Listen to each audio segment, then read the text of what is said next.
ojúmọ́ ire, ojúmọ́ ayọ̀, ojúmọ́ ìdùnnú àti àlàáfíà níbi gbogbo tẹ́ ẹ bá ti ń gbọ́ wa. Thank you so much and welcome to another episode of Sunday morning live streaming. How many of you joined us during the week for Àṣẹ for today? Firm decision, grand rising, Jay-Z Nema, grand rising.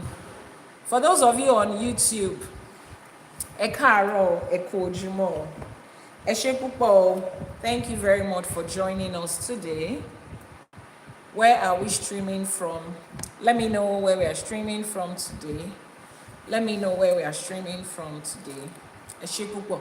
So today we are talking about something very interesting. A little bit of something here and there, you know. Ogbo atoyin o, awoniyi. And then we'll be having a special guest at 1 p.m. Streaming from Edo State, Eshe Pupo. We'll be having someone joining us at 1 p.m. She's coming to share her review, her testimony. She's coming to share, you like my cap, thank you so much, from Ontario, Canada, Eshe Pupo. She's coming to share her review on how Ifá College and Àṣẹ for today and Iyanifa Ewa has been able to impact her life and her journey so far. Thank you so much. Those of you on YouTube, let me know that you are there. Grand rising and thank you for joining. Let me know that you are there. If you're on YouTube, just say hi.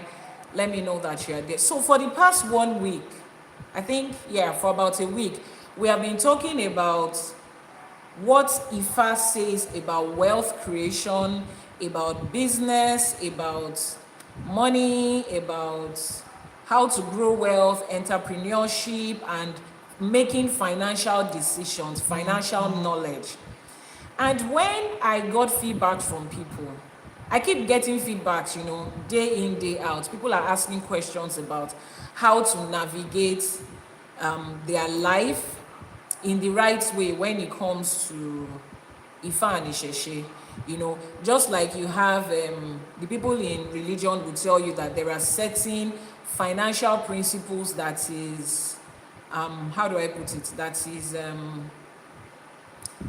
is acceptable with their religion. You know, different community of people have different ways that they handle their finances, the one that works for them. All right, so we're going to be teaching. I'm going to continue answering certain questions, and some of those questions reflect a lot of us, the situation that a lot of us are right now. See, we cannot lie to ourselves. Our finances is a major part of our life, and Ifá has a lot to say about it. And if we are in this current financial situation, especially as Africans, as people of color, as people that are devoted to Ifá, we should be asking questions. Why is it like this with us? I keep asking this question. Why do we not have so many Black-owned businesses that have transcended several generations? Like, you have a Black-owned business that is in the 3rd generation of his lifespan. We don't have so many of it. And I know that we are always quick to blame the West, blame the West, blame the East. But maybe it's time for us to start looking inwards and ask ourselves, what are those things that we are doing or we are not doing that is affecting our finances and the consistency with which we are creating generational wealth? Grand rising, Mr. Mike. So there are certain things that is probably affecting it, and we need to find out what those things are. Janet Africana, please, I need you to confirm that YouTube is clear and the sound is good. Confirm that we have good quality visuals and sound on YouTube before I continue. Confirm that we have good quality sound and visual on YouTube. So today I will be answering some of those questions. Now, those of you that are on my, all right, that's good. Those of you that are on my WhatsApp contact, and you can view my WhatsApp status. I posted some things in the last few days, and a lot of you commented and you were like, Why are people like this? Why are people like this? But the truth is, those people are a reflection of so many things that is happening. So imagine that I get a question from a new client, a prospective client, somebody that just added up my number. And the first question is, please, I want to do Itefa.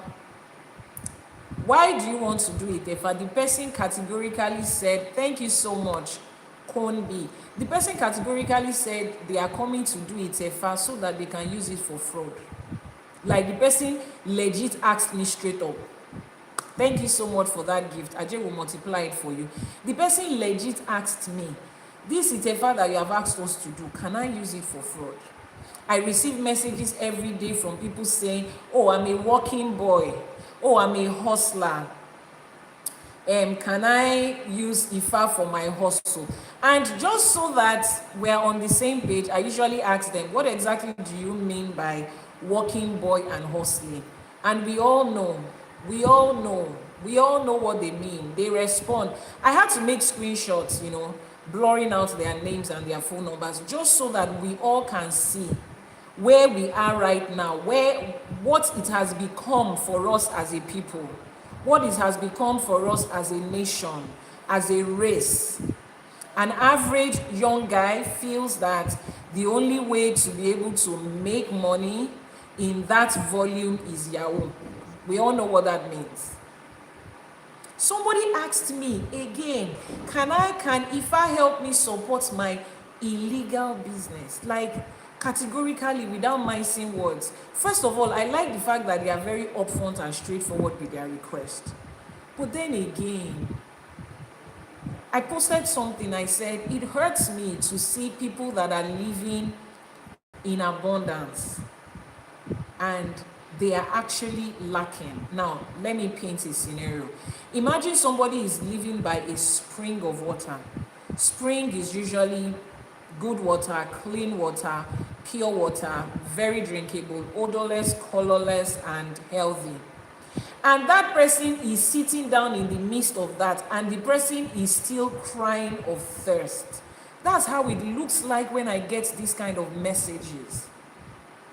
And a lot of people will say, but there are babalawos and spiritualists that is doing it for them. Marcia Hasley Stewart, Àbọrú, Àbọyè, Maya Thapa, thank you so much for joining us today. And a lot of people will say, there are babalawos and Iyanifas that do it for them. So why are you trying to be different? I will say this again, and I will say it for the uptenth time. There is no babalawo or Iyanifa, babalorisha, iyalorisha, who will tell you that you can use the knowledge or the spiritual work that is attached to Ifa for anything illegal and fraudulent. If you have any spiritualist that is doing that for you, they are not Ifa priest and priestess. They might look like it, they might dress like it, they might even recite the Odù Ifás. They are not. They are not. Is that okay? It is against the ethics and the training that we received in this profession. It is against it. We are like medical doctors who knows how to save life and who has the knowledge of how to end life. An average medical doctor knows the kind of medications or injections to give to end a life. But professionally, they cannot do that. Yes, do we have the knowledge for X, Y, Z, and ABC? Yes, we do. But professionally, are we allowed to do this? No. So I would keep saying it and will keep pushing it out. I know a lot of you, your excuse for wanting to go the route of fraud and illegal stuff and Yahoo and hustling, as they call it, is because you think that there is nothing around you that can make you that volume of money. But when you think about the fact that you need a lot of consistency, a lot of commitment, a lot of work in that your Yahoo before you can succeed in it. Now think about you directing that energy, that consistency, that's everything you are doing. think about you directing it to something that is legal and it aligns with your destiny. It will still produce a result. It will still produce a result. The reason you are not seeing legal and legitimate sources of income as something you want to do is because you have lied to yourself that this one is a shortcut and it's an easy way. I've lost count of the number of people that have come to me to say, oh, there was a time when I was doing Yahoo and I used to see money. That's what they call it. I used to see money a lot, but now it's not happening. That is exactly what happens when you are with something that is not legal and legit. Now, this is not a call out to judge anybody or to blame anybody. The society has failed every one of us. The government has failed every one of us. Even our parents failed us when it has to do with finances and financial knowledge. Yes. But how long do we want to continue to give that as an excuse? The whole idea of going back to Ifa, to ÌṢÄШE, to African spirituality is to find ourselves. Bobby, thank you so much for that gift. Olufunke Prisi, Àbọrú Àbọyè, Moshogbo Atoyin. Is for us to be able to find ourselves. And before we can find something, you need to define what you are looking for. So we are out here defining who we are as people of color, as Africans, who are we? As Yoruba people, who are we? As Black people, who are we? This is what Ifa College is doing for us every day through these teachings. This is what I'm doing every day through these teachings. We first of all need to define the fact that as a people, we are wealthy. We are filled with wealth. We are filled with abundance. Africa, it is not just cliche or being patriotic when you say Africa is filled with wealth. It is real. That's literally what it is. So right now, where is that wealth? How can we find it? How can we bring our able-bodied men and women who have decided to put their time and their brain and their resources into fraudulent activities, how can we bring them into this part of life where they are supposed to be? The flash goal on TikTok this morning is a heart me. 29 people for the heart me. So please send in your heart me. 29 different people. Is that Bamwe? Thank you so much for that. Who else? 29 different people. We have about 70 people on the live streaming. Heart me on what's it called, on TikTok. That's the flash goal. So right now we are going to help our people. The same education or information that defined us as a certain group of people, defined us as underdeveloped, third world, hungry, poor. The same things, the same words they used to describe us like that. And we have come to find out now that that's not who we are. That's not what we represent. We are going to use the same words, the same knowledge to define ourselves as who we are. So first of all, today, we need to define who do you see yourself as an African when it comes to wealth. I need you to be sincere. I need you to be sincere. When you hear about Africa, when you talk about Africa, when you talk about Nigeria, about your country, Ghana or Kenya, how do you describe it? I need interactions right now. I need responses because I need to help you change that definition that you have. When they ask you or you yourself define Nigeria in regards to finances, economy, business, and everything that has to do with money, how do you define Africa? How do you define Nigeria? How do you define these people that we are? I'm waiting for your responses. The flash goal is heart me. Thank you so much, Ajemi Bosi. We need more people. They're like 20. I think the goal is like 29 people. We've gotten 2 people. How do you define when it comes to economy, finances? In the real sense, I'm not asking you to be positive. Just give me your true definition of how you see this continent, these people, this race, the person that you are, the person that we are collectively. Àbọrú Àbọyè, Àbọṣíṣẹ. VIEV. Viv. Thank you so much for that. Thank you for helping us meet our flash goal. I'm waiting for your responses. Based on what we know, based on our resources that we have, on the surface, we know Africa is a rich nation. But when we look at our people, do we reflect that riches of Africa? You see Africa as the beginning of human history, okay? But I'm speaking in regards to wealth and finances, economy. How do you define us? Unbreakable, thank you for that gift. The flash goal is the heart me. Somebody says underdeveloped. Now, thank you for that word, underdeveloped. We hear it a lot. Is there any other word before I answer on that? Thank you so much, Unbreakable. The flash goal is heart me. How else would you define this continent? You have heard so many things. Someone says we don't have direction. Okay. Secondly, underdeveloped, no direction. Someone says we are Mother Earth. The earth cannot lack as it is the essence of existence. Anytime we talk about Africa, it always comes from poor people. Financially, we are defined as people living below its potentials. Thank you so much. I shall be connected to you by fire, by fire. Okay, thank you so much. Now, imagine all these definitions. First of all, let's start from underdeveloped. Now, I would want us, as people of color, to stop defining ourselves as underdeveloped, because in the real sense of it, who sets the bar for development? Who defines what developed is? Where is the yardstick? What percentage it is? What is the number? What is the description of developed? Before you say something is under something, when you say somebody is underage, it means there is a certain age, which is globally accepted as 18. Anybody under that is underaged. When you say somebody is overaged, it means that there is a certain limit. Maybe they say, oh, this is for maximum of 30 years old.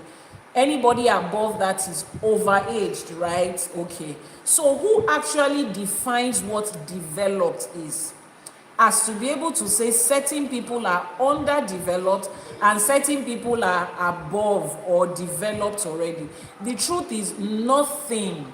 There is no global definition of development, which is why you will never find a nation called an overdeveloped nation or a developed nation. We have developing economies and underdeveloped. That is to show you that there is really no such thing that is defined as developed.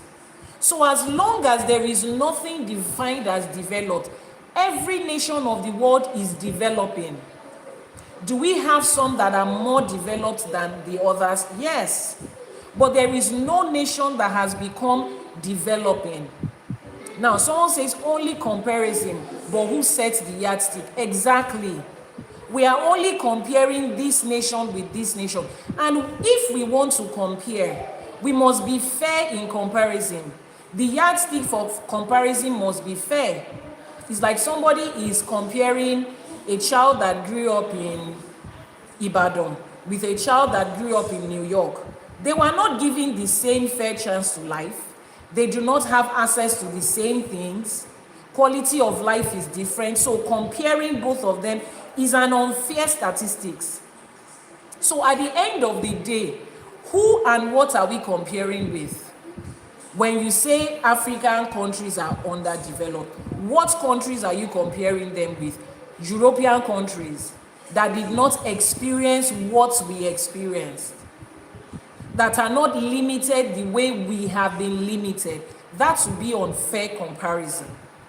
You cannot even compare another African country to another in the real sense of it. So at the end of the day, we are all developing nations. There is really no nation that has developed. There is really no nation that is overdeveloped or underdeveloped, because there is no yardstick for measurement. And even when there is, it is always an unfair comparison. Now, that aside, somebody also said that they would define Africa as a poor nation. Now, what does poverty mean? Please, can somebody look up what poverty means on their phones, on a dictionary, or what's it called, or on your AI? 2 minutes, please. Somebody should look up the word poverty. What does it mean? What does it mean? So that we can define and break this thing down. Because the first step of changing this narrative is to start from the information we are receiving. A lot of people that have had the privilege to travel out of Africa, you get to certain places and you talk about certain things and people look at you like, do you really have that in Africa? And then you wonder, excuse me, how do you say we don't have this in Africa? You cannot blame them. It is the narrative and the information that they've had. Thank you so much for that gift, Shola, Mr. Shola. It is the narrative that they have. It's the information that has been passed around. So right now, we are going to change that information. So let's start by defining what is poverty. Someone says is a state of being extremely poor. Okay, we need to define what poor is, because we are repeating the same word in a different way. What does it mean when you say somebody or something is poor? What does it mean to be poor? What does that word poor mean? Critical analytics is lacking, just gullible believers. Eshe Gonima, exactly what it is. So what does it mean to be poor? Oh yeah, pull it up from your phones. Who is upstairs? Who is there? Please, can I have the iPad? All right. So that I can pull up. Oh yeah, who is defining poor for us? Let's break this thing down so that we have the true definition of who we are, what we represent, and who we are not. We start from changing information, then changing our mind before we can actually change our finances. So we are changing all those information. Now, somebody also defined Africa as what? Let's see, I'm scrolling up to see the definitions that you guys are giving. While we are waiting, someone says anytime you think about Africa, what comes to your mind is poor people. So we want to define poor. Chris Alaya or Alaya, I don't know if that is the right pronunciation. The person says when you lack of sufficient money to live properly. Lack of sufficient money to live properly is poverty, is being poor. Okay, another definition. Somebody also says people that don't have direction. Okay, poor means lack of money or resource. All right, poverty means a state or condition in which a person or a group of people lacks money, lacks resources. Okay, lacks money and lacks resources. All right, so now let's think about it. Will you look at Africa as a continent and say we lack resources? Being poor means lacking sufficient financial resources to meet basic needs such as food, shelter. Okay. Someone also says lack of understanding. Now, will you define Africa as a society that lacks resources? Will you define Africa? Someone says yes. Another person says poor is the lack of sufficient resources to take care of your needs. Someone says no, we don't lack resources. Okay. Now, when you define resources, the person that says yes, we lack resources, please can you state an example of the resources that we lack in Africa? Can you state an example? 1, 2, example of resources that we lack. 1, 2, 1, 2, example of resources. Let me know those resources that we lack so that we can break it down one by one and find out if this thing is actually true. What kind of resources do we lack? People that said yes, we lack resources. What kind of resources do we lack? Okay, you think we don't lack resources. For people that think we lack resources, what kind of resources do we lack? Light, good road, good health care. Okay. All right. What other resources do we lack? What other resources do we lack?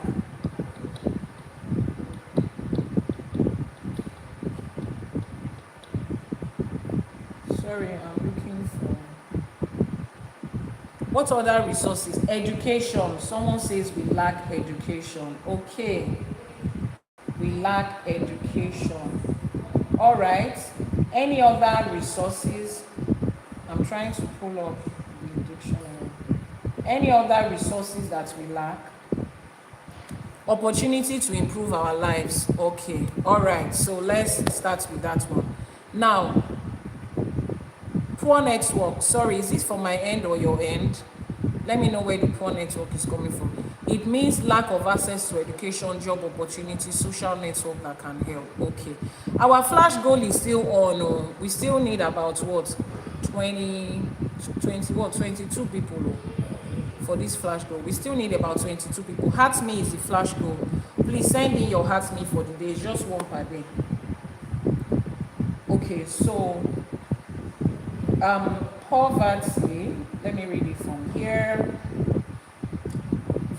So we are going to define all these things one by one, and let's really see what we when people lack resources. Insufficient is the state of being inferior in quality or insufficient in an amount. All right, now let me explain this to you. When we talk about money, money is not this physical cash we are spending or that thing that you are transferring in your account. That is one of the definitions of money, you know, but that is not really what money is. Now, when we define resources that people have, there are natural resources that we have. Natural resources includes agriculture, because like somebody said here now, it says resources to be able to take care of our needs, right? To be able to take care of our needs, our food, our health, and all of that.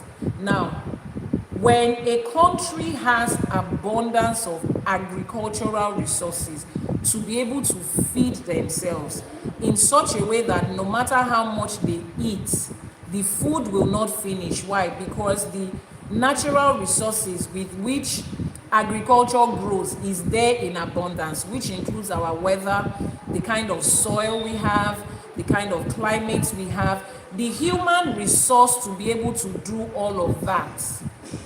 We have that, so we do not lack that resource. Now, another definition of resource and money is human resource, skill, the skill that we have, the number of people that we have, population that we have, the active part of our population, people that are able to work with skills and generate money and generate wealth. We do not lack that in Africa. In fact, if there is anything that is in our culture, is the culture of multiplying and replenishing. We have that a lot.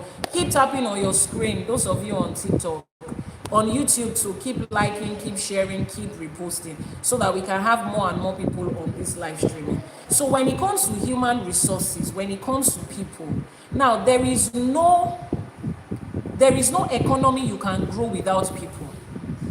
The base of every economy is people. Which is why during the slave trade, people were taken. Aside from taking certain resources, human resource was also taken. Because you need people. And the fact that they came to take our human resource. Now, listen to me. This first set of people that they took as slaves during the slave trade, right? They were not expecting those people to live forever. No.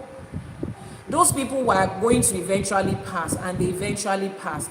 So if you think about it, they were not taking them because of those people alone.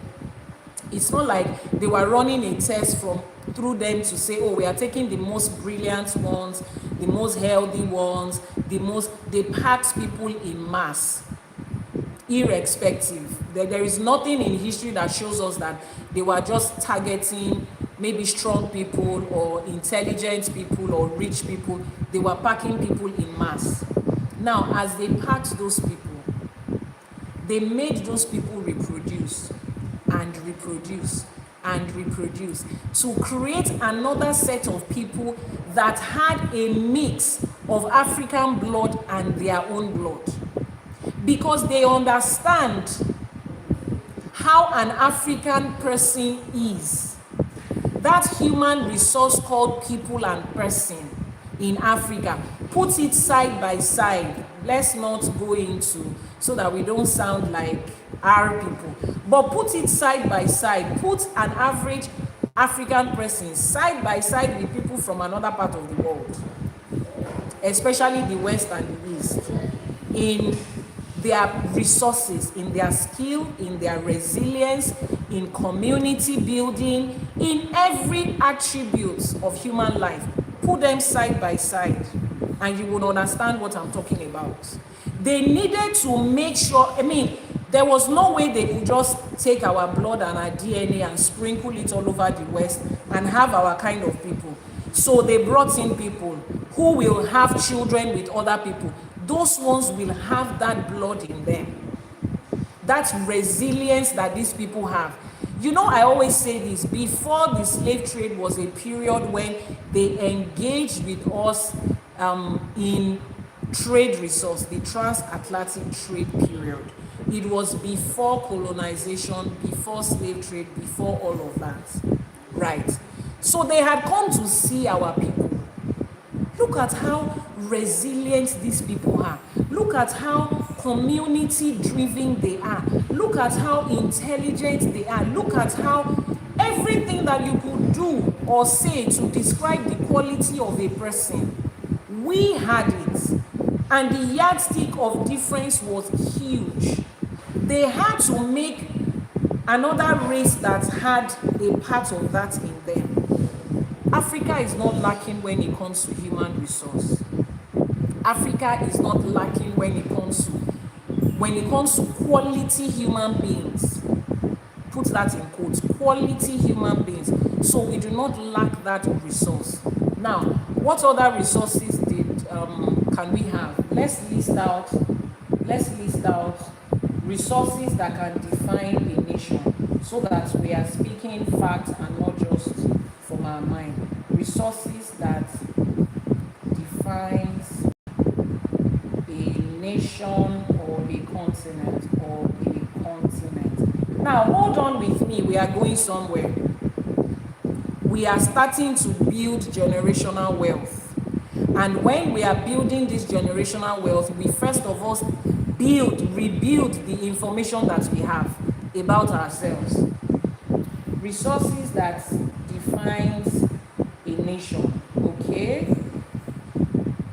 Resources, yeah, now list it out for me. What are the resources that defines a nation? Okay, it says there are people, it says there are weather. Okay, so we'll pick it one by one. Now, we have defined ourselves in regards to that.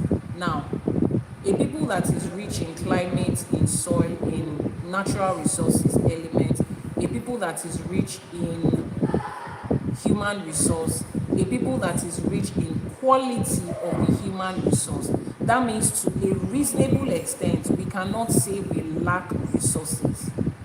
But then, let's look at the people that brought out, we lacked good roads, good healthcare, good education, access to basic amenities. So many countries in Africa don't have that. The number of people that have access to these things are limited. But is that because we are Africans? Is it because we are Africans that we lack these things? No. We don't lack these things just because we are African people. We lack this thing because the other resource that is written here says governance. Governance.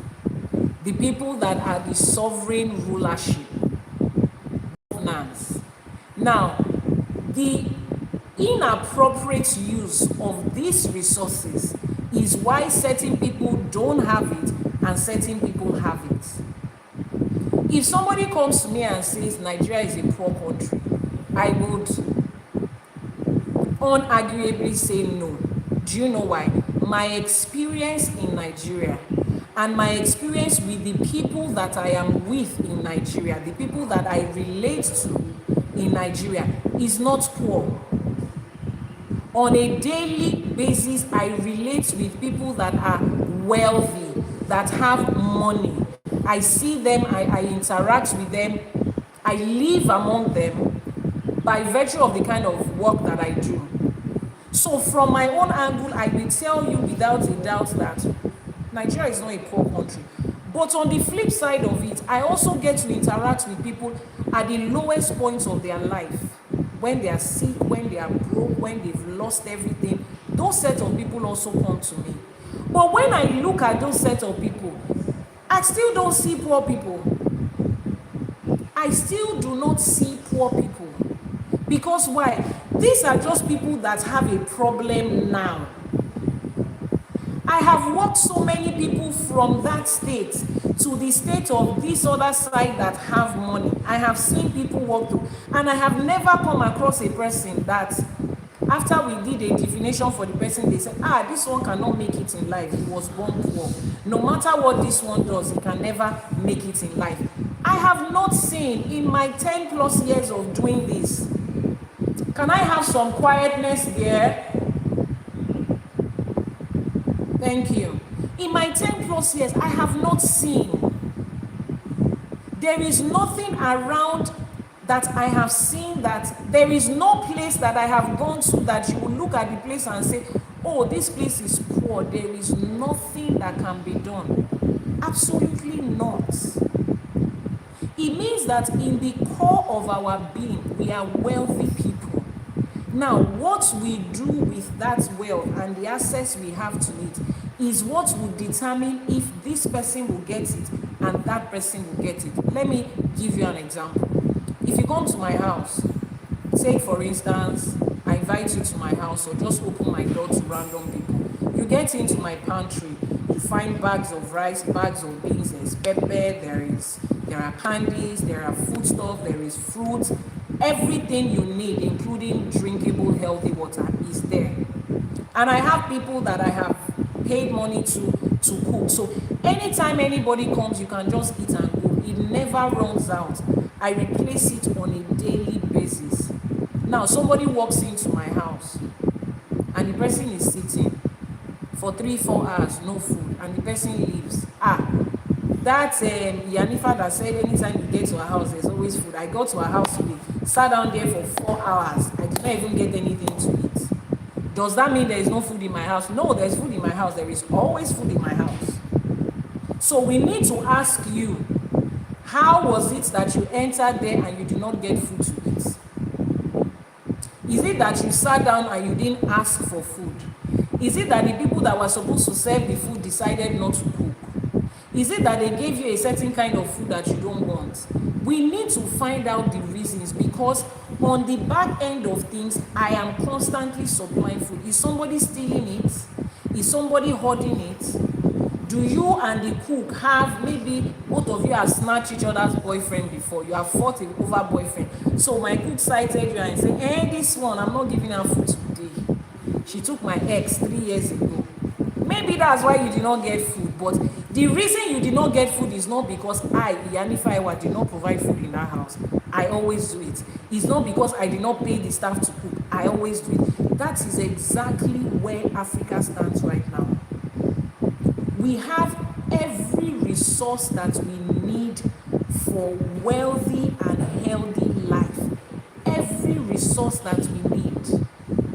Even if you place it on bare minimum, every resource that we need, we have it. So now let's start to pick reasons why some people have access to that wealth and other people don't. You are still the one that is going to answer that question. So now that you are beginning to see Africa from the point that we have trees, we have sand. Trees and sand is all that we need to build a house, at least basic sand, blocks, cement.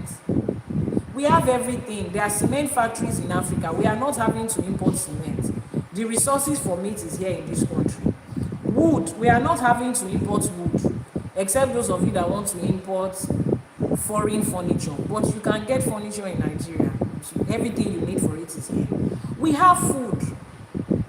There is no season that we go through in this country that says that this season there is no food. You cannot find anything. Nothing will grow. We don't have that. We have very good climate and weather.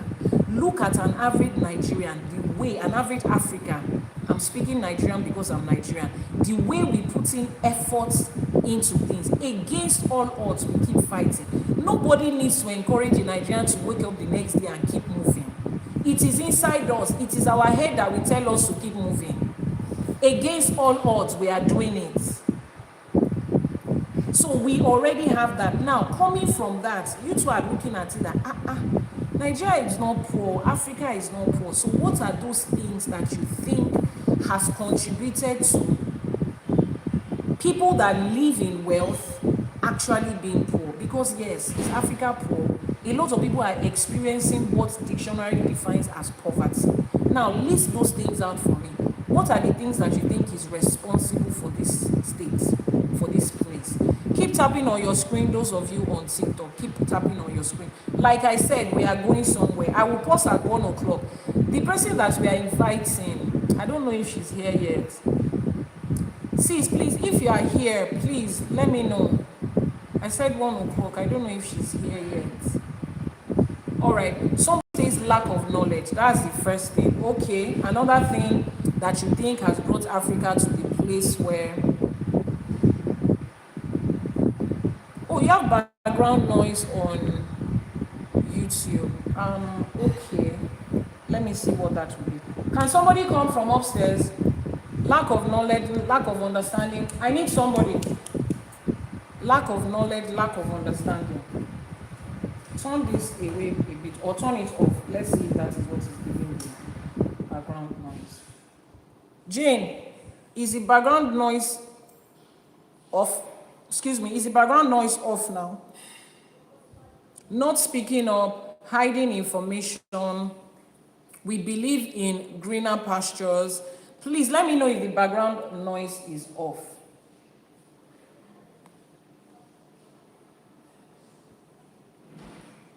Keep on listing out the reasons so that we'll break them out one by one.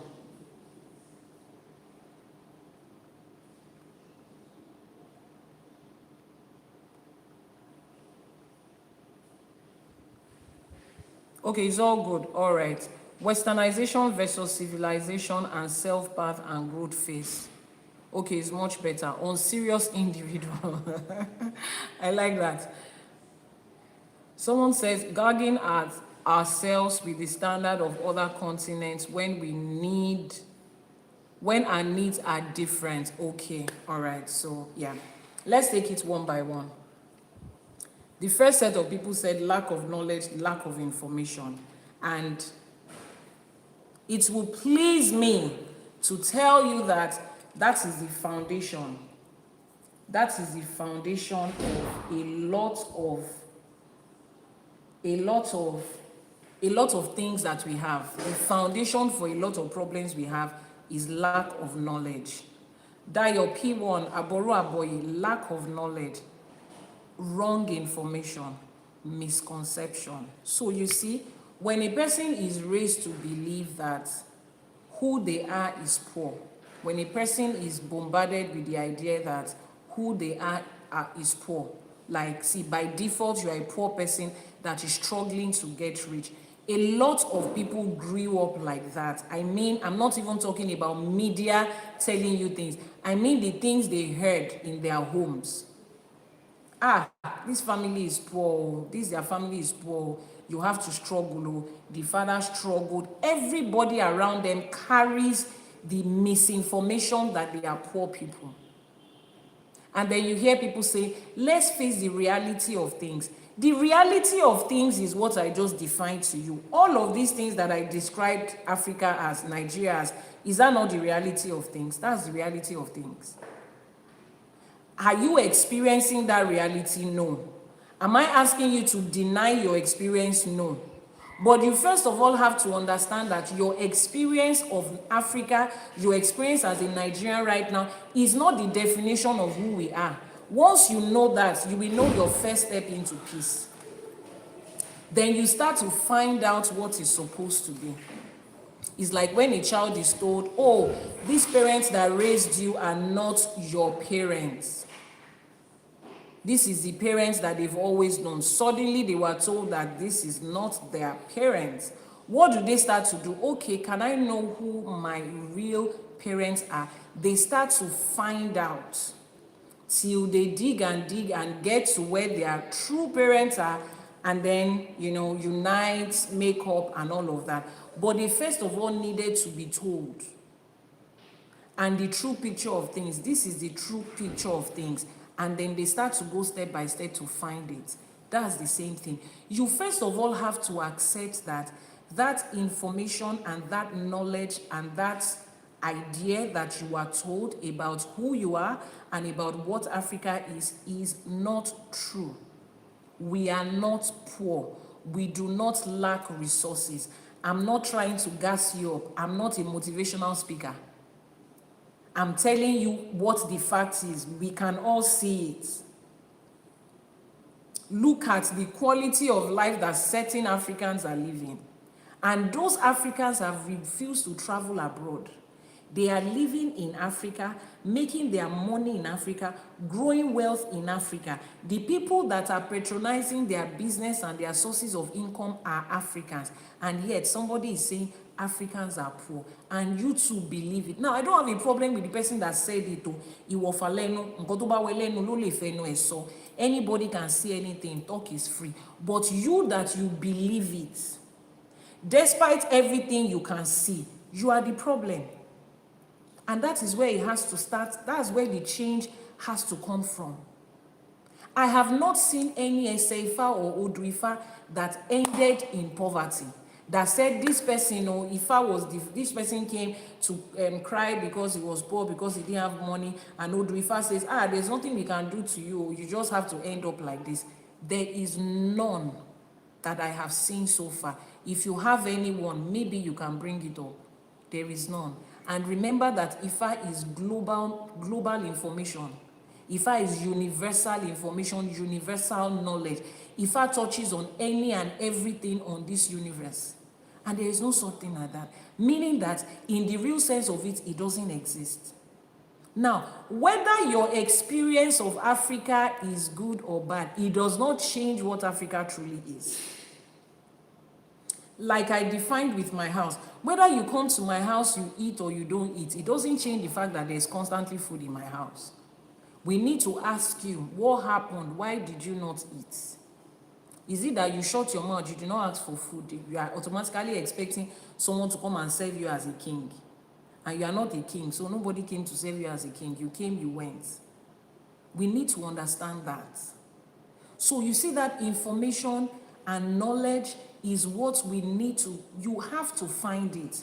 You see the way they bombarded your head as a child with, this family is a, their family is a poor family, because I cannot attribute that to my family. The way they have told you, their family is a poor family, nobody makes it here, you have to struggle, you have to steal before you can make it, is the same way you will now continue to bombard yourself with information that says that is not true.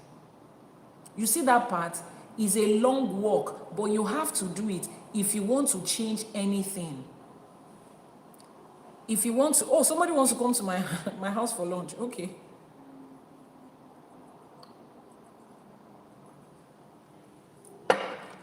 If you want to change anything, that is where you must start to change it from. And listen, I'm not asking you to just continue to gaslight yourself and lie to yourself. You have to see it as is the truth, because it is the truth. It doesn't matter if that is not your experience. Listen to me. Somebody says, how can I tell myself that I'm rich? I'm from a rich country. Africa is rich. When you have never had any rich person in your family, you have never experienced riches, how can you say that you are rich? Have you experienced Australia before? If they ask you to define Australia, are you not going to define Australia based on the information you have? A lot of you, if they give you microphone now, you will speak English like, British persons will look at you like, oh God, we are learning from you. An American will look at you like, hold up, where did you get this from?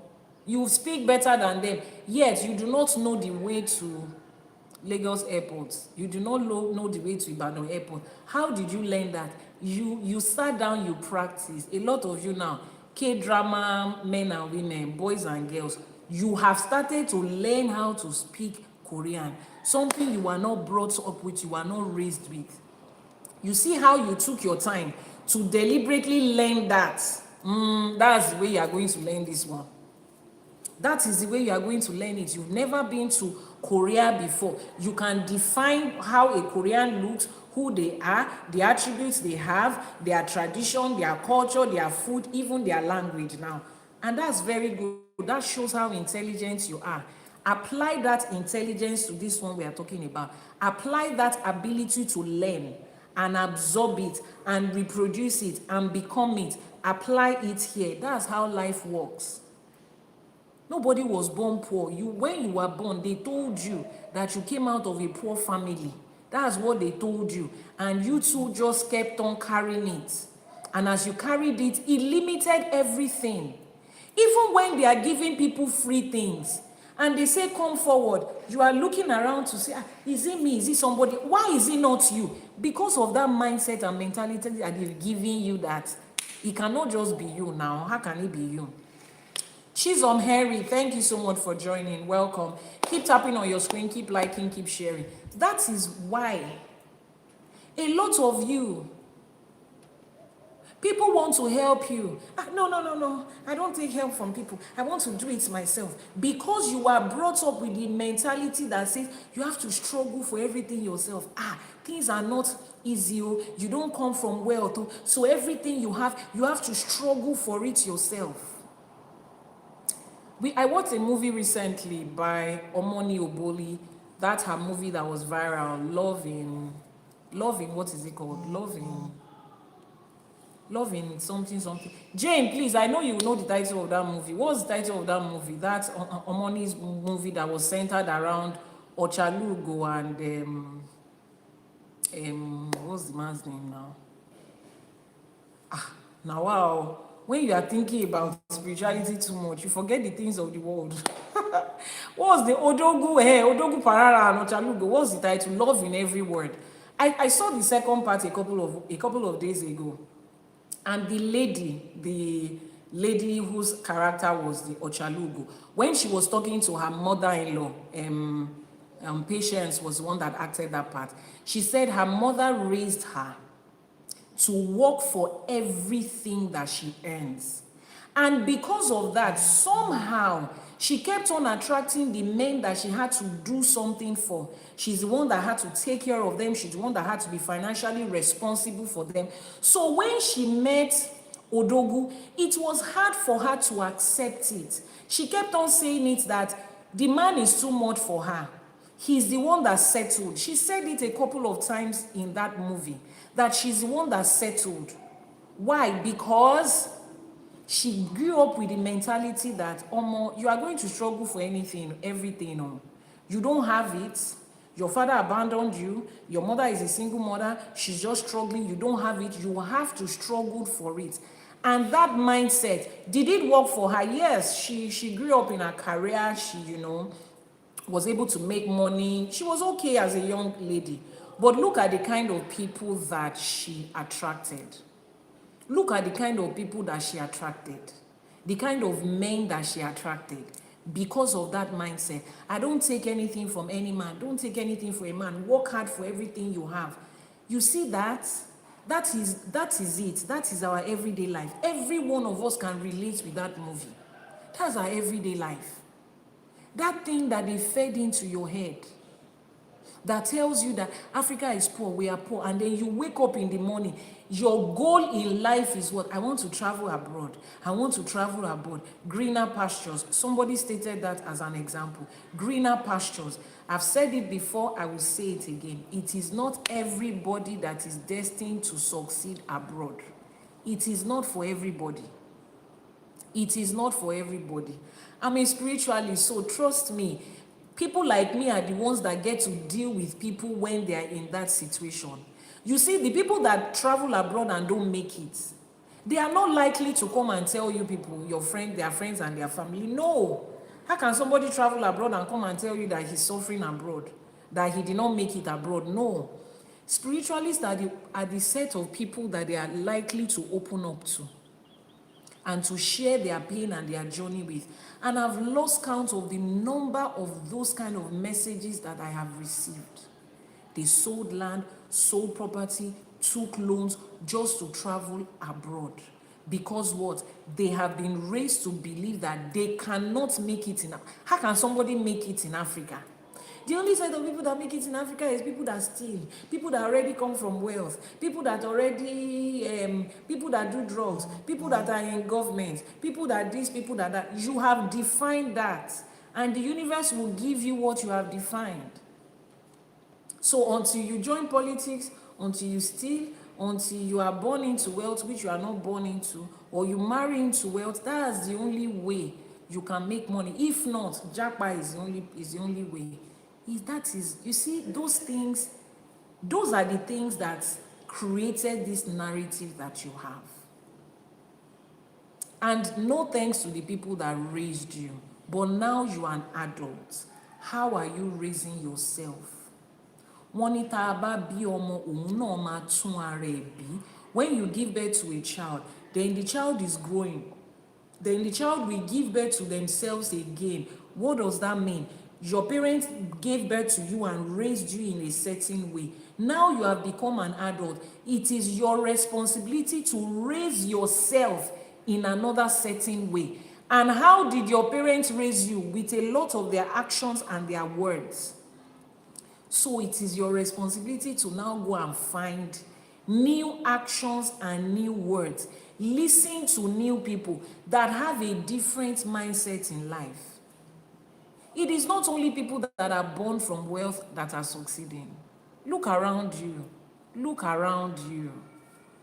But a part of you has said, it's a lie. It's one man that is funding a lifestyle. Let me talk about that part. Empress Queen, thank you so much for joining. Thank you so much for joining. Let me talk about that part of, oh, his money has gone from Yahoo. Oh, it is one person that is funding in his lifestyle. Let me explain to you. The moment you come online, thank you so much, Alexander. The moment you come to social media or to anywhere, and you have come with the mindset that that girl that just bought a car, that boy that just bought a house for his mother, that man that just launched a new car, whatever it is, your mind, two ways. If it's a girl, she's a shawo, is a man that is funding her. If it's a guy, he's Yahoo or a government worker, or he's fronting for a politician. That is your mindset. You type it every day in comment section. Now, excuse me. Why did you say that? Because when you look at their life, they did not come from wealth. So how can they suddenly say they made it? How can a 25-year-old suddenly say that she built a house? How can a 30-year-old guy suddenly say that he bought shares of millions? As far as he's not born into wealth, his father is not a politician. He has to either be, she's a shareholder, she's sleeping with a man to get the money. The man is funding a lifestyle, or she's fronting. Now, you that you are typing in that comment section, you are in church every Sunday. You are praying to make it. You are praying to have money. You are praying that you want to build a house for your mother before she dies. You are praying that you want to take your father on a vacation for all the stress that he has done for you. But you are not born into wealth, though.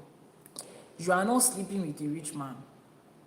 You are not fronting for a politician. So how do you think you are going to make it? Excuse me, because you have already defined those sources of, how do you now want to buy a house for your mother? Excuse me, you do not believe that people can do it without all of these sources that you created in your head. So the next time another girl does it, you say she's sleeping with a man, you have conditioned your own self subconsciously that if you don't sleep with a rich man, you too will not be able to do it, because your circumstances is the same thing as that girl. You are both born in trenches. So if she cannot do it, you cannot do it. But when you eventually struggle and you do it, and the rest of us are telling you, Auntie, sit down somewhere, is a man. How can you say he's a man? I work for my mom. You said it to other people. You thought about it too. Sometimes you will not even have the chance to experience it. And that's why you find all these back and forth distraction and nonsense going on online. Hey, I have to marry a man that is this. A woman wants to marry because of money. What do you bring to the table? What do you... Nonsense and nonsense. let me say it the way we used to say it in primary school, nonsense and alacrity. Utter nonsense. You people have left the most important thing. You are there talking about, she wants to marry a man for money. Women are after money. They are too materialistic. Men are not clinical enough. Because everything about you, that is the limit and the center of it. You are not on the side of TikTok where people are talking about how they moved out of nothing and they are telling you the way to make it. Jabajantis, I know, right? And they are showing you, your mind cannot absorb it. You look at them, let these people go, Joe. Motivational speaker. That's how they be saying. How can somebody do this? You cannot do it. You have already limited yourself. You cannot. It's not the fault of life. You are the one that did it. So if you want to change that, you should be the first person to change it. You were born in the trenches and you want to buy a car for your mother. The next time you see somebody born in the trenches like you, celebrate a car that they brought for their mother. Whether it's true or not, that's not your own business. You have to embody the fact that this thing is possible. Will some people fake it? Yes. Will some people lie about it? Yes. But is it possible? Yes. And you have to. It is your responsibility to do that. There is only so much that another person can do for you in regards to that. That's your first step. Sit down and tell yourself. We said, what are we helping people to do? To discover themselves, to remember themselves. Let's remember who we are as Africans. Now, let's go to Ifa. This is Ifa College. And all our teachings is coming from Ifa. So that you will not think, another motivational speaker has come. I'm not motivating you to nothing. If you make money, it's not for your good you are making money. Is it me you are making money for? Listen to me. Let's break down Ifa. When you come to Ifa to make a divination, please, can I have the black book, the sacred text of Ifa? Sacred. Please, can somebody bring it downstairs for me? Thank you. So I want to show you something. Let's see how Ifa talks about when it comes to, money and wealth and all of that. Let them bring the book. I want to read out something. So the first thing, I beg you, start to correct that idea. You can look at yourself and say, I might not be a billionaire in dollars, but is it possible for a black person to be a billionaire in dollars? Yes. Is it possible for a Nigerian person to be billionaire? The people that are billionaires in Nigeria, is it one head that they have?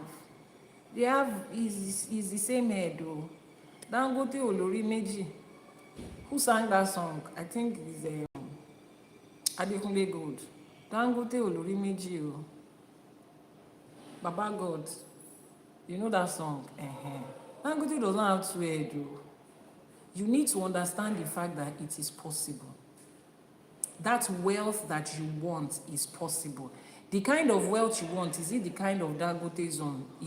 What it means depends on you. What success and financial wealth means depends on you. Mrs. O Forever, you are here. Are you ready? I've been waiting for you. I just saw you now. Are you ready? If you are ready, let me know. Let's read one. Yeah, it's affecting, they said it's giving background noise in okay, thank you. Mrs. O Forever, please let me know if you are ready. I just want to read, though. It's not a particular essay, but I just want to read, just pick out one, and let's see what is happening there. Let's take Odù Ifá or Yekumeji.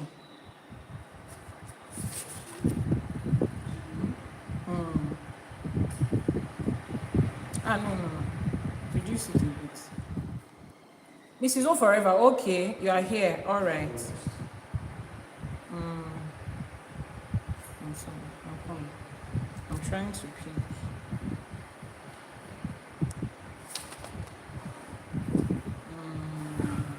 Which essay should we pick now? I'm trying to see an essay that talks about what they asked them to bring.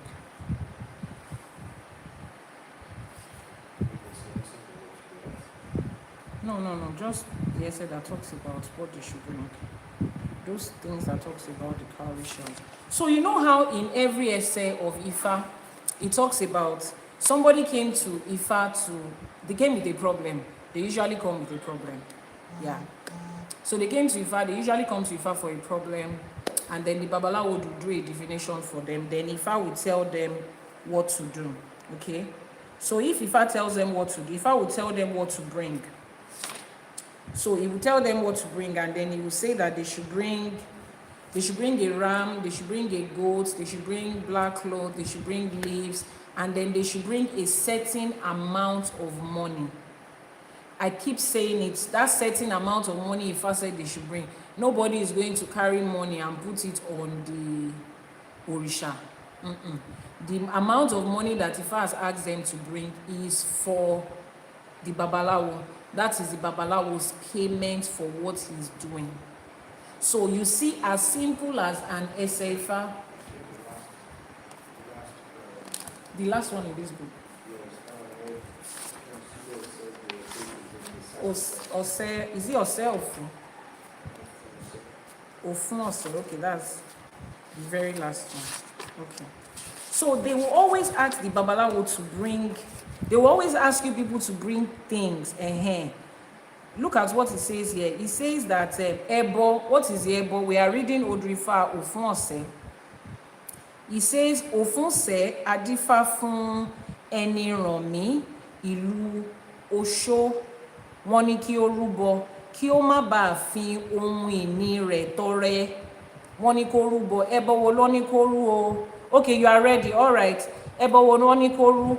Wọ́n ní kó rú ìjàpá alábàáhùn, wọ́n ní kó rú ìgbín, ewé ifá pẹ̀lú ẹ̀ẹ́dẹ́gbẹ̀tàlá owó.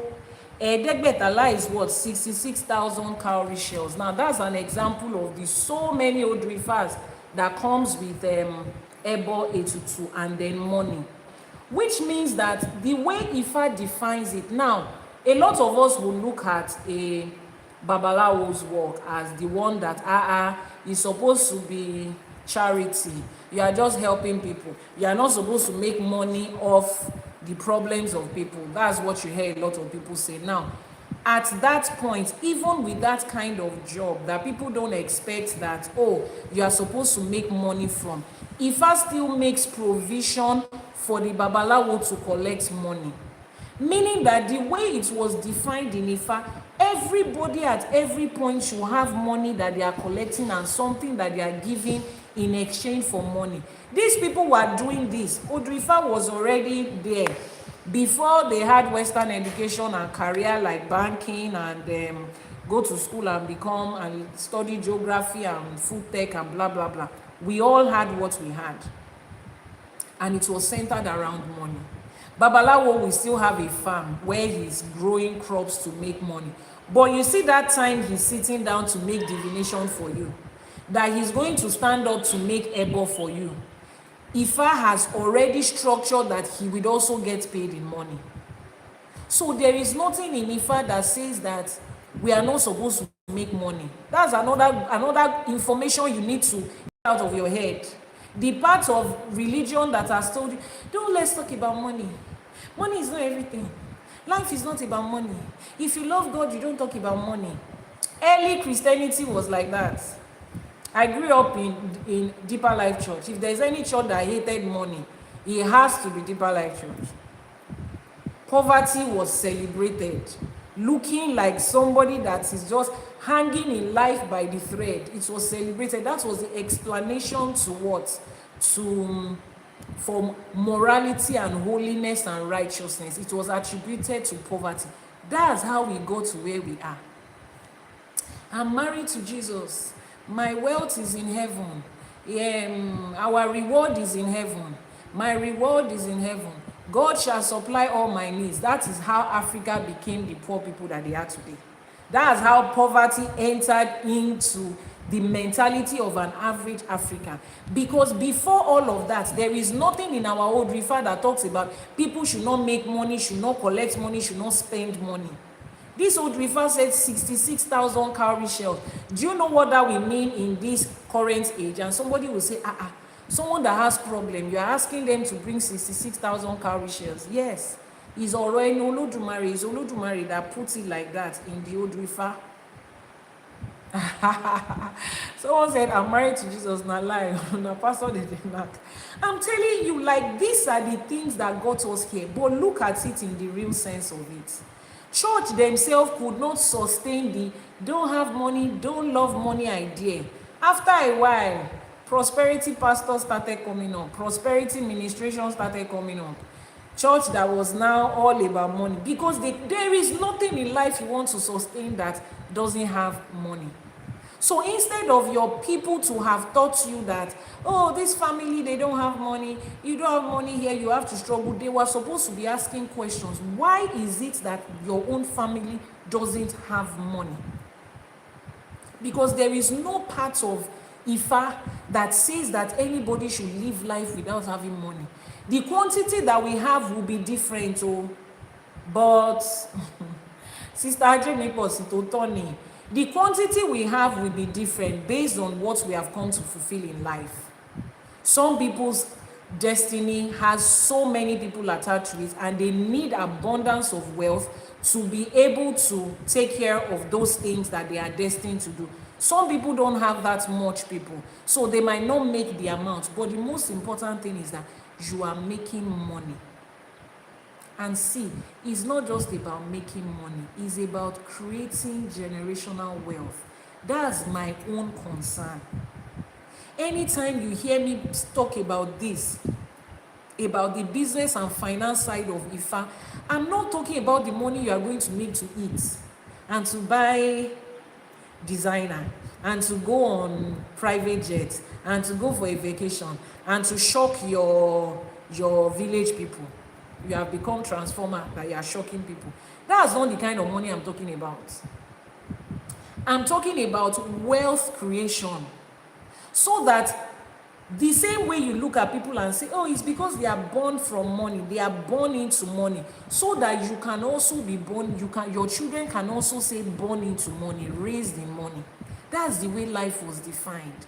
Those of you that joined Ìṣẹ̀ṣe for today, I have explained this thing to you before. Let me explain it again for those of you that did not join İṣẹ̀ṣe for today. This is how we explain it. Look at this part of my iPad. You can see this part of my iPad that has this part and this part. Or let me use something that has color.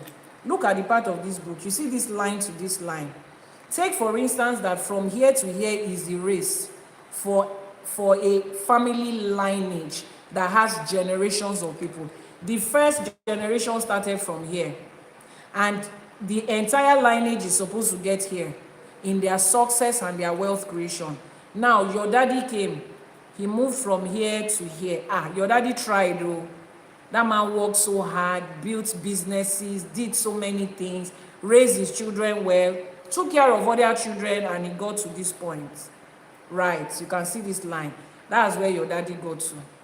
Then your daddy gave birth to you. Then you too, he says, you are going to start from the beginning, build from scratch, build from scratch.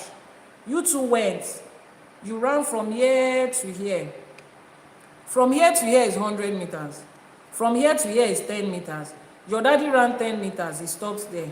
You two went. He did not create wealth. Everything he created went with him when he died. You two came back. You started. They gave you education. My parents tried. They gave me quality education. Congratulations on your certificate. You have gone to start from here. Then you two now work.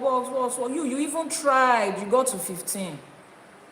Then you two finished. You built a career. You bought fine house. You did everything. You traveled abroad. You had girlfriends.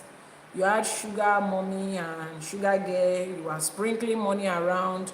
You were odogu spending. All that money you worked for, odogu spending, you have finished spending it.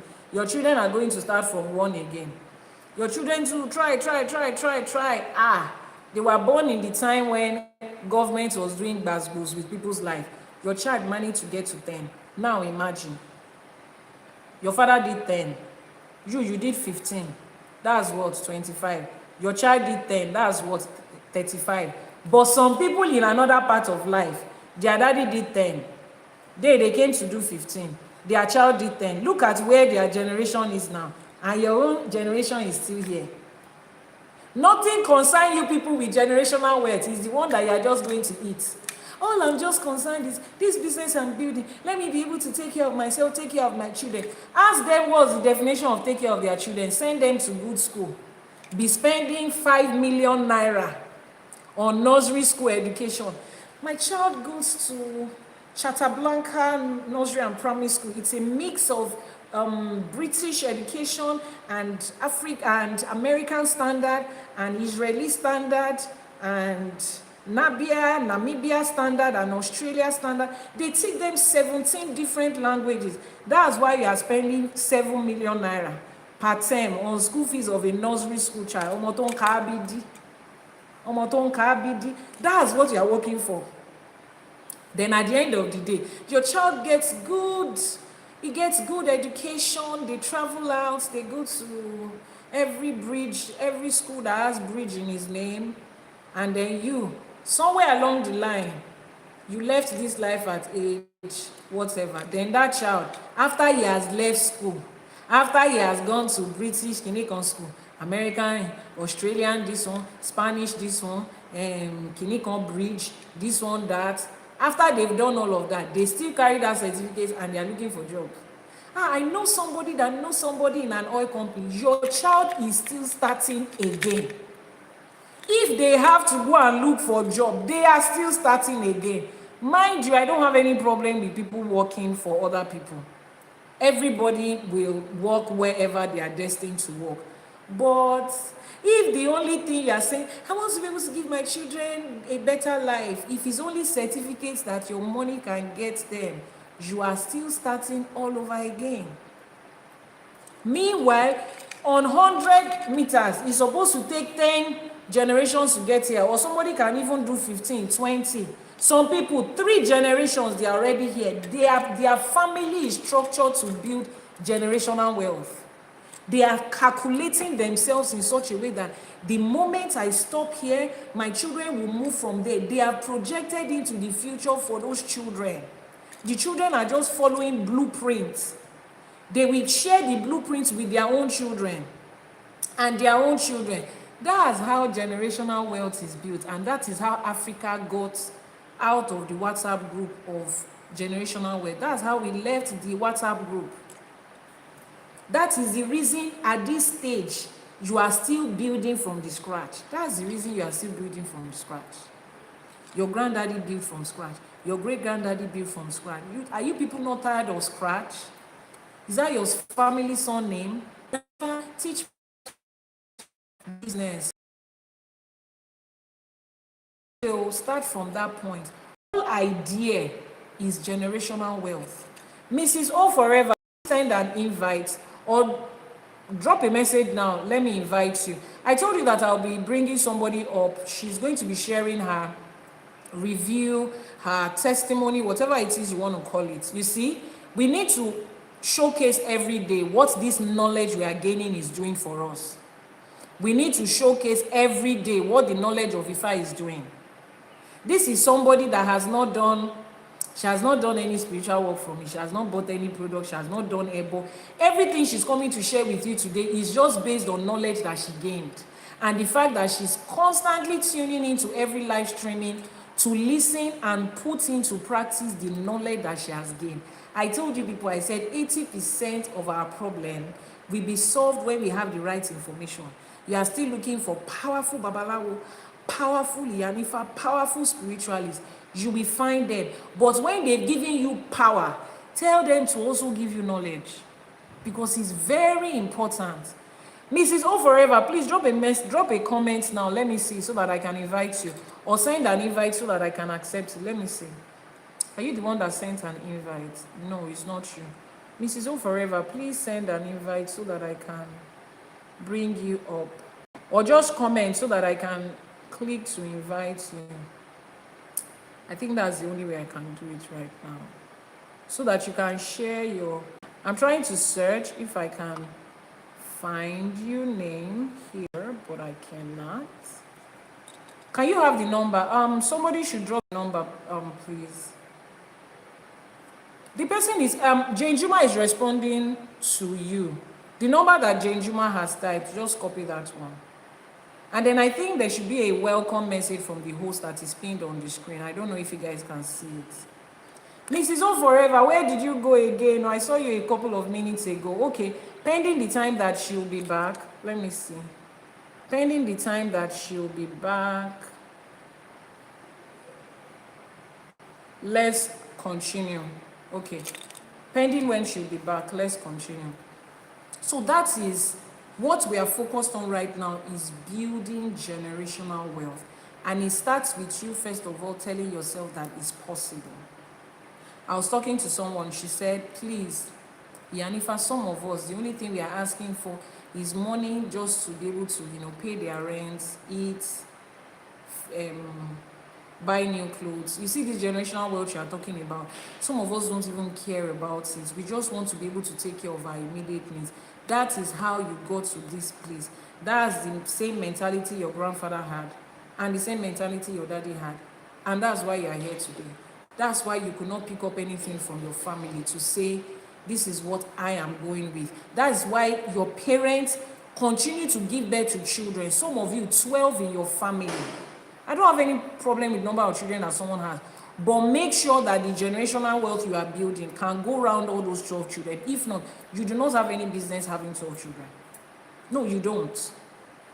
If generational wealth is what you have in mind, you will understand that aside from sending your children to school, there is something else that they are born with, inherently born with, that is going to make them wealth. Tell me that if a nation is cut away from Western education today, that person cannot make money and be rich. Okay, Mrs. O Forever, I've seen you. Let me see if I can send you an invite. How do they do this thing?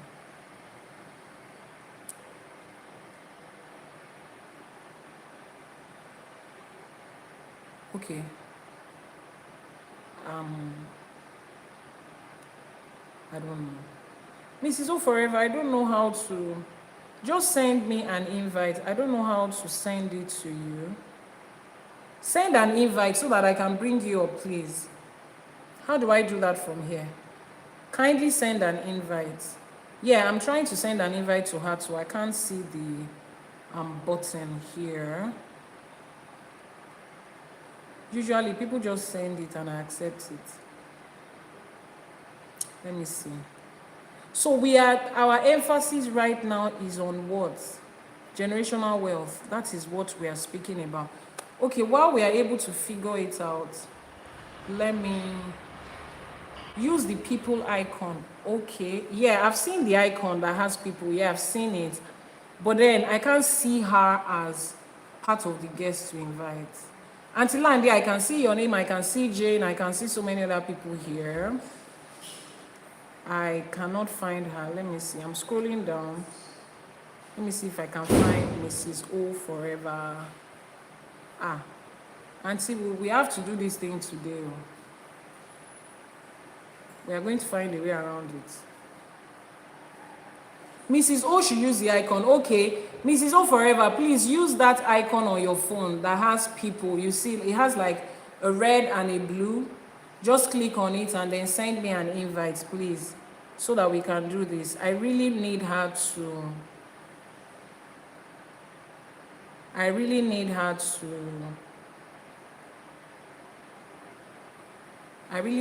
be able to join this and share. Okay, I think she has. Is she the one? Who is this person? She's not the one. Is she the one? Mrs. O, please confirm if it's you. No, she's not. Please, can you turn that off? I'm not bringing in random people. Please, I'm not. Just turn that off. I have a particular person that is supposed to be here.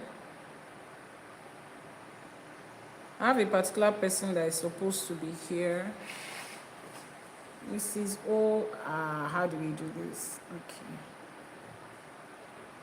Please, that person on the other side, can you go off and don't distract us, please? Don't distract us, just go off. I'm not very conversant with this adding people. I barely do it.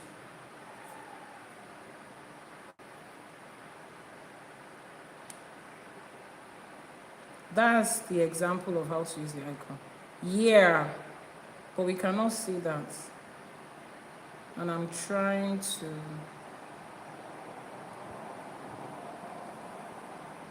Okay, while we wait for Mrs. O, let's just continue. While we wait for her, let's continue. I said, can you leave the screen? You are distracting us. I'm trying to get it off. I cannot. Please, can you leave? Thank you. There's a particular person we are waiting for so that you don't take our time. There are a lot of people here doing stuff. Thank you. Mrs. O says she's trying. Oh, I don't know how I'm going to do that. I'm also trying. She doesn't have enough followers to join the live. Oh, okay. You have to have a certain number of followers before you can join. Oh. Mrs. O, somebody just confirmed that maybe because you don't have, there's a certain number of followers that you have to have before you can join a live streaming. Okay, I didn't know that.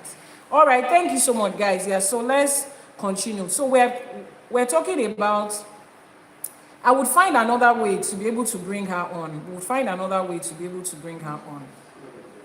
We'll find another way. Yeah, we'll find another way to bring her on. Thank you.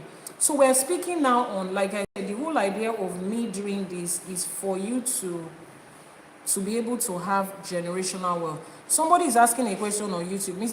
Dr. Ige said, living wealth for your children will lead to a lazy generation as we have today. Wow. You see?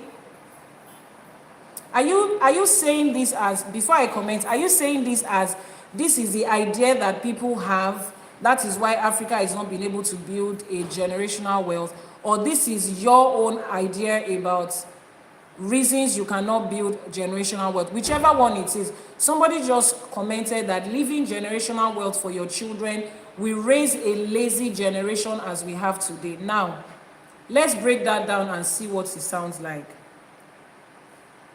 When you have wealth that you are building and you pass it down to your children, does that stop your children from working?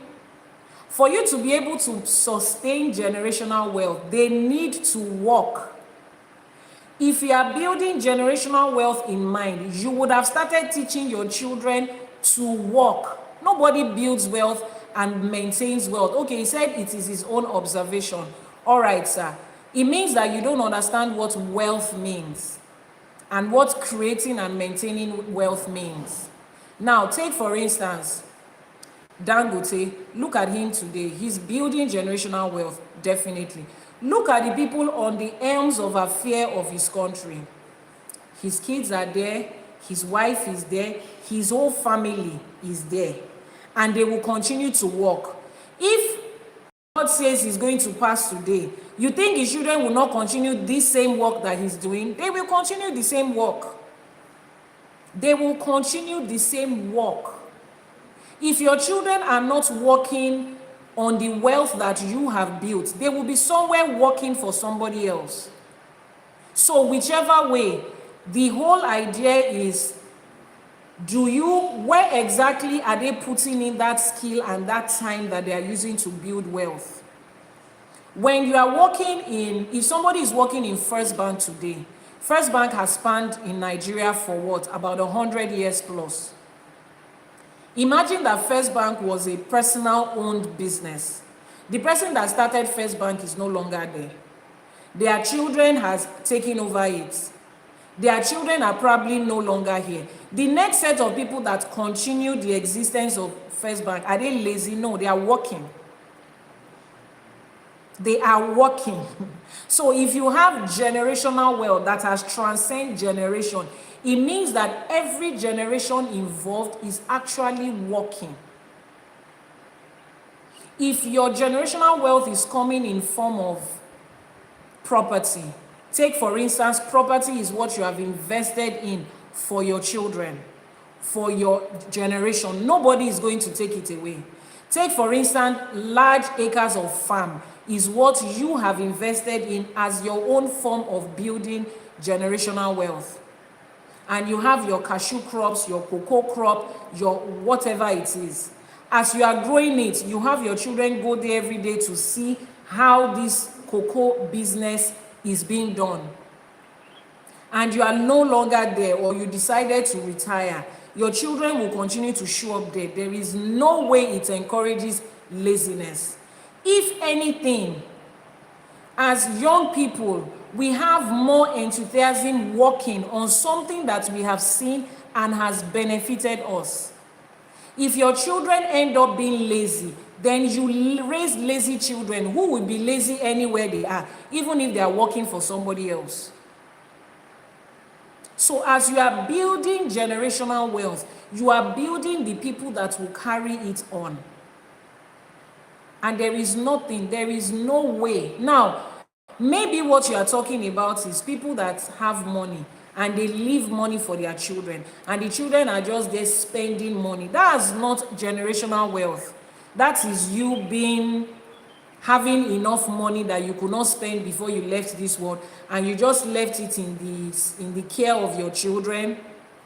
You are not growing business. You just handed them money and houses and cars, and you shared your will and you say, you take this, and the children already knows that, oh, daddy has extra $10 million sitting down somewhere and I'm just going to spend it. That is not generational wealth you created. You just handed people money for free. They don't know how you grew it. You did not raise them to know how to continue it. That's different. And even at that, the response of your children to that free money depends on how you raise them. It is very unlikely for your child to have access to a company that you had built, that has funded their lifestyle, that has been a source of wealth to them, and then they decide that, no, I'm too lazy to take it up. I want to go and work for somebody else. No. They are likely to stay with the one that you have. Why? They have seen how it works. It is in their family. They have seen the results that it produces. It is a security for life. Nobody is sending them away from it. So they are likely to be more into it than not to be into it. But just giving people free money here and there and expecting that, oh, I gave my children 10 million and they are going to make the best of it. No, they were raised to spend money. Okay? Someone says, I understand the topic. Please point out one or two businesses of those days that are still viable today. We discovered more companies died alongside the visionaries. Most children deviate. That's exactly why we are teaching this. Because the visionaries did not build or set up those businesses with generational wealth in mind. It's like somebody that is running a relay race and somebody that is just running sprints. Somebody that is running sprints is running with the mind of, I'm the one that is starting and I'm the one that is going to end. And the moment I end, the game has ended. Someone that is running a relay race is trained to take the baton and pass it to the next person. The next person is already standing with their hand at their back. You know how they stand in a relay race. He's already standing with his hand and his back, ready to collect it from the next person. That is the way a relay race, runners in a relay race have been trained. So as we are creating wealth, we are still going to come to that, but let me answer your question so that it won't feel like I'm ignoring it. You are creating generational wealth. You are creating something that will be passed down to somebody. You will start from childhood to begin to raise. Look at families. Now, you said I should give you one or two examples. Look at families that have, let's say for instance, they are like the Àyàn family. Àyàn is the drummer. Till today, if we want to beat drum in that village, we are going to that family to pick out a drummer. That is the generational skill and wealth they have created in that family. We are going there naturally to call out drummers. That is what their family has been known for. Their fathers did it. Their forefathers did it. The children in their family grew up taking drums and they are drumming. When they are going for a party, the little children too are there, drumming with them, learning, watching them. The day the father is no longer there, the children will continue it. That's the society we grew up in. That's the society that we are. Now, like I said, most of these examples in business, in empires, will be visibly seen before colonization. The reason that we are here at this point is because of the infiltration of westernization and colonization. I explained during one of the episodes of ÌŞÄÉ for today. I said, most people don't understand that the greatest resource that you have, the greatest currency you have is time. I know you have heard people say it over and over again. True life example, Mr. Culture here in the UK. From drumming, he was brought here. Thank you so much, ma'am. So, most people don't know that the greatest wealth and resource that you have is your time. People understand that. West understands that. Even we understand that. We understand the things that we put our time into, which is why when you find a family of drummers, they start to put that other child into drumming. They start to put that other child. Hey, Mrs. O she has been able to send a request. Thank you so much. Let me accept. Now, let me see if I can accept it. Oh, finally. She's joining us. I've seen your request. Can you hear me? Let me see. Let me. Can you hear me, ma'am? Yeah, I can hear you. Okay, can everybody hear her? Those of you on YouTube, the person that we've been trying to add on the link that I said had a request, a review, or is it a review or a testimony that we call it now? She has finally been able to come on the live streaming. So I will be moving the device for YouTube. I'll be moving the device on YouTube close to the device for TikTok so that you guys can also hear her. So just hold on while we reset the device.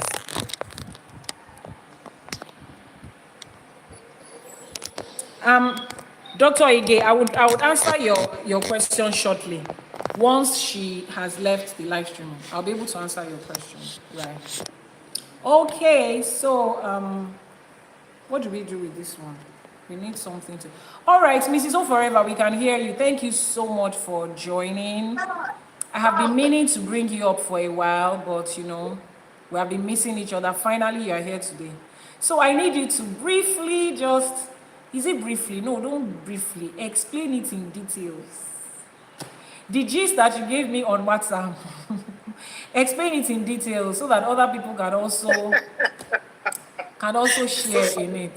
Thank you so much. All right, you're on now. How will I say it? Good afternoon, everybody.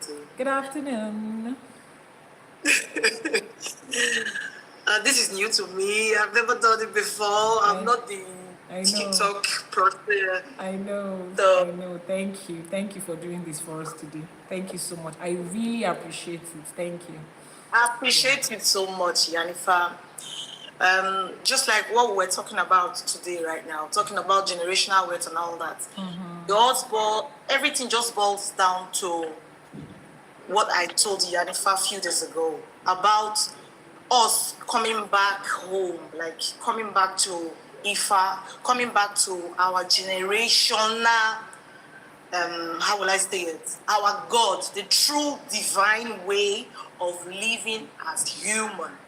Because I think white people funkified it so much, they made it so beautiful that we forgot ourselves, even as humans. We actually don't know anymore how we should be doing anything anymore. So we all got lost. I'm part of it. We are all part of it. True. Coming back home today now, I just told Iyanifa a few days ago. I did a divination, and she replied to me. She gave me the divination, and the divination was exactly what. How will I explain this? If I don't start it from the beginning, you guys will not Yes, understand. exactly what I was going to say. So start it from the beginning so that they can get the backstory. Yeah. Yeah. Thank you.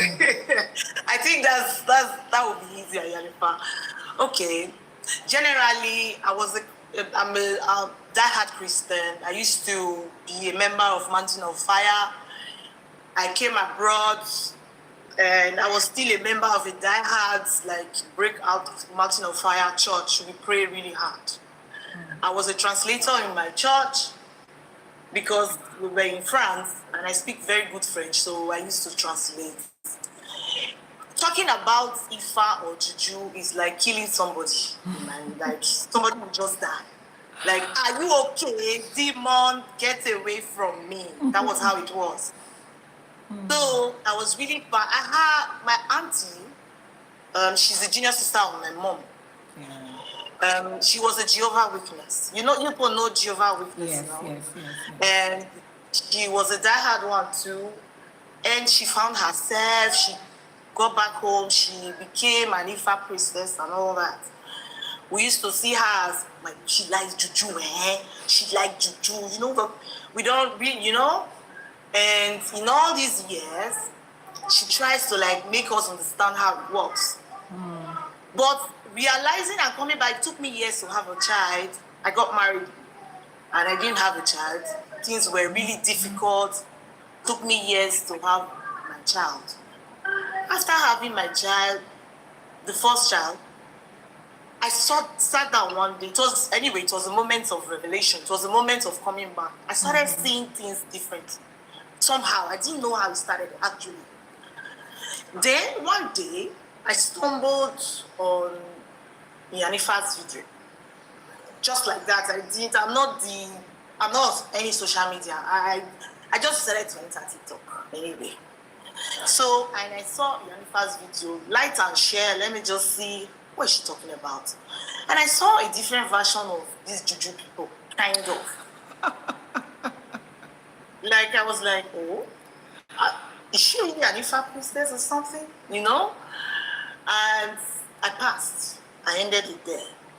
So gradually, my auntie started talking me into, when I was really dead into a situation. I called on her, cried to her, and she told me, okay, you are my daughter, I will always take care of you. She started taking care of me, actually. Without my consent, let me say. She was doing it, whatever she goes, whenever I cry home, she always tell me, okay, don't worry, I will do this. She does it on her own. That sometimes she will want to explain to me what divination said. I will snub her. I will not take it serious. And because I'm not taking it serious, she will just ignore me and do whatever she has to do. Yeah. So it was like that continuously. I was believing, kind of, because things were changing, things were getting better. I got pregnant with my daughter. Things were getting pregnant with my second daughter. Things were getting better and all that. And again, I saw Iyanifa. Then I started following her.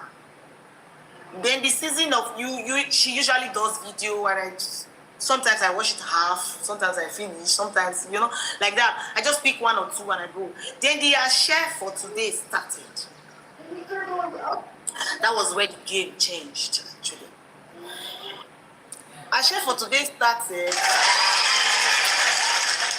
Ashe for today needs a clap because let me just chip in something here. Ashe for today is our daily live streaming that we have every weekday, 6 a.m. Nigerian time. That will be 5 a.m. for those in UK and Ghana at the moment, and 1 a.m. on the EST. When I'm coming on Ashe for today, I wake up at 4 a.m. When I say I wake up at 4 a.m., sometimes I hadn't slept all through the night. Sometimes I would have slept at 2 a.m. But I'll be awake at 4 a.m. to show up. Everybody in my house is still sleeping. My kids homeschool, so they don't have any reason to rush out of bed in the morning. There are some times when I ask my husband, do I really have to do this thing today? He says, babe, if you don't feel up to it, you can. You can just decide not to. But I'm like, people will be there on their phone waiting to listen. And there was a time that I was thinking, are people really learning anything? Nobody is telling me how. Anyway, I'm just like, let me just continue to do it. So when I have people come to me like this to refer to Àṣẹ for today, you just gave me another fuel to pour into my tank, because I'm a human being like yourself. Sometimes I get tired. Sometimes I ask myself, why am I even doing this? And the annoying part is people that think you are coming on live streaming because of TikTok gift and YouTube monetization. See, when it comes to money, I'm a proud person. No? I'm not Dangote, but Ajay has helped me and is still helping me. So you see, sometimes when we finish TikTok and I look at it and I just smile, I'm like, oh God, this is the reason some other people are coming on live streaming every day, sending your gifts. That's not why we're doing this. There are so many other things that we can do with our time. Me as a person, there are like 1,001 things that I can do with my time, aside from showing up here every morning. But because Ifa has made it compulsory for me, some people even said, oh, you want to be like all these morning prayer pastors because of the money they are making on YouTube. And I looked at it like, that's exactly what you are talking about. You are broke and you think everybody is broke like you. Some of us are not broke. It's not pride. We are not. We are not. We still need more money, but we are not broke at this time. If social media shuts down today, some of us, we are still making money. So this is not about that at all. This is about coming out to teach. And the fact that people have come to this live streaming to say, I picked one or two things from what you said alone. Ebo and Etutu is good, but what knowledge will do for you, we have not even started scratching the surface. So thank you so much for every time you send me a review concerning Àṣẹ for today. It means a lot to me. See, if you come to me for consultation and divination, I get paid for that. That is the way Ifa has laid it down. I get paid. So if you don't come back to me to say thank you, it's okay. You paid for a service. That's fine if you don't see the need to. But you see, for Àṣẹ for today, I need that thank you as a fuel to show up. You, sis, you are the reason this week now, for the rest of this month, every time I remember that message that you sent to me, I tell myself, oh yeah, stand up. Somebody needs to listen to you. So I'm serious. It means a whole lot to me. It's the encouragement I need at this time, because it's not just, you people are lying down on your bed when you are listening to me. I am dressed up for the day. I'm out for work. I sit down and I am dressed at 5 a.m. I'm with Ifa, then I start to do the divinations. I'm making the wure to the orishas. I'm receiving messages and downloads of what I'm going to tell you. An hour before I come, 2 hours before I come. So it's like, Àṣẹ for today starts for me at 4 a.m.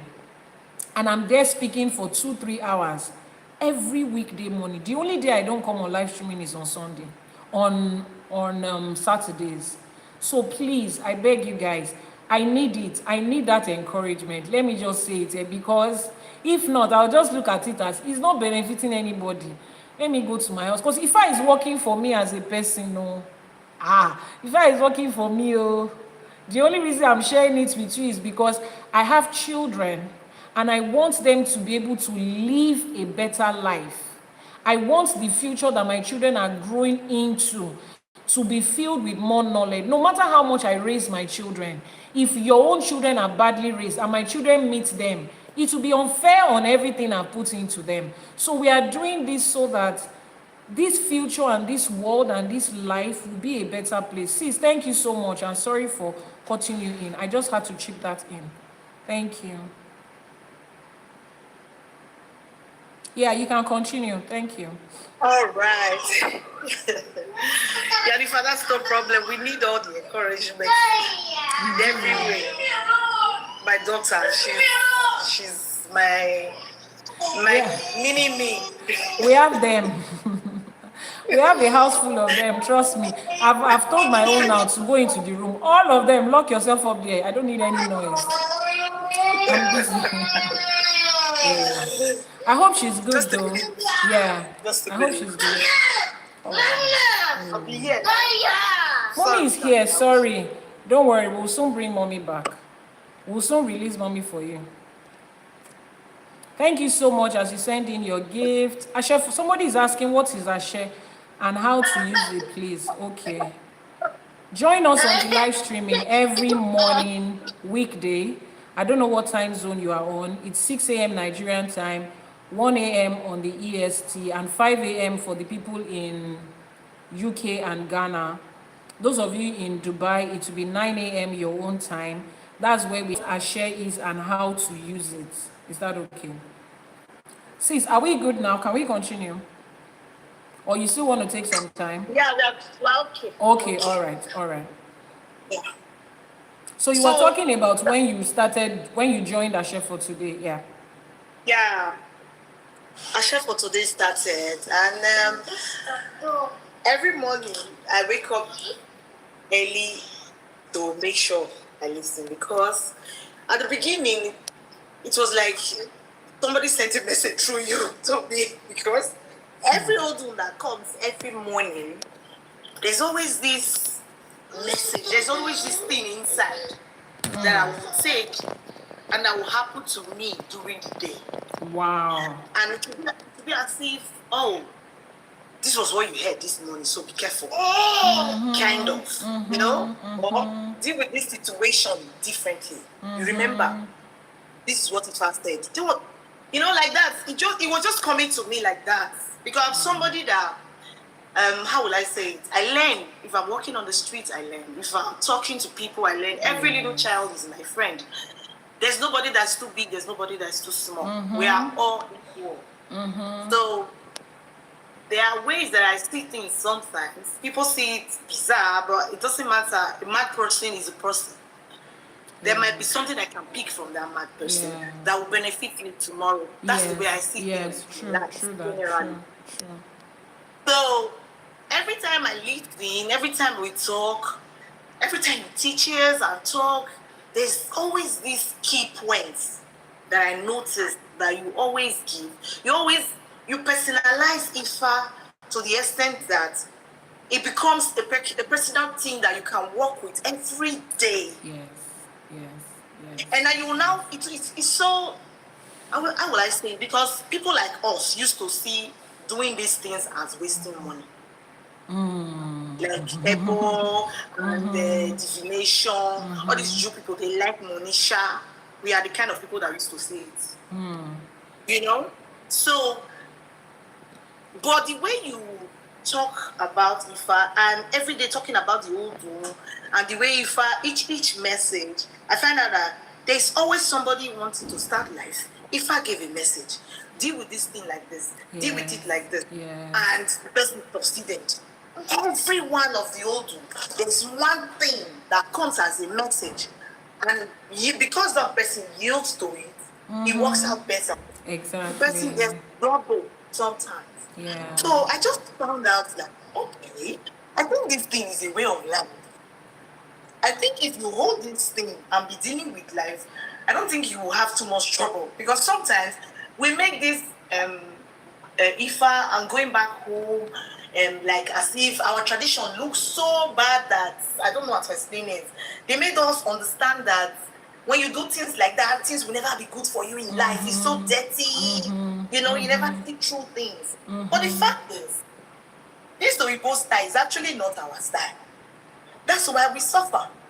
True. And I noticed it that applying my like Ifa way of living into my everyday life, because you made it so simple to the extent that I now understand how to use each Odù to live every day. You understand? You made it so simple. You made it so, like, how will I say it? Implying it as a daily life. There was one day you spoke about, I was the first Ashe for today, the first season. We spoke about somebody, I forgot the Odù Ifá that was it on that particular day, but it was about somebody not trying to war with anybody. It was about àwọn Iyami. Yes. Yeah, I remember not that. Trying to, you are not somebody that has been giving effort, you don't honor them, and somebody that has been doing it for so long, you want to go and fight. Exactly. Because of your kabashi, it will help you. You know? Ignorance. I took that word so strongly. Like that then, okay, this thing are true. There are some people that are higher than you. Don't just there. Exactly. And I implied it at work. It worked for me so badly. You understand? So that's one of the examples. And the other one, and there was a day, it was the 1st of September or so. No, 3rd of September. It was a chef of the day for me. Other one. Yeah. Every day. Yeah. On that particular day, there are so many things that have been going on in my life, work-wise. I was in the process of buying a house and all that. A lot of things were going on. And because of the words you give every day, I try to step with my daily life. I started inculcating Ifa into my daily life, like my daily routine. Whenever I hear messages and we talk, I try to live like those people. Our ancient ancestors. Yes. To see if I use this wisdom, maybe to help me. If I'm in a situation that is so tight, I'm like, okay, there's this way I can use it, maybe to work out. And I just find out to work out. And it makes it so simple. Wow. That even myself, I was like, oh, okay. These are better. Come. Just a minute, sorry. Okay, that's fine. That's fine.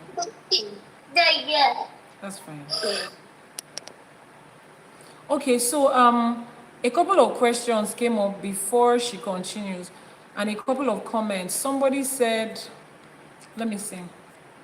A couple of comments came up. Let me see the one I can quickly answer before she comes back again. What is real to we Africans is spirituality. If you carry spirituality to, okay, that's a comment. Somebody asked a question. The person says, what do you know about, can somebody really make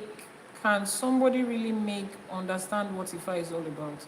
You want to understand what Ifa is, go to the YouTube channel, Iyanifa Ewa TV, and watch the previous videos that I have on my YouTube channel.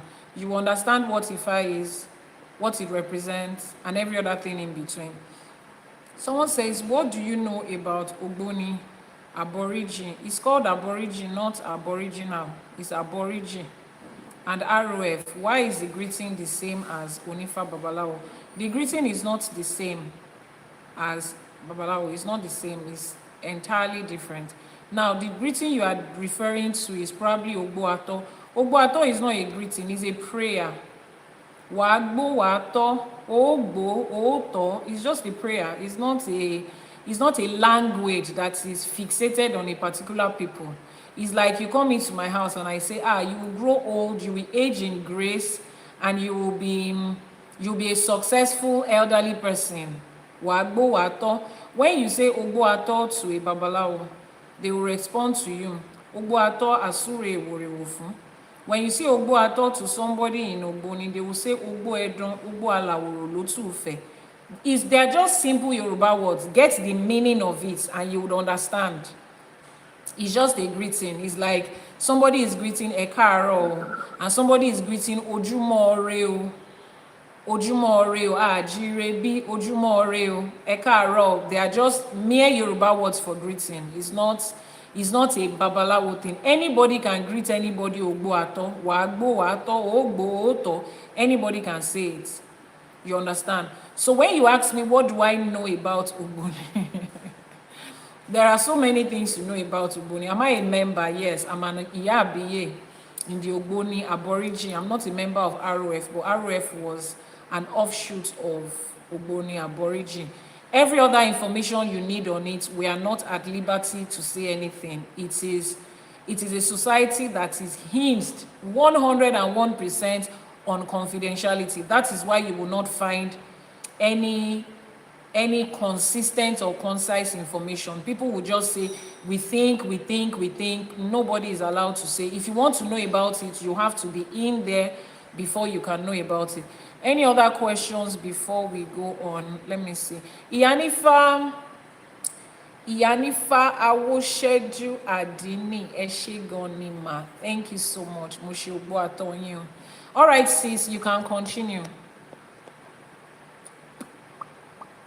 Yeah, sorry everyone. Yeah, we're good. It's my little daughter. We're good. Thank you. Yeah. So that has been my experience. So on this day, it was the day I was going to go and collect my key.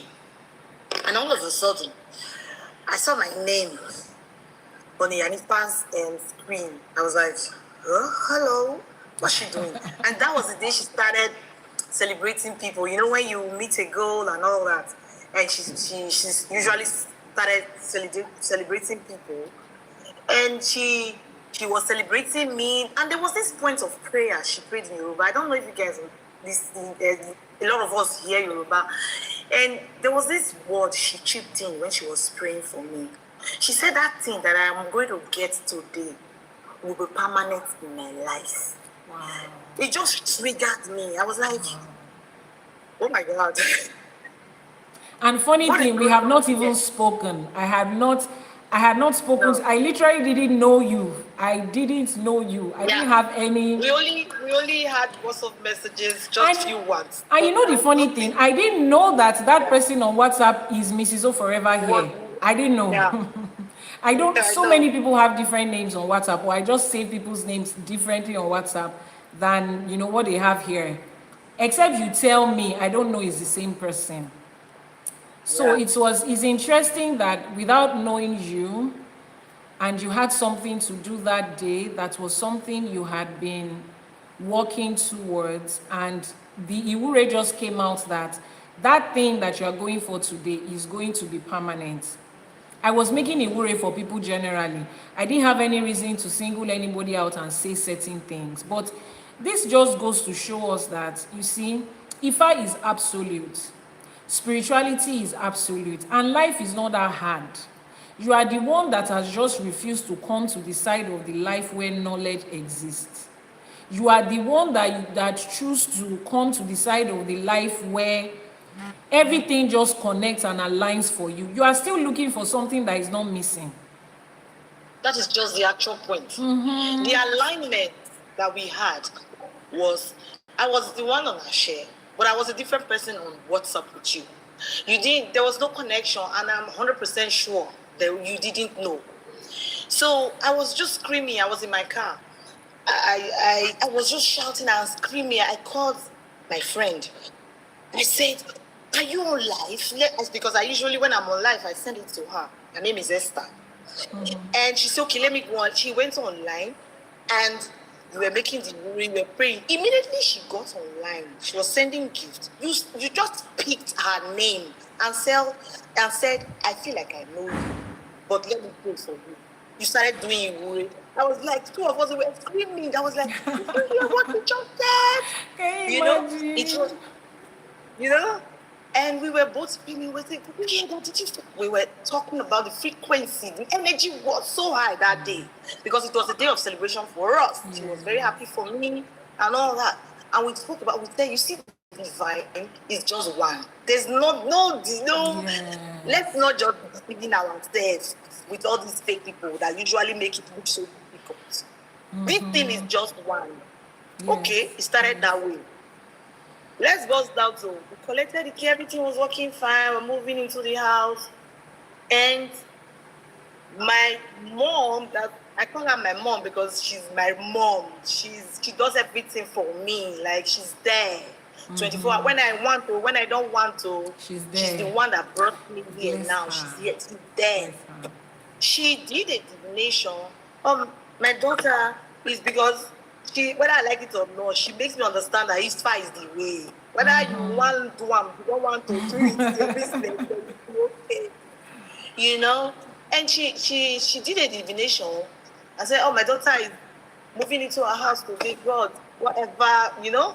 And at the end of the day, the divination that came out was, I don't, okay, I don't know, I don't want to say it, but it just... No. You don't have to go into details about your divination result. It's fine. You don't have to. Yeah. What she saw, and said we should handle in the process of, like, we just got into the house, there's this thing that's going to happen, there's this thing, but you will triumph. This is what Ifá said. I said, okay, no wahala. I did the divination with Iyanifa. The same thing, ladies and gentlemen. When I mean the same thing, I mean literally, word by word. Like literally. Let me pause you a little bit there. You see, when I tell people that Ifá doesn't have anything to do with, oh, the Spirit of God is in me. Oh, God called me. Oh, I'm a holy person. Ifá doesn't have anything to do with that. If an 11-year-old makes a divination for you today, and he has learned how to use Opele, Ikin, Erindilogun, those are the divination tools, and somebody is making a divination from you, an 89-year-old man or woman is making a divination for you on the same thing, they are going to get the same results. Now, mind you, the Odù Ifá might not be the same, but the explanation in it is the same thing. I didn't know she went to her aunt to make a divination. I don't know her auntie.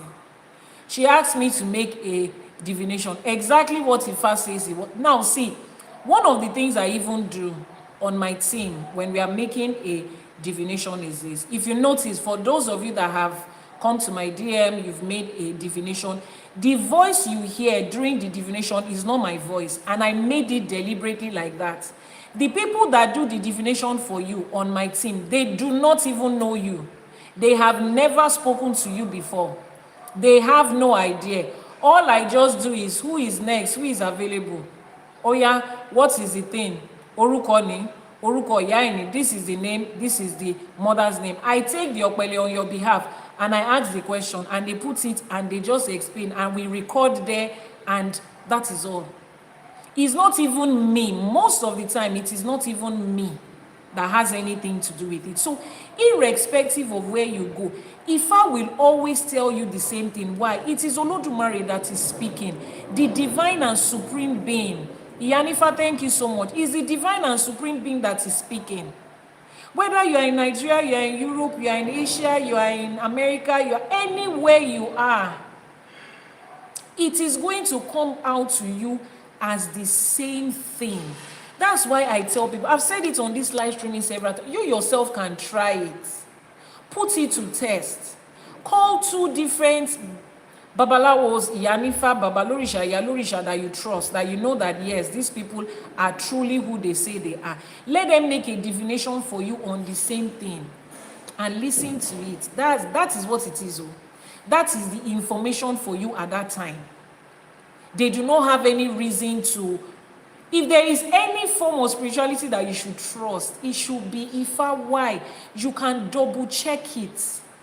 You can confirm it. If your pastor comes today and says, oh, and the Spirit of God said, there is no way you are going to confirm. I'm not saying whether the Spirit of God spoke to them or not, but how do you confirm that it's the Spirit of God that spoke to them? How? Oh, your spirit, we bear witness with you. At what point do I know that my spirit has grown to the point to bear witness? Oh, continue to tarry in the place of prayer. God will speak to you. How? God will speak to you in your dream.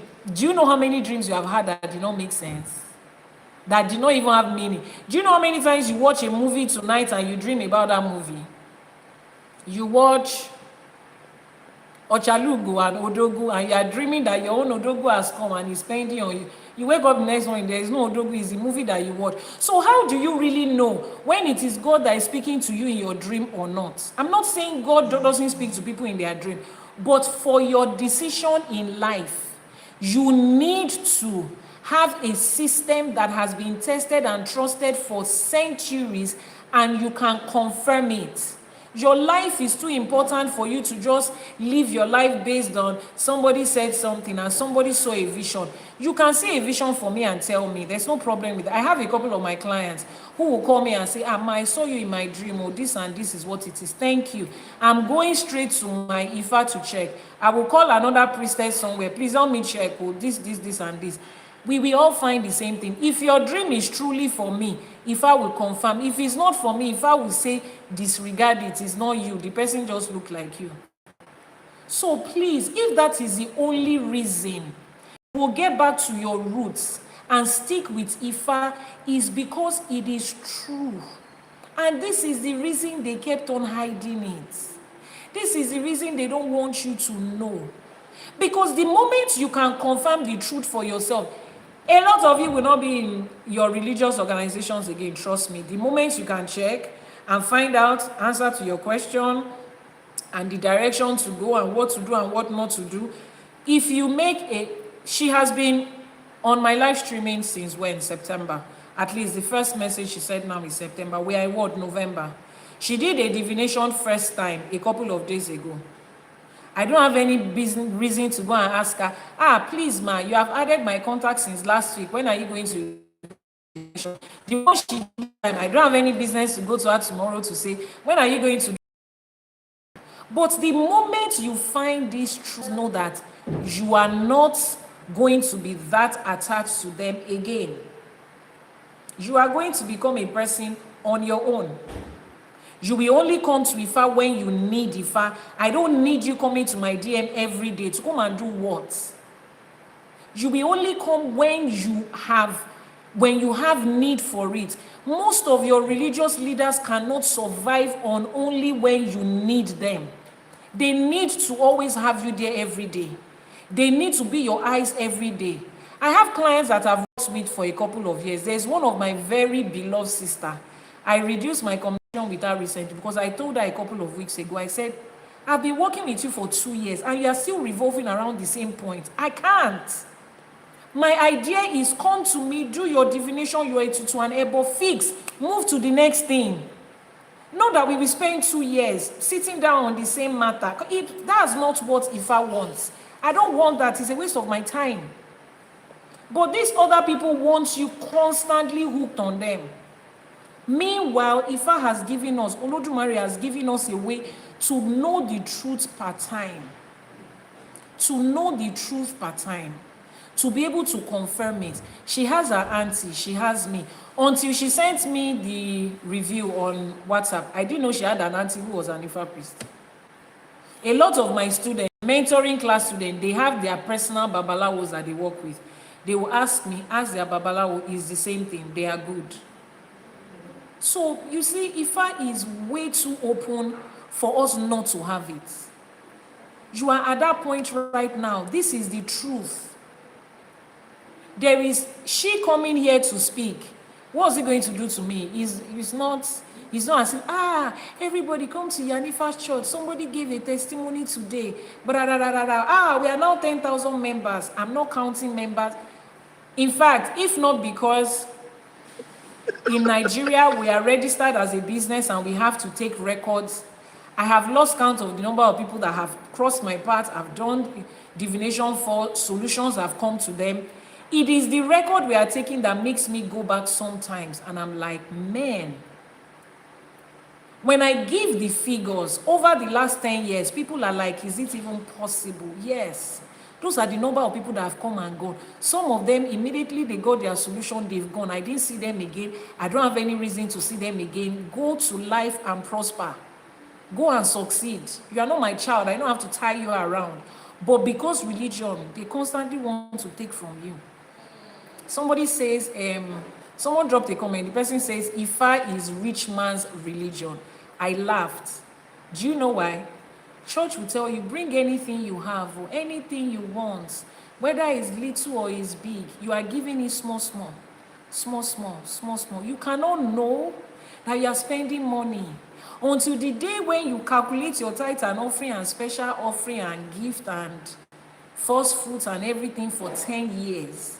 That's when you know that, if na ajo and isusu I dey take this money do.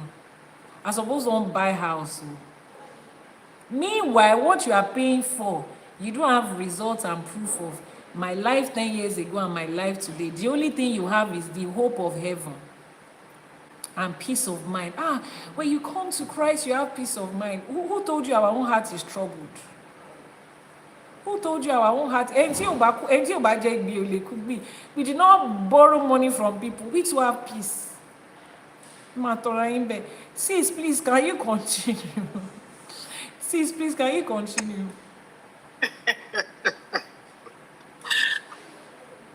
I'm not saying this to actually boost anybody to work in Ifa. If you say Ifa is rich man's, I want to chip in this. Okay. If you say Ifa is rich man's religion, I want to be in the rich man's religion. My brother, stay in the poor people home. I like it.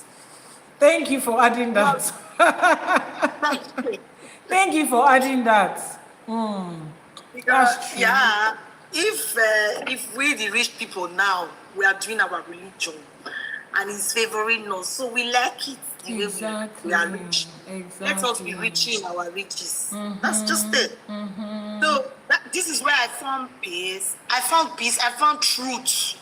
I actually discovered that I can communicate with my ancestors easily through the religion, through this spirituality. My true self, I found it. I connected with my true being, and I could understand myself now.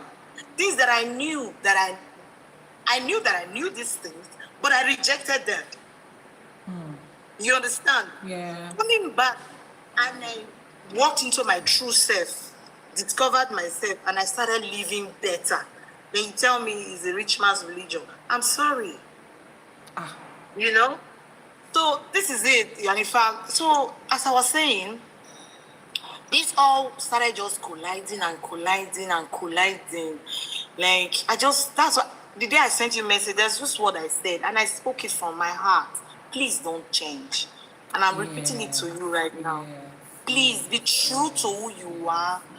And please don't let them influence you. This is not publicity.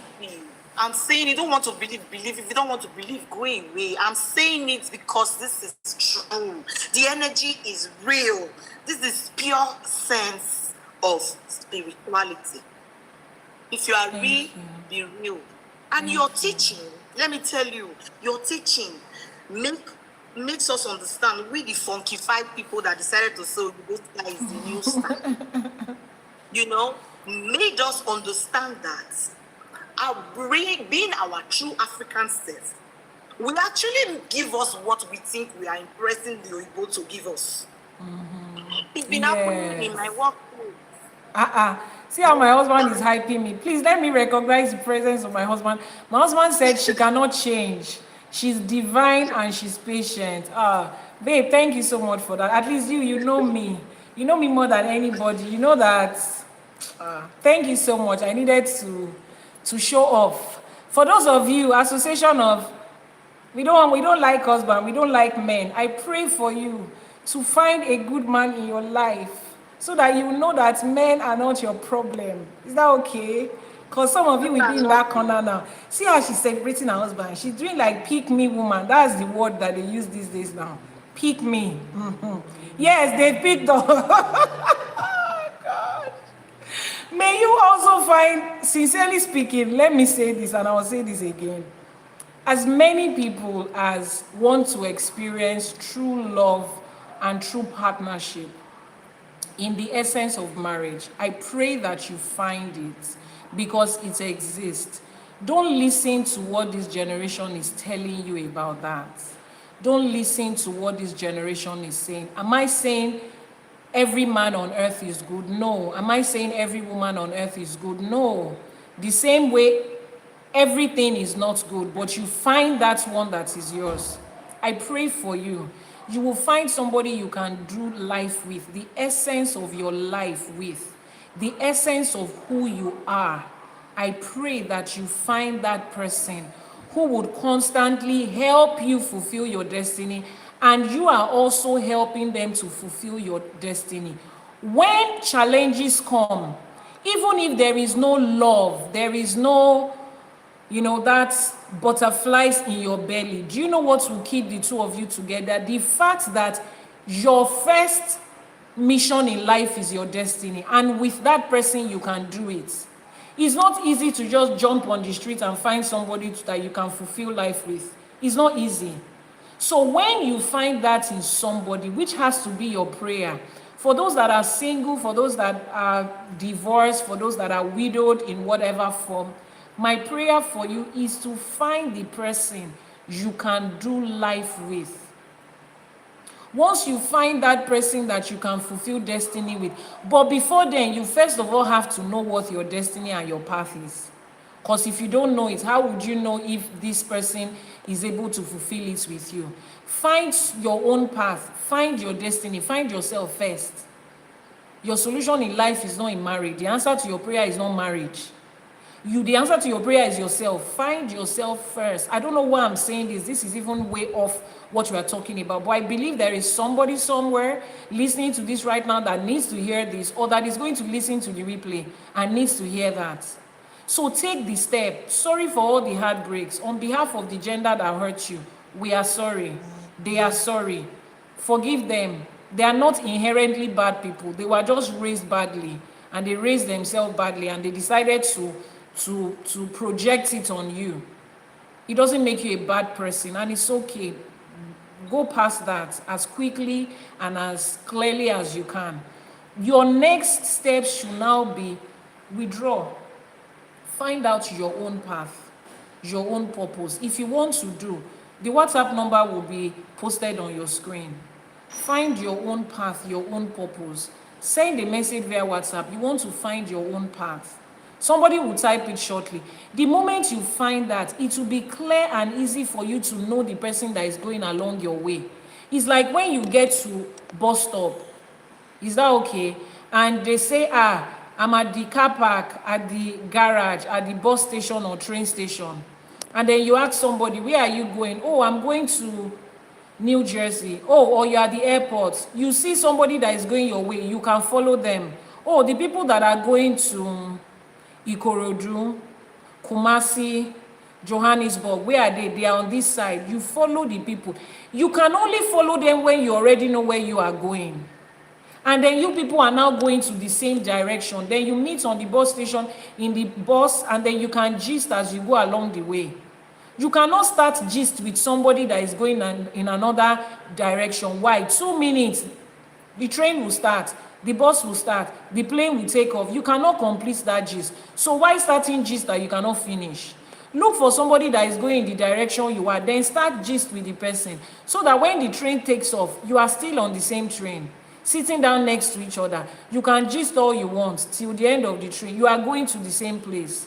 So please, I don't know why I had to chip this in, but I beg of you, the moment you find someone that is on the same path with you, you see these stories that they are giving you about marriage is this, marriage is that. I'm not saying that your life is about marriage, but the person you do life with is one of the most important parts of your journey in life.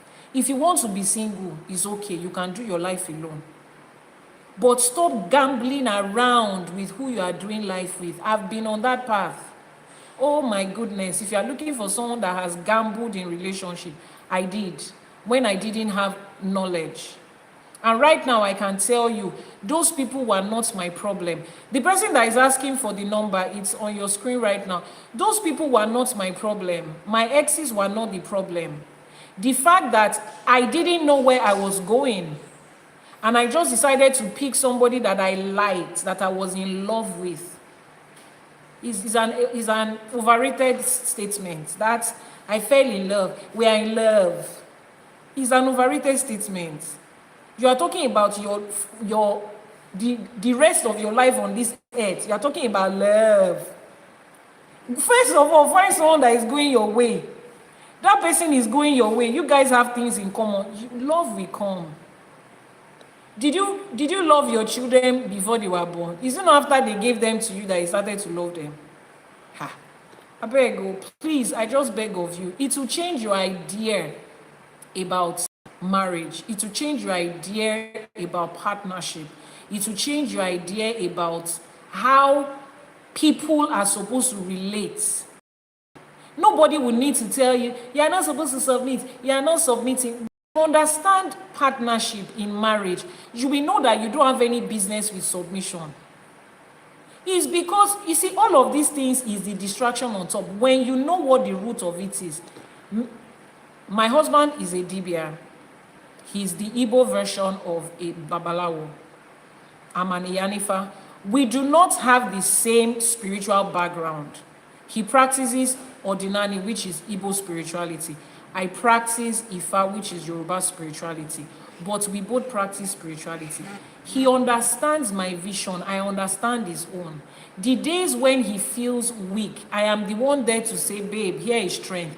The days when I feel weak, he's the one there to say, you know what, you can do it. And as we see each other fulfill destiny, and we are happy, and we can see the success, it will keep us going, even on days where we are not in love. My vision and my path in life, this destiny, this spirituality that is my calling, is more important to me than anything. I have had to leave my children for years to go in search of spiritual knowledge. Yes, this calling comes first before any other thing. I was first a human being, and my calling was something I was born with before I met any other person in life, including my children. So the only thing that can walk me through life, the only thing that I can walk with in life consistently is the same thing that aligns with that thing. If I don't find something that aligns with that thing, it's not going to work. Someone says you went in search of power. I did not go in search of power. I went in search of knowledge. Power is not something you search for. Knowledge that you have is what will bring the power. Nobody goes in search of power. Power is not missing. It's knowledge that you go in search of. I was on a journey through every southwestern state of Nigeria and every country in the coast of West Africa, searching for the knowledge of Ifa. Why? Because you cannot walk into a certain place where that knowledge has been put together. Nobody had it. It was scattered everywhere. What Ifa College is doing right now is gathering all that knowledge from east, from west, from north, from south, and giving it to you in a place where you can just click and find it. Our fathers didn't do that. Our grandfathers didn't do that. Our great-grandfathers didn't do that, at least not to a large extent. Maybe this present generation of fathers we had, they attempted to do it. So we had to go about, which is what I was also teaching about generational wealth. Your great-grandfathers had to learn from the beginning. Your grandfather had to learn from the beginning. If our own forefathers had put it together, I would not have to spend an entire decade searching for knowledge of Ifa. That is how important it is to me. So the moment I find that, the only person I can work with in life is somebody that knows that understands that has also found that. If that is what you find in marriage, nobody will be preaching, marriage is not the ultimate thing in life. It's because they have not found the true essence of themselves, and they are not attracting people that have found the true essence. That's why they are talking like that. It's like when Dangote is looking at you saying, Nigeria is a poor country. People cannot make it in Nigeria. He's looking at you like this. Wow. 80% of his wealth was built in Nigeria on the back of Nigerians from the economy of Nigeria. So he's just looking at you like this. Don't worry. The day you find the truth, you will know that Nigeria has more than enough wealth to go around all the over 200 million people in this country. Ish. Anyways, let's continue. I digressed a bit so that you can understand that. Somebody needs to understand this. My dear sister, sorry, we're always like this. Let's continue. It makes it clear and it makes things better. Okay, just to add to what you just said, I was just elaborating on how I could pick knowledge and inculcate it in my daily lives, and how I could understand. It all came down to because I am with a good man. Just a minute. Jane, please, can you go to YouTube and type in the WhatsApp number? Somebody is asking. Thank you so much, sis. Sorry to cut you. Yeah, I'm listening to you. It's because I'm with a man that our spirits align. Yes, very true. He let me grow.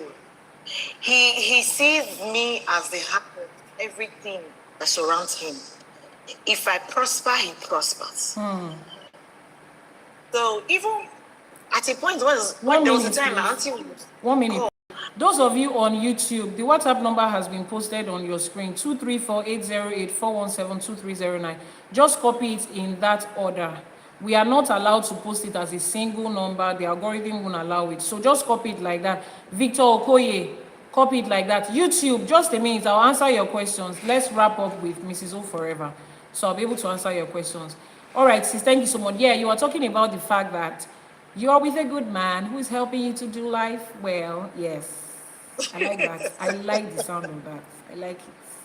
I like love. I like marriage. I like actually love. the point of it all. When you align spiritually with a man, two of you will grow, even in dirt, even in whatever, you can grow and align, you know, live life to the fullest. I think our best will come out when we choose the right person to live with. Exactly. It will. It will. It will. It will. So at a point in time, during my ignorance era, my auntie will call and will say, give the phone to your husband. And my husband would just say, please, I want to do so and so. And if I said this, I want to do it, please. Don't you know her wahala. She will not understand. Don't worry. He will say, no, auntie, don't worry, do it.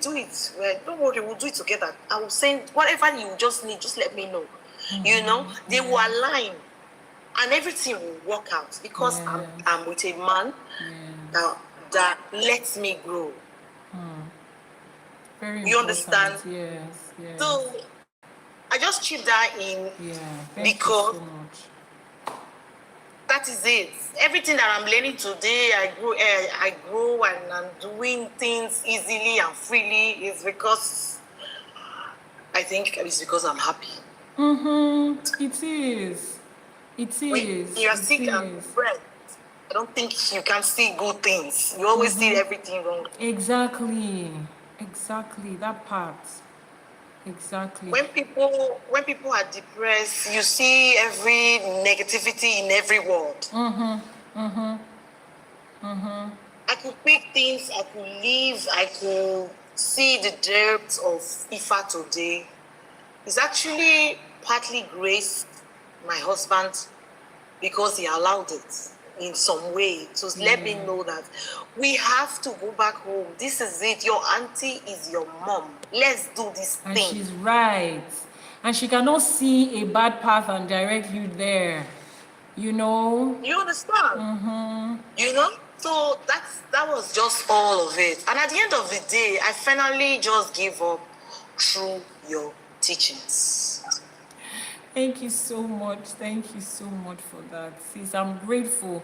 Thank you for coming. Thank you for taking your time. I mean, a lot of people, I have a lot of clients who have wonderful reviews, but then they are not at liberty to allow the world hear their voice because, you know, their family. I have clients whose spouses are not in support of Ifa. So they cannot openly talk about the fact that this is what is actually working. Their spouses are enjoying the benefit of Ifa in the house, but they don't know. They will just tell them, we are praying.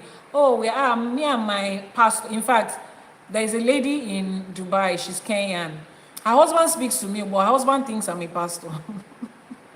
That's the only way the guy will allow them to. He thinks I'm a pastor.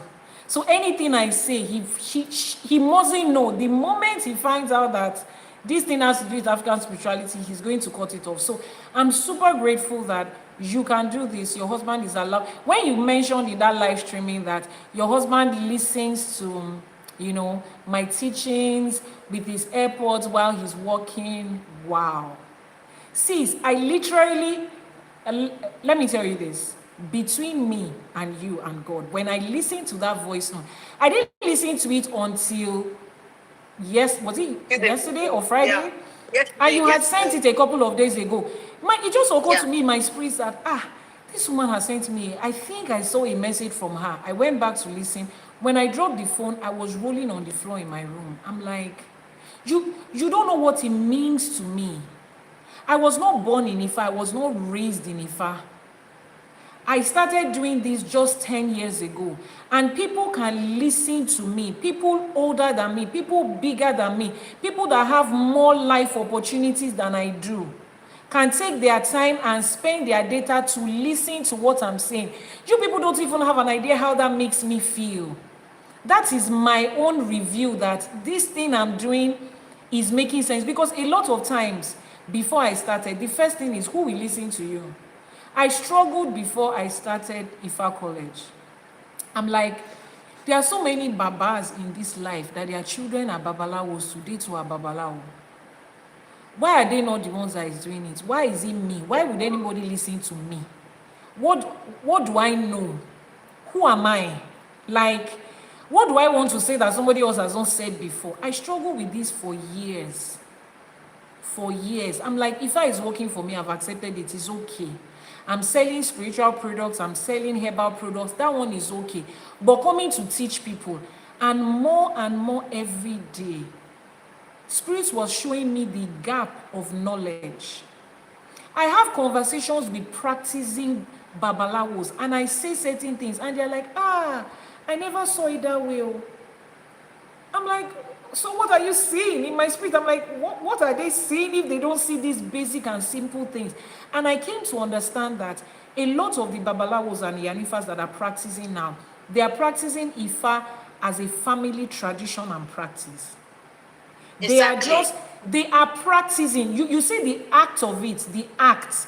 They are just doing it. It's like your child speaks your native language. My children speak Yoruba because that is what we speak in my house. They speak English because that is what they are speaking. My children didn't go to school to learn how to speak Yoruba. It's just something they saw around them. That's how Ifa is to them.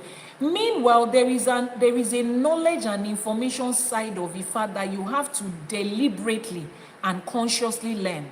Take Yoruba language, for example. A lot of people can speak Yoruba fluently. They cannot read it, they cannot write it. A lot of people can write Yoruba, they cannot write Yoruba with the ami on it, those marks and those dots, they cannot. And that is the only language they understand. In fact, they don't speak any other language other than that. It is only in school where you are learning Yoruba that anybody will teach you that. People that are speaking it will not teach you how to put ami on it. Those are things that you learn from gaining proper knowledge. When you study Yoruba as a language, you learn Yoruba literature, Yoruba, what's it called? Yoruba grammar. You learn the grammar of Yoruba, you learn the literature of it, you learn all those things. The phonetics of Yoruba, you learn it. When you speak it as a practice, you don't learn all of that. That's the difference. A lot of them, thank you very much, Yoruba poetry. A lot of them they are echoing what they heard their father say. Is it true? Yes. Is it working for them? Yes. But if Ifa is an embodiment of knowledge, then everybody has to learn it formally. When I started seeing that gap was when I knew that I had something that the world needed. And to see myself today, we officially started Ifa College on TikTok it was this time last year. Yes, it's about a year. And we have grown from scratch to what? 160 something thousand. What do they call them? Generic followers. Is it generic followers that they call them? People that are following because they choose to. We don't run sponsored adverts. We don't have influencers. We don't have nothing. And 160,000 people on TikTok alone. Organic, thank you, organic followers. I see it every day and I'm like, oh, if I open church, I go sell. With this number of people, it humbles me. When I listen to your message, I was rolling on the floor in my room and I'm saying, Elédùmarè ọba ayérayé o, Elédùmarè ọba ayérayé, Elédùmarè ọba ayérayé o, Elédùmarè ọba ayérayé, kò má sọ́ba mìíràn lẹ́yìn rẹ̀, kò má sọ́ba mìíràn lẹ́yìn rẹ̀, Elédùmarè o. Elédùmarè ọba ayérayé. I am proof that Ifá works. I was a pastor in church, and not just in anyhow church. In Christ Embassy Church. If I had stayed in Christ Embassy Church, I would have become a very big pastor, and you know what that means if you know what Christ Embassy is. I didn't come to Ifá because I needed money. Those of you that knew me on Facebook, I have been building businesses that have spanned 2 decades before I came into Ifá. I didn't come to Ifá because I was sick and I needed healing. A lot of you came to Ifá because you had a problem, and that's fine, but some of us didn't. I came because I was searching for knowledge. There were questions that Christianity couldn't answer. There were so many things that did not add up. The definition of God that Christianity gave me did not add up. There were missing pieces and puzzles. I knew there had to be something more than it. And Yoruba will say, Tíwájú ò bá ṣe lọ, ẹ̀yìn máa ṣe padà sí. If you can't move forward, you will go back. I had to go back. I'm like, okay, you're searching for God. Let me even understand how God related with my own people. Maybe they will be able to answer my questions. And I will tell you, if I had 99 questions before I came, Ifá has answered 95 of it for me. And it feels, it is, I don't know. Sometimes I wish I could open people's head up and open their heart and just empty what I know into them. That's why you see me coming here every day, so passionate about this thing. See, let me tell you, some people come on live streaming because of money. Oh, sorry. Some people come on live streaming because of money. Yes, it's good. Monetization is good, but some of us, that's not the kind of money we are looking for in life. That's not the kind of money that we roll with in life. So if somebody like me is taking my time to come and tell you something, please listen. Especially because I don't have any direct gain. Ifá did not say, if you bring 20 people to Ifá, you have a crown in heaven. Nobody has promised us any crown in any way. I don't have any direct benefit from your success. The only benefit is the money that Ifá has told you to give to me as an Iyanifa. That's the only benefit I have from you. And when you tell other people, that woman is the one that did this and this for me, that's all. Theodora, I see you. Thank you so much for being here. That's the only thing. If an Ifá priest is teaching you, Ifá is already working for him before he can come and tell you. So if you think that it's because of your money, then you need to think again. Because the Ifá they are teaching you is working for them. They have things that they are doing that Ajay is working for them. He's not the one they are going to collect from you. It's because we have found, it's like somebody has found something and it's like, everybody come and see what I saw. Can you imagine what I saw? That's how we feel. So sis, thank you so much. I'm super, super grateful for you sending that. You don't know what it means to me and the rest of my team.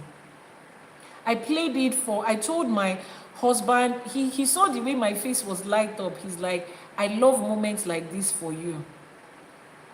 And for everybody out there, for every one of you out there, whatever it is they've told you about Ifá, I can categorically tell you it's not true. Whatever it is that they've told you about Ifá, I can categorically tell you it's not true. We help you to unlearn the misconceptions and to learn the truth. Ifá is not tying anybody down. So what's the worst that can happen? You will come into Ifá, you will find out that it's not for you, and you will go. Ifá is not, there is nothing in Ifá that will come and call you, I've not seen you since last week. Exactly. Oh my God. There is nothing in Ifá that will come and say, we've not seen you last week. Why didn't you come?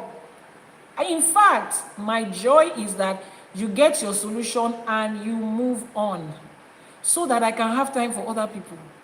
Because if you know what my DM looks like, sometimes I'm looking at my GM like this. My GM is looking at me. We are trying to see who will win this battle today, because what?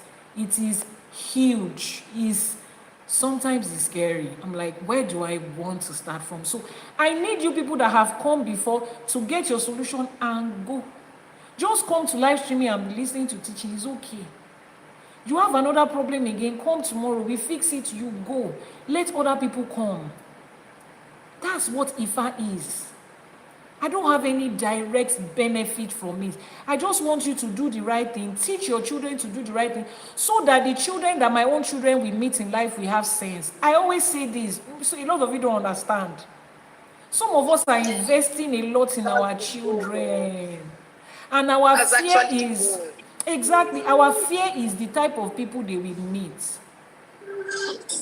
One of the reasons I homeschool is because my children I consider them as they are still in the formative years of their life.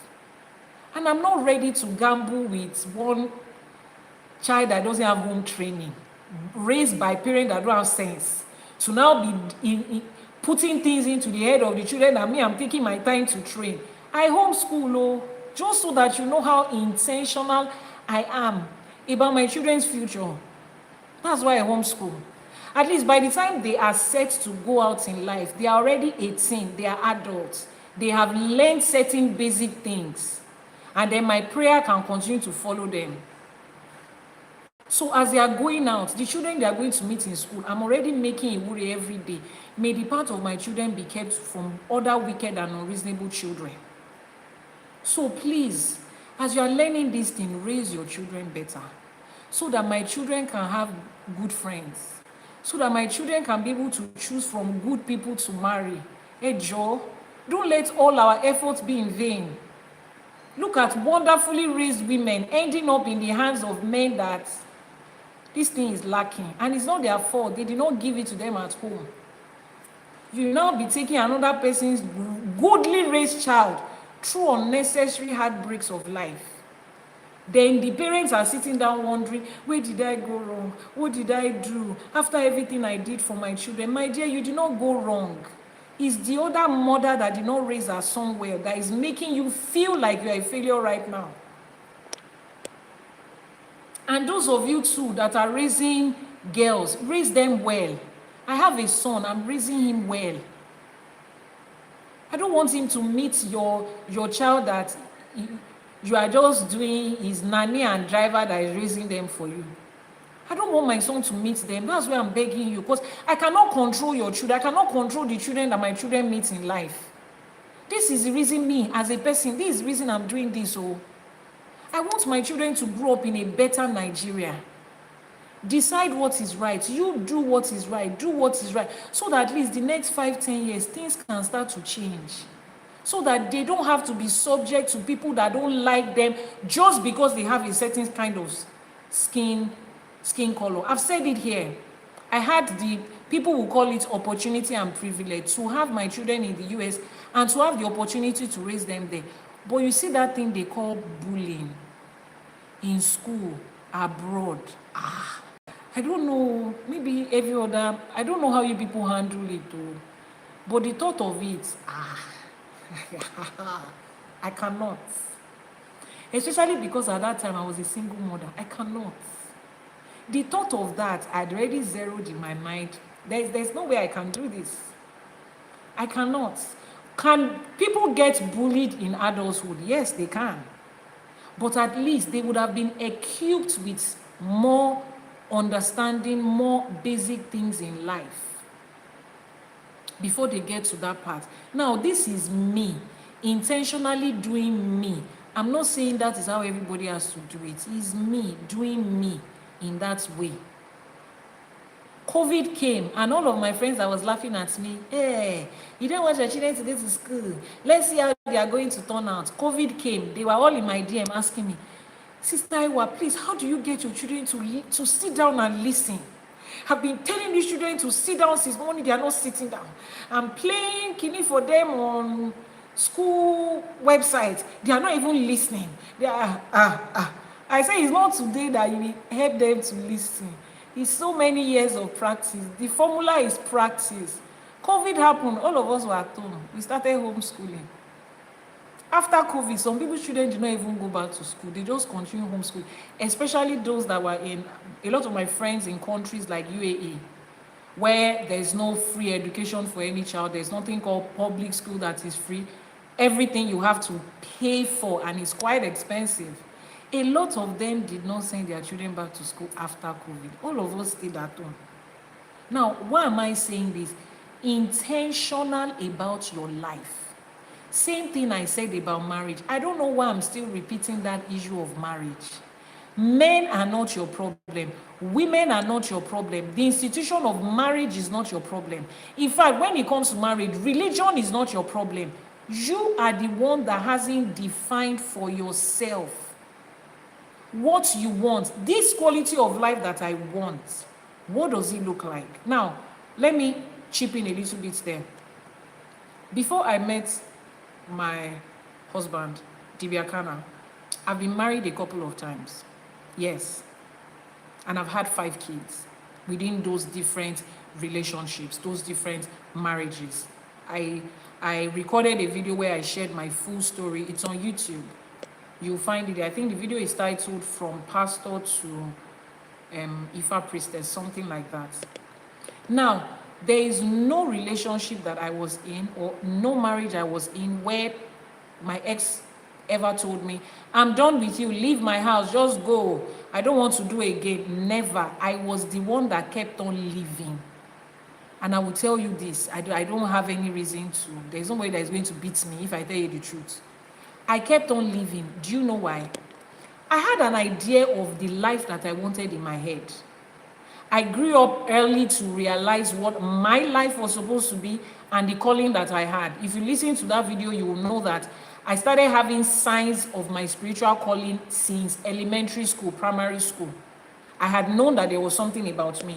I shared it with my mom. They prayed and they fasted, told me to fast and cast out the demon that was in me. It did not go, so I just told them it has gone so that I can continue to eat. I was a primary school student. Why would everybody in my house be eating and not eat? Because of something that is not doing me any harm. Now, every time I got into a relationship, there was no way for me to know if this person shared the same path that I was going to. You can't know that by dating somebody for 10 years. There are certain things you find out when you start to live with people. And the moment I lived with them, the longest I had in marriage before I met my husband was 2 years. 2 years of active marriage. It lasted 4 years, but remaining the last 2 years, we had already known it was ending. We were just tagging along because at the time my mother and my father were still alive, and I didn't want them to feel bad that I'm the first of generations that was going to divorce. I grew up in a family that had history of Christianity. My great-grandfather was a reverend in the Methodist Church. My grandfather was a reverend in the Anglican Church. All their children were SU. I was raised in Deeper Life Church before I went to Christ Embassy. So I have that history. I didn't want to be the only person that would start the train of divorce. So I dragged to 4 years, 11. That's the highest. The moment I enter and I see that, oh no, this person is going in the path that I'm going, I leave. Now, what I was thinking at that time was, if I had Ifa, I would have been able to check beyond what I can see. You cannot study somebody and know someone. People will say, didn't you see the signs? Yes, some signs are obvious. There are some signs you cannot see. There are some signs about yourself that you yourself cannot see. Ifa will tell you certain things about yourself that you'll be like, wow, that's true, but I never knew this. I didn't have that. So I was doing trial and error. But there's one thing I had. I knew where I was going. I knew the kind of life I've defined for myself. See, the way I had defined it, it was so defined that I did not pick a 9-to-5 job. Yes, I have a first degree in computer engineering technology from Babcock University. I finished with a 2-1. Second set of Babcock University, I graduated in 2005. Got in year 2000, did a 5-year course. And my father knew people that could have gotten me a job, but I had already known that was not my path. I wasn't going to do it, so there was no point doing it at all. That was how defined I was about my life. And I know that if I'm in a marriage, it can only work if the person is on that path. But there is no way I could have known if the person was on that path. So the moment we enter into the marriage and I'm beginning to see that, this person I cannot make it in life with this person. Not that the person is a bad person. Of course, they had things that they did. We all had things they did. Nobody is perfect. The moment I saw it, I leave. I will just wake up one morning and carry my bag and go. I leave. People in church were telling me, hey, there is a curse on you. Oh. It's your village people that are making you to... No, it is not. Some people just happen to know where they are going and what they want. And they know that people around them have to be aligned with it. I left the first time, second time, third time, I left. But I know what significance marriage has with your life. I know what significance marriage has with your life, with my life. Somebody says your consultation is too high. Yeah, yes. If you go to, if you want to travel from Lagos to Ibadan, airplane is high. Air ticket is higher than bus tickets. You understand? It's because of what airplane is offering you. That's why it's higher. So instead of saying that ticket is more expensive than bus, just pray that you are able to afford ticket, because when you enter into a plane, you can go from Lagos to Abuja in 1 hour. But when you're on a bus, you are there for 10 hours. You see the difference? Okay. So I pray for you that you are able to afford it. That's why for those of you that come to my DM and you say you cannot afford my services, you know the prayer I pray for you. I say, Elédùmarè, Ajé will make it easy for you. Ajé will make it easy for you, okay? So I'm saying this to say that the problem is usually you not defining. You don't know what you want. You don't know how to get it. And then you blame that on every other person. Whether you are doing relationship, whether it is the place you are going to stay, whether it is the friends you are going to have, whether it is family you are going to relate with, fundamentally has to be, does this person contribute to where I'm going to? Are they going to make me get there faster or better? Am I contributing to their life? Because I don't want to be in a one-sided friendship or relationship or marriage.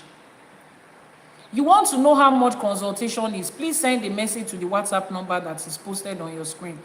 The number is on the screen. Send a message. We have different types of consultations and the charges for it are different. Is that okay? So these are the things. It goes into your business. Now that you have Ifá, ask from Ifá. Is this good for you? Please, can somebody post the WhatsApp number on the screen? Is this good for me? Is this okay for me? Is this person good for me? Find out.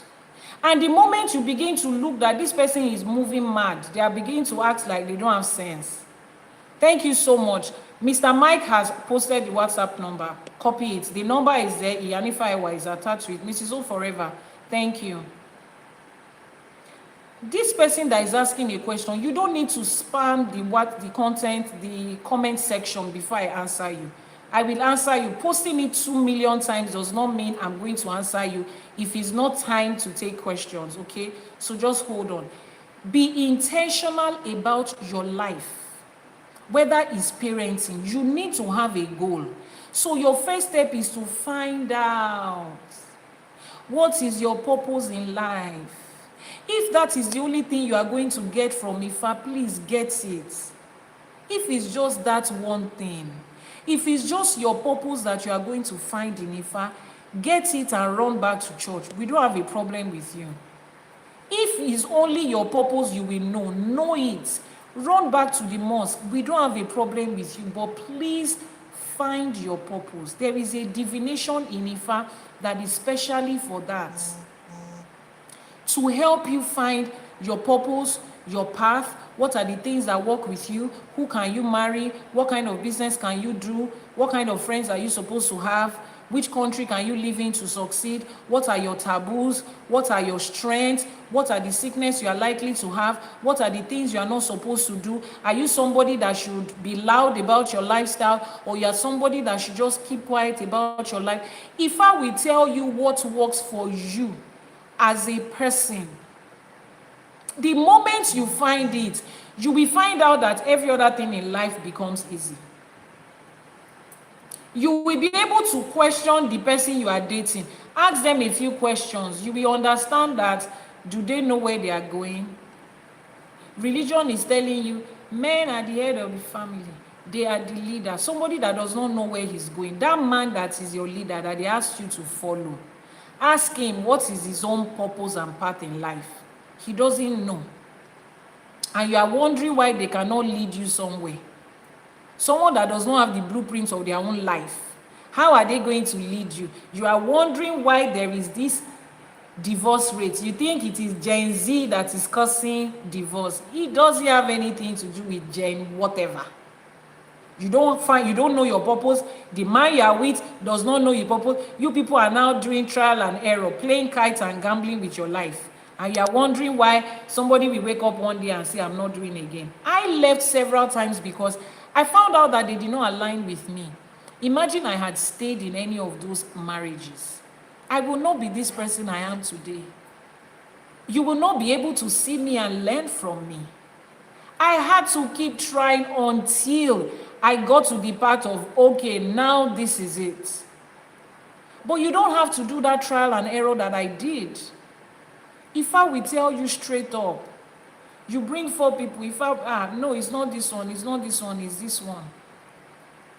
And then if I will also continue to tell you part-time, you are living with a human being. That human being can change. They can decide not to have sense tomorrow. Ifa allows you to check again, me and my husband, are we still on the same page? I'm suspecting that, who was here when we shared that Odù Ifá where Orumila's wife was cheating? And Ifa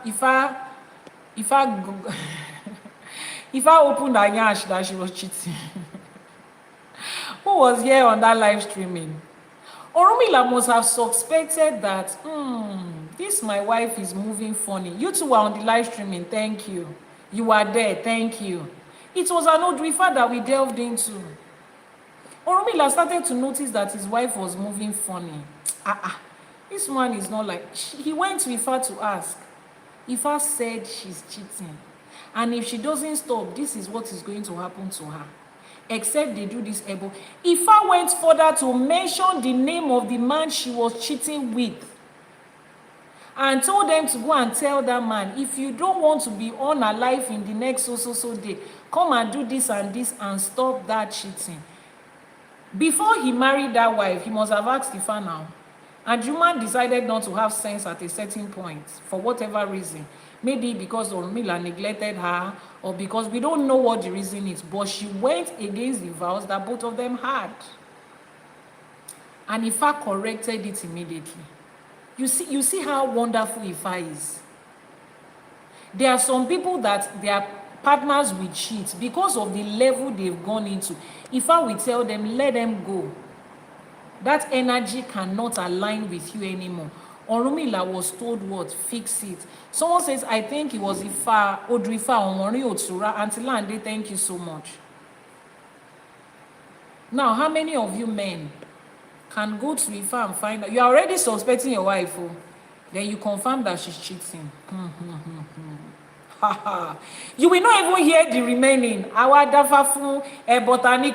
will not even wait to hear the ebo. I have confirmed. If I say you are cheating, oh yeah, pack your load and go. If I now told you to make ebo to help her not to face the consequences of her cheating, so that it will not affect you. Then if I now mentions that it is Mr. Johnson that she's cheating with, or Mr. Afe, or Mr. Ogbonna, or a red cap chief in my husband's village, àwọn Emeka and Chinedu. If I now say, go and tell Emeka that I know you are sleeping with my wife, but come and do this spiritual work so that you will not be unalive. many of you would? No, you will not. But if we come out and read that Odù Ifá in public, they will say, pick me, women have come again. Don't worry, they will pick you. It's not about that. It's not about that. It's about us having knowledge. You see the reason Orunmila and his wife did not divorce. Ifá gave them an instruction. Now, for every other person and situation that Odù Ifá comes up for, that's what Ifá will tell them. It's not because our mothers were taking things. See, when you see our mothers, don't talk about the generation that came after colonization and westernization and religion. That's not our mothers. Our mothers were the ones that lived and experienced Ifá and experienced life before any colonization came into them and mixed with them. And the next set of mothers are the ones that have found the truth and life. So when you are saying tradition is what we made our mothers stay in marriages that was not working, it's not tradition, it's religion, it's westernization. Because before all of this, we were raised to be people that understands the position of everybody. We would do a divination. Thank you so much. Just lovely. Glad to see me online. Thank you so much. I'm just seeing your comments. Sorry about that. We are people that we go make divination about ourselves, about the person we are going to marry. We make research into their family. Some marriages, it's not the husband and wife that is the problem, it's the in-laws. You will have done a divination into that family. If I would tell you, this man is a good man, but his family is... Yes, Africa was even matriarchal. Yes, ma'am. And if I would say, to be able to fix it, do this and do this. Sometimes if I would tell you to leave it and go. I'm a clear example. Even after I came into Ifá, I went into a certain relationship. Some of you must have known the person around this time last year. Yeah, around December last year. The person was also a dedicated Ifá person, you know. But when we did the divination, Ifá says, this relationship is a no-no. Why? You people will fight and argue every day like Omo Awusa. If you know what Omo Awusa is, talking Fujuri round. We said Shebi is just fight. Everybody fights, we'll settle it. Wọ́n ní ìjà ò tó jà lẹ́nìkan ní kíní kan ṣẹlẹ̀. Tíjà bá dé níbi tíjà ti dé, ìwọ gan máa mọ̀ pé, excuse me sir, can I take my leave? I saw fight and toxicity on a level that I didn't know existed in human life. And I told the mother, I said, this thing cannot work. See what Ifá says. Look at this everyday argument. Don't worry. We will do this, we will do that. Eventually, everybody packed their gari and their water and went to their father's house. These things are straightforward. And I told, you know, when you are in love, it will be doing you like this. But when everything comes right down to it, then you realize that it takes more than love to make a relationship work, to make a partnership work. And the fact that this person loves you does not mean you can be with them. The fact that this person is a good person does not mean you can do life with them. Find out from Ifá if this person is truly for you. Let's do the... Sis, thank you so much for coming. Let's exit from here. I'm super grateful. I am so glad for the positive effects that Ifá has had on you. I am so happy that you have found the light. And like I always say, it's a privilege for me to be part of your success story. It's a privilege for me to be part of your success journey. It means a whole lot to me, and I am watching you and I'm praying for you. I'm making a way for you constantly. You don't know, but I am. Because I always want to see you succeed. I don't know you more than just this, but it is my joy to see you succeed. It is my joy to see your home and your children succeed. And whatever it is that is my part to play in that, I would always do it. Elédùmarè. And same for every other person that comes my way. Thank you for taking your time, you know, to join us today. Let's disconnect that and YouTube. Let's have Thank you YouTube. so much. Yes, sis, I am. Opportunity. You're welcome. You're welcome. You're welcome. It's a privilege to have you here. Thank you. Now, let's answer the few questions we have before we go. Someone says, kindly help, what did you say? Kindly help. Mine has been hanging since YouTube. Is YouTube hanging? Please let me know. Those of you on YouTube, is there a problem with the network? I'm seeing messages pop up, so I'm not sure. Now, let's take all the questions that people have asked. Ifa is live. Consult on any. Oh, thank you so much, sis. Yes. Ifa is the GPS of life. Ifa ni afini monomo araye. Ifa is the GPS of life. Ifa ni afini monomo araye. I cannot say it enough. Please, make sure that you always consult. Let's take the questions on YouTube first. Sorry. Dr. Ige says, he said that, Madam, why is it difficult to improve and upgrade some practices of the Babalawo? Issues like how we carry a ball, must it be inside Igba? The Ojubo scene is usually horrifying. Okay, I've answered this question several times. First of all, Ifa does not represent anything that is dirty, anything that is unclean, anything that is unhealthy. Ifa does not support that. So if you have a Babalawo whose shrine is unclean, he is the one that is unclean. It's like you walk into people's house and their house is dirty and they are Igbo people, and because of that you conclude that every Igbo person is dirty. No, it's not a true representation of a people, right? So that being said, now when you say certain practices, I need you to understand, I always say this, everything about the Yoruba people is deeply rooted in their spirituality.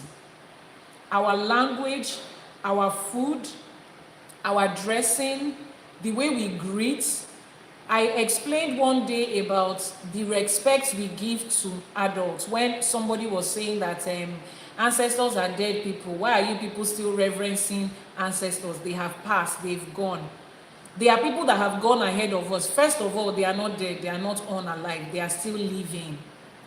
And there are people that have gone ahead of us. Now, you will see that part of our giving homage to our ancestors. You will see it reflected in our everyday practices. In Yoruba land, if somebody is 1 year older than you, Egbon ni o je, the person is an elder to you, despite the fact that it's 1 year. In some families, 6 months is not a joke. That is our culture, and it is embedded in our spirituality. That is why you still find it in our spirituality when we give Iba to our ancestors. So everything about us has spiritual meaning, which is why you cannot just wake up one morning and say, I want to change this. You need to understand what that thing means spiritually. Take for instance, when I was explaining the Ifa tools, there was a live streaming that we had where I was explaining Ifa divination tools. And that's powder, Iyereosun, Taman Fisori of Ifa, Siwomafin Teifayen, that powder that we put on. Can somebody bring me the Okmo Ifa? Who is there? Let me show it to you. That powder, I explained what each of these things mean. Now, that powder that we use, that we pour on the Ifa tray, and we make the marks of the Odù on them. When we want to make Ebo, when you have done your divination and they are going to do your Ebo, the Babalawo will pour that Yerosun into somewhere and label it with the person's name and the person's, the person's Odù. They will keep it. If they are doing the Ebo immediately, you are there, you are doing it immediately. If you notice, they will pour that Yerosun on top of the Ebo. Why?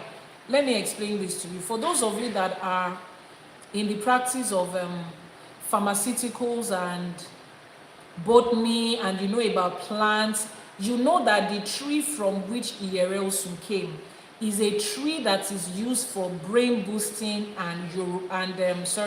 brain boosting and memory boosting. If you see, okay, turn it off first so that it doesn't blow it off. If you see bring it, thank you. If you see a Babalawo when they are in their young age. This is what I was talking about, Iyerelsun, this powder. So when your Ifa divination has been done, imagine they have done your Odù Ifá now, and they have, it's on it. Now, when they are going to do the Ebo, they are going to pour this powder on your Ebo and take it. And here is why. You can come and return it. I was saying that for people that are in botany, pharmaceuticals, you will know that that tree, Idiosun, that this Iyere is powder, that this Iyere comes out from, it is used for, as you drop it, you can turn it on back. It is used for memory boosting and brain boosting, which is why you find that in an environment where a Babalawo stays, they take the very fresh leaf, they put it and chew it. It helps them to retain everything that they are being taught, which is why you find a Babalawo does a divination for you. He can remember the Odù that comes out. He can recognize it, and he remembers the essay. He remembers what it is saying. And there are several essays under the 256 Odù. They can remember it. That is what helps them to be able to recall and memorize. It carries memory. Now, when you have made your Opon Ifa, sorry, I had to remove my cap because I was going to handle the Opon Ifa. When you have made your Odù on it, that Iyerelsun is carrying the memory of that Odù. The message is in that Odù. The message that told you to go and make that Ebo, they have put it on the Iyerelsun. Babalawo pours it to it. You are taking it to Eshu. When Eshu gets there, Eshu can identify each person's Ebo and the reason for the Ebo, the Odù, through the message that the Iyerelsun has carried. Is like a letter that you write something on. Just like they say, write, keeping memory of what you have decision of it. So every Igba that we use, every symbol that we use for our Orishas, the way we build our shrines, the one that is outside, the one that is inside, everything has their own spiritual meaning. Now I want to change it and modernize it. Except you find something that represents that thing in their true spiritual meaning. If you don't find something else that represents it in their true spiritual meaning, the moment you switch it, you have lost the connection and the purpose of that thing. So it is, our spirituality is not something that we just decided to. Everything has their spiritual meaning. The water that we pour, the oti that we give, the drink, the obi, the orobo, the palm oil, everything has their spiritual meaning. We can't just wake up one morning and say we want to change it. Now, when you carry food items, fresh food items, you carry meat, you carry intestine, liver, palm oil, eko, and all these things that perish and decay, and you put it at the back in front of somewhere, naturally it will decay. That's a natural process. It's like you have a trash can in your house that you don't cover. It will naturally decay. It will naturally smell. It's going through a natural process, and that's where it's supposed to be. It is not, how would I put it? When you understand the purpose of a thing, you will not look at it anyhow. It's like you have a baby, and the baby has diaper on, and they poo in the diaper, and you have to change the diaper of the baby in public, and somebody say, is there any way they can just do it so that this baby's poo will not smell, so that it will not look like this? There is no way they are going to do it. Poo is poo. That's what it looks like. That's what it smells like. And we cannot stop a child from pooing. And you cannot tell a mother of a child not to change their child in public because they are pooing. Everybody poos. That's what it is. So when you understand the purpose of a thing, you don't start to act a certain way. You are taking care of a sick person, and the person is throwing up. And you are asking, this thing you are throwing up, why is it like this? Why can't sick people throw up gold and diamond? Why can't they throw up money and beautiful birds? Why can't they throw up their food in whole? When you understand that they have chewed the food and it has gone inside them, when they throw it up, it comes chewed. You understand it, so you cannot complain. The moment you understand what these things mean, you will know that we do not need to change Igba into stainless bowl. We don't put Ifa into Igba now. We put Ifa into that white dish. Why do we put it into the white dish and we put Ebo into Ifa we put Ebo into Igba? Those are the questions you are supposed to ask. So it's not something that, and the moment you realize what it is for, someone says, in addition, it goes to the earth as manure for the earth. Exactly. When I was teaching us that day about Ebo, the number of people that benefit from Ebo, when we give Ebo to the Orishas, the blood is on the Orisha. The meat is for the Babalawo to eat and for their family members. The one that we put in front of the Orishas, the birds will feed from it, the earthworm will feed from it, flies will feed from it, animals that are passing, goats and chicken will feed from it.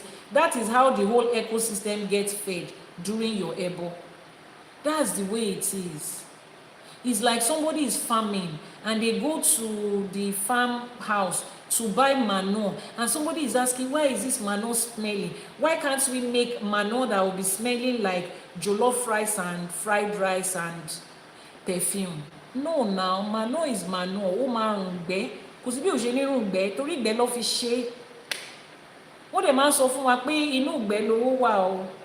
So you see all these things, you are looking at it as horrifying because you have not come to understand what it means and to accept the benefit of it. You don't look at your 2-month-old baby that is pooing in a diaper as horrifying. In fact, it becomes a worry for you when your baby does not poo. If your baby poos today and is smelling like party jollof rice, you will carry that baby to the hospital. If your baby starts to poo and is smelling like perfume, Gucci perfume, Christian Dior perfume, there's a problem. We have come to accept that. So this one too, we are accepting it. We are not ashamed of it. It is a course of nature and a spiritual course of life, and that's what it is. I hope I've been able to answer your question, Dr. Ege. Dr. Ege also says, can your husband marry a second wife? Wow. Okay, very interesting question. So, like I said in Ifa, there are certain Odù Ifás that allow people to, certain people are allowed to marry more than one wife. If your Odù Ifá is Ejiogbe, Odù Ifá to be tó bá jẹ́ Ejiogbe, you will marry more than one wife. If the Odù Ifá that gives birth to you is Oyekumeji, you cannot marry more than one wife. In fact, you are not advised to date more than one person per time. Let me read it for you from here so that you understand that these things are not made up. If you have this book, it's a popular book, a lot of people have it. Open to page 6, Oyekumeji, page 6. It says here, in Odù Oyekumeji, Ifa warns against the danger of having relationships with too many women. They will be jealous and the problems created would impede the success and the progress of the client. For this Odù, we learn that it is better to have one husband and one wife. This is the name of the book. I'm not selling it. We don't have it for sale. That Odù Ifá says marry one wife and one husband, one wife. Odù Ifá Oyekumeji ló sọ, I did not say it. So if that person is born with Odù Ifá Oyekumeji, they cannot have two wives. Now, my own Odù Ifá has its instruction about marriage. The only person Ifa can allow me to marry is somebody that has the same instruction. You see why I talked about finding the person that you align with. Your husband wanting to pick a second wife is not that he's cheating, it's not that he doesn't love you, he's not breaking your vow. If he has been destined to marry more than one wife, he will marry more than one. Kò sí bó ṣe fẹ́ ṣe, wọ́n ní kò sí bá ṣe máa ṣe bòlò tí ò ní rùn gbẹ́. Kò sí bó ṣe fẹ́ ṣe. So if you as a woman, your own destiny does not allow you to be in a polygamy setting, what are the two of you doing together? There is no way you will know if you don't go to Ifa. I hope I've answered that question without giving you information you don't need, because trust me, you don't need information whether my husband can marry more than one wife. Someone is asking, what about Ogundameji? If Ogundameji is the Odù Ifá that gave birth to you, go back to the Babalawo tó tẹfá fún yín kẹ́ ẹ lọ bèrè.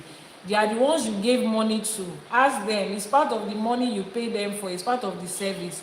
But if you cannot find them or they cannot explain it to you, then come into my DM and say, Iyanifa, this is my Odù, and I need to know this about it. Then I will gather my team. Wọ́n máa tún Odù Ifá yẹn kì, and they will tell you everything as it pertains to every area of your life. But you are going to pay them. It's not a free service. So torí bí tẹ́ ti tẹfá èmi kọ́ lẹ sanwó Ifá títẹ̀ fún. Mi ò dẹ̀ lè gbé àwọn bàbá oníbàbá jókòó kí n sọ fún wọn pé tẹ́ bá ti ṣe tán sà máa gbàdúrà fún yín, kò sí nǹkan tó jọ. So if your babaláwo do not tell you and you want my team to redo it, kán bá yín tún Odù yẹn kì, you will pay for that service. Wọ́n á bá yín tún kì, then they will tell you how it applies to every aspect of your life.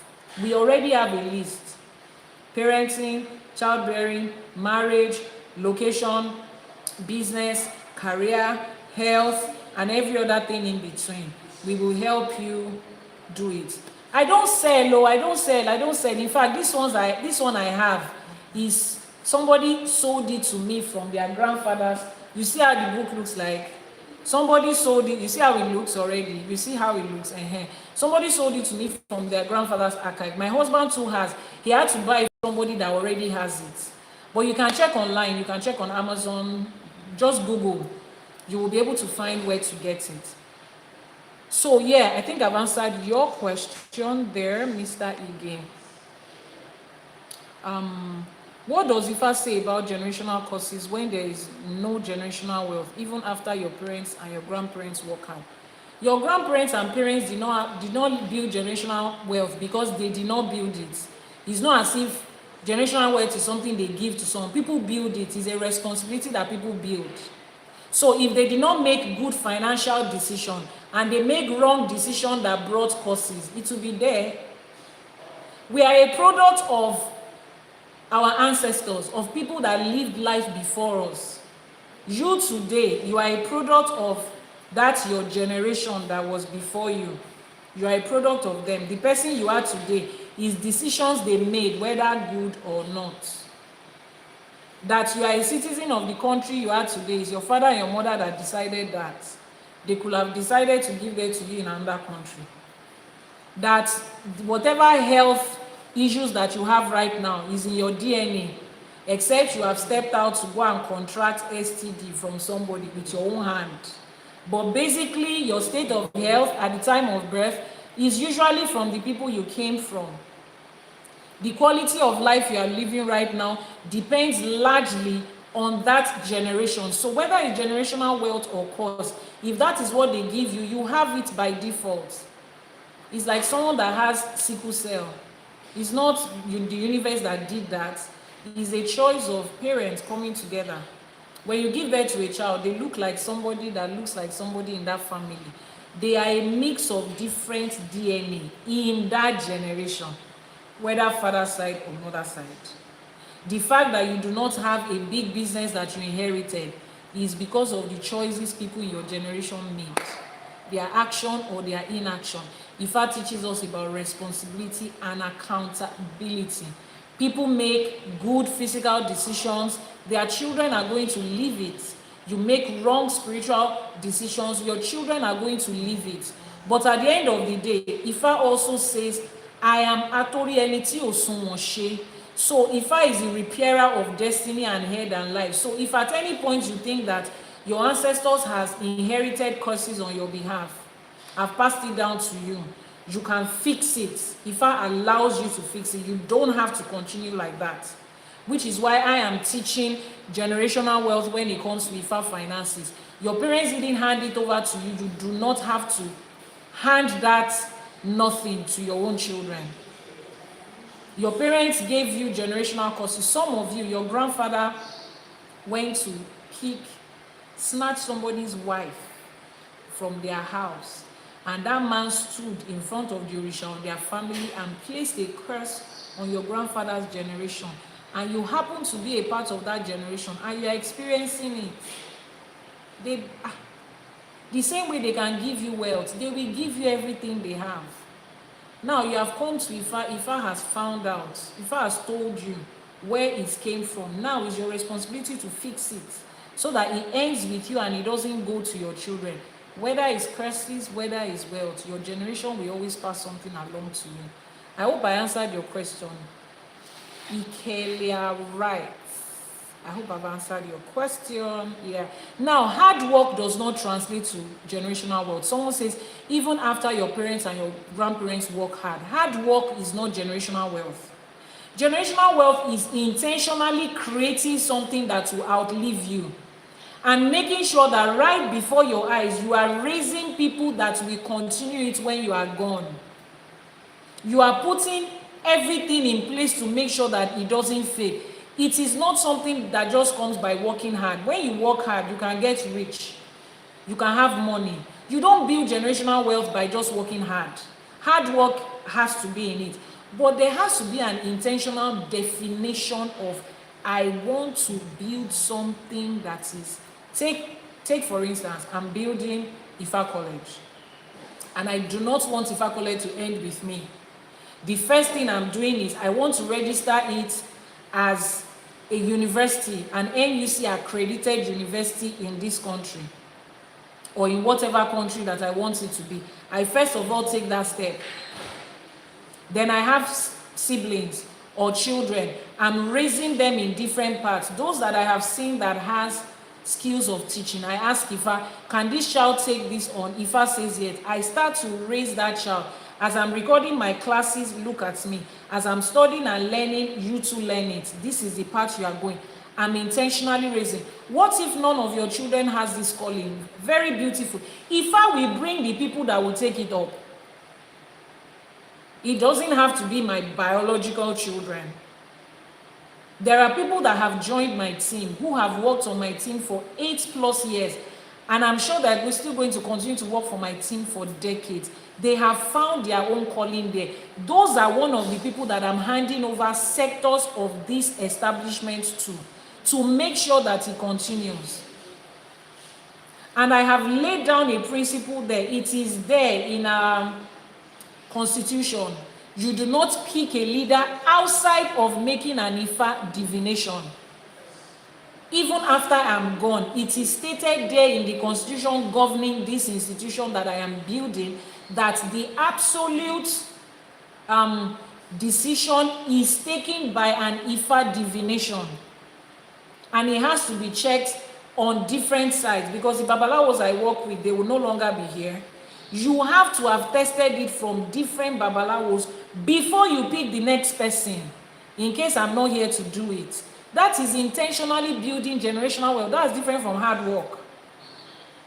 Bricklayers are working hard. Tailors are working hard. But a tailor that is building generational wealth is different from the one that just wants to get rich and buy a Rolls Royce. So that's the difference, which is what I am about to start teaching. I'm still putting together the entire course. Before I do, like is in my practice, I need to register it. I need to trademark it. We are putting the courses together. I need to copyright all the materials that we have as our own property before I now say, okay, you guys can come and partake in this.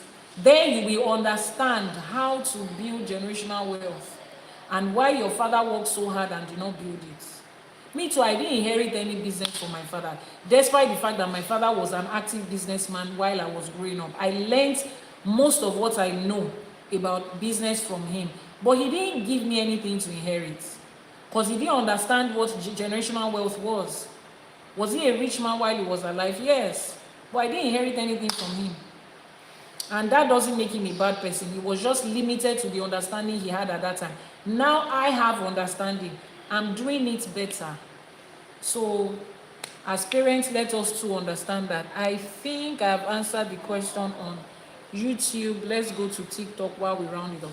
Please, what's the difference between Eyowo and the one Oloku normally push out at the beach? What's the difference between Owo-Eyo and the one Oloku normally push out at the beach? When you say the one they normally push out at the beach, I don't understand what you mean by that. Someone said, great responses. So sad Yoruba people pushed out. Yes, it's so sad that our, previous shortly past ancestors did that. But now we can do better. It is our time to do better.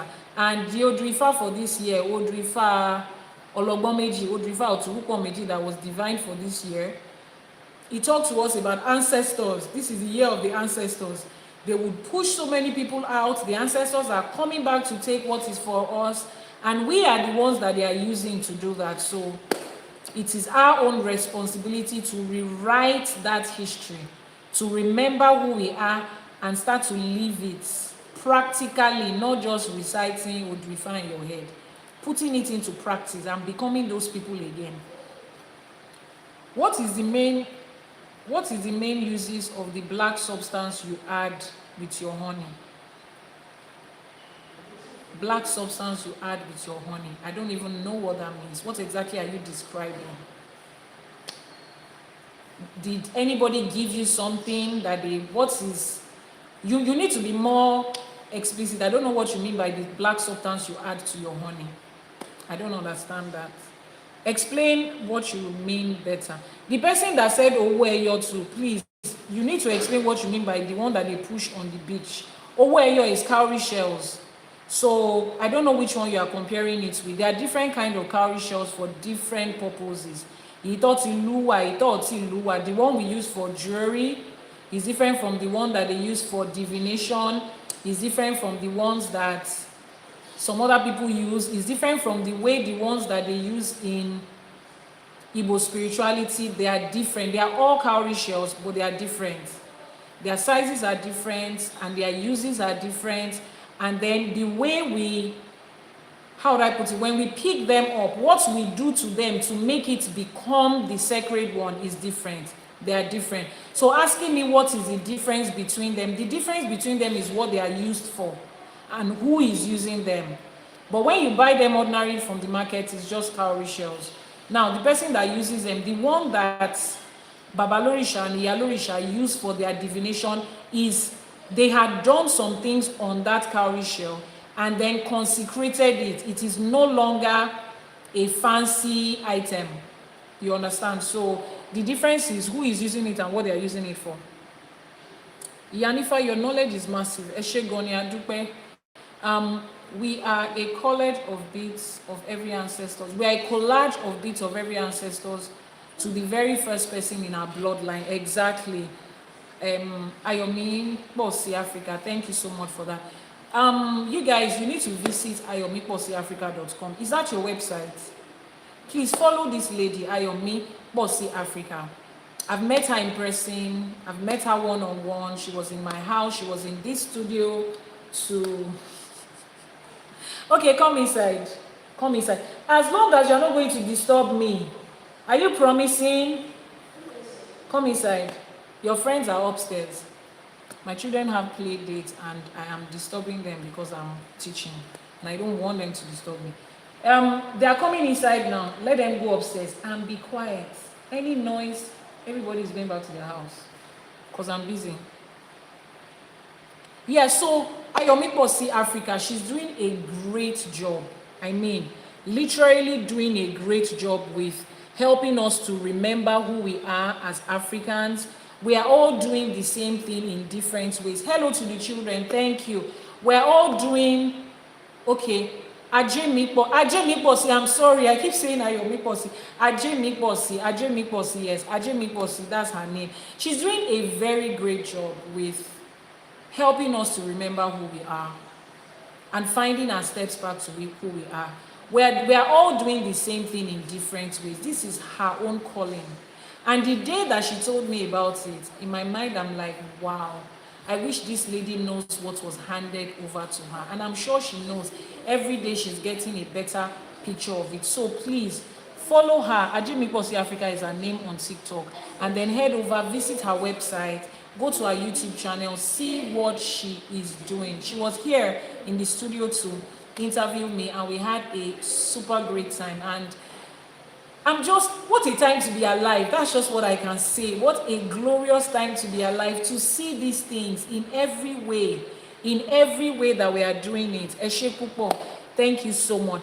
Let me see if there's any other questions before we round off. So like I said, continue to prepare for when I will start to teach what Ifa says about wealth creation. What's the name again? Ajemi Posi. Please, sis, if you're on YouTube, can you just go to YouTube and type your name on YouTube? Iyanifa Ewa TV on YouTube. Just go and type your name. Somebody is asking, so that they can also subscribe to your channel on YouTube and see the amazing things that you're doing. So you guys are preparing for when we are going to start teaching about wealth creation, finance, generational wealth, economy, money, financial literacy in Ifa, the way our ancestors did it. Get ready. I'm also working on my own end. The moment we are ready, poof. Thank you so much. Thank you so much, Mr. Mike. The moment we are ready, you are ready, I am ready. Trust me. You see this 2026 that is coming. For people that are going to follow that thing that I'm teaching, don't let me say too much. We will change our perspective about these things. How can someone learn Ifa that can change his or her destiny? Okay, how can you learn Ifa? Go to ifacollege.ng, that's the website of the school. Send a message via WhatsApp. I have personal mentoring programs where I can get to teach you, mentor you, and hold you by the hand as you journey from that land of lost, that lost land of religion, as you journey back to your roots and find yourself. So it's either you do ifacollege.ng or you send a message via the WhatsApp number that is posted on your screen. This person that is asking the same question. Can you tell a man that you know? Can you tell a man that you know how you align with, or just how I feel? It's not about your feeling. No, make a divination. Make a divination. Make a divination. Make a divination. If I will tell you that, and every other thing in between. What about Ogundameji? I think I've answered that person. This your person. How do you find out the person you are supposed to be with that will align with you? You will do a divination. And if a divination is the answer to almost every question. Yeah, I think we have answered. If I've not answered your question, the person that talked about black substance that they told you to leak. Me, I don't know the black substance that they gave you and told you to leak. So I can't really answer that question. Except if you can, break down what I only took them home, about 21 pieces. Oh, you mean you picked cowrie shells at the beach and you took them home? I don't know what they mean. No, cowrie shells are plenty at the beach. Oh. I don't know why you picked them. I don't know what they mean to you. You probably just ask why your spirit led you to pick them. It might be your ancestors communicating with you about life, about wealth, about anything. It can be a message for you as a person. So it is something that you personally did. It's not a general answer. So we need to find out what it means for you as a person at this time. You understand? So it's a personal thing. In absence of questions, I think it's about time we round off. We have been here for a couple of hours. Yeah, the WhatsApp number is on the screen right now. So now you can actually copy it. I can pin it right now. Yeah. You can copy it. I can pin it right now. This is Ifa College TikTok channel and Iyanifa Ewa TV YouTube channel. For everybody that joined us today, we are super grateful. I'm glad that you are learning, and above all, please apply it to your life. That's the only way it can make a difference.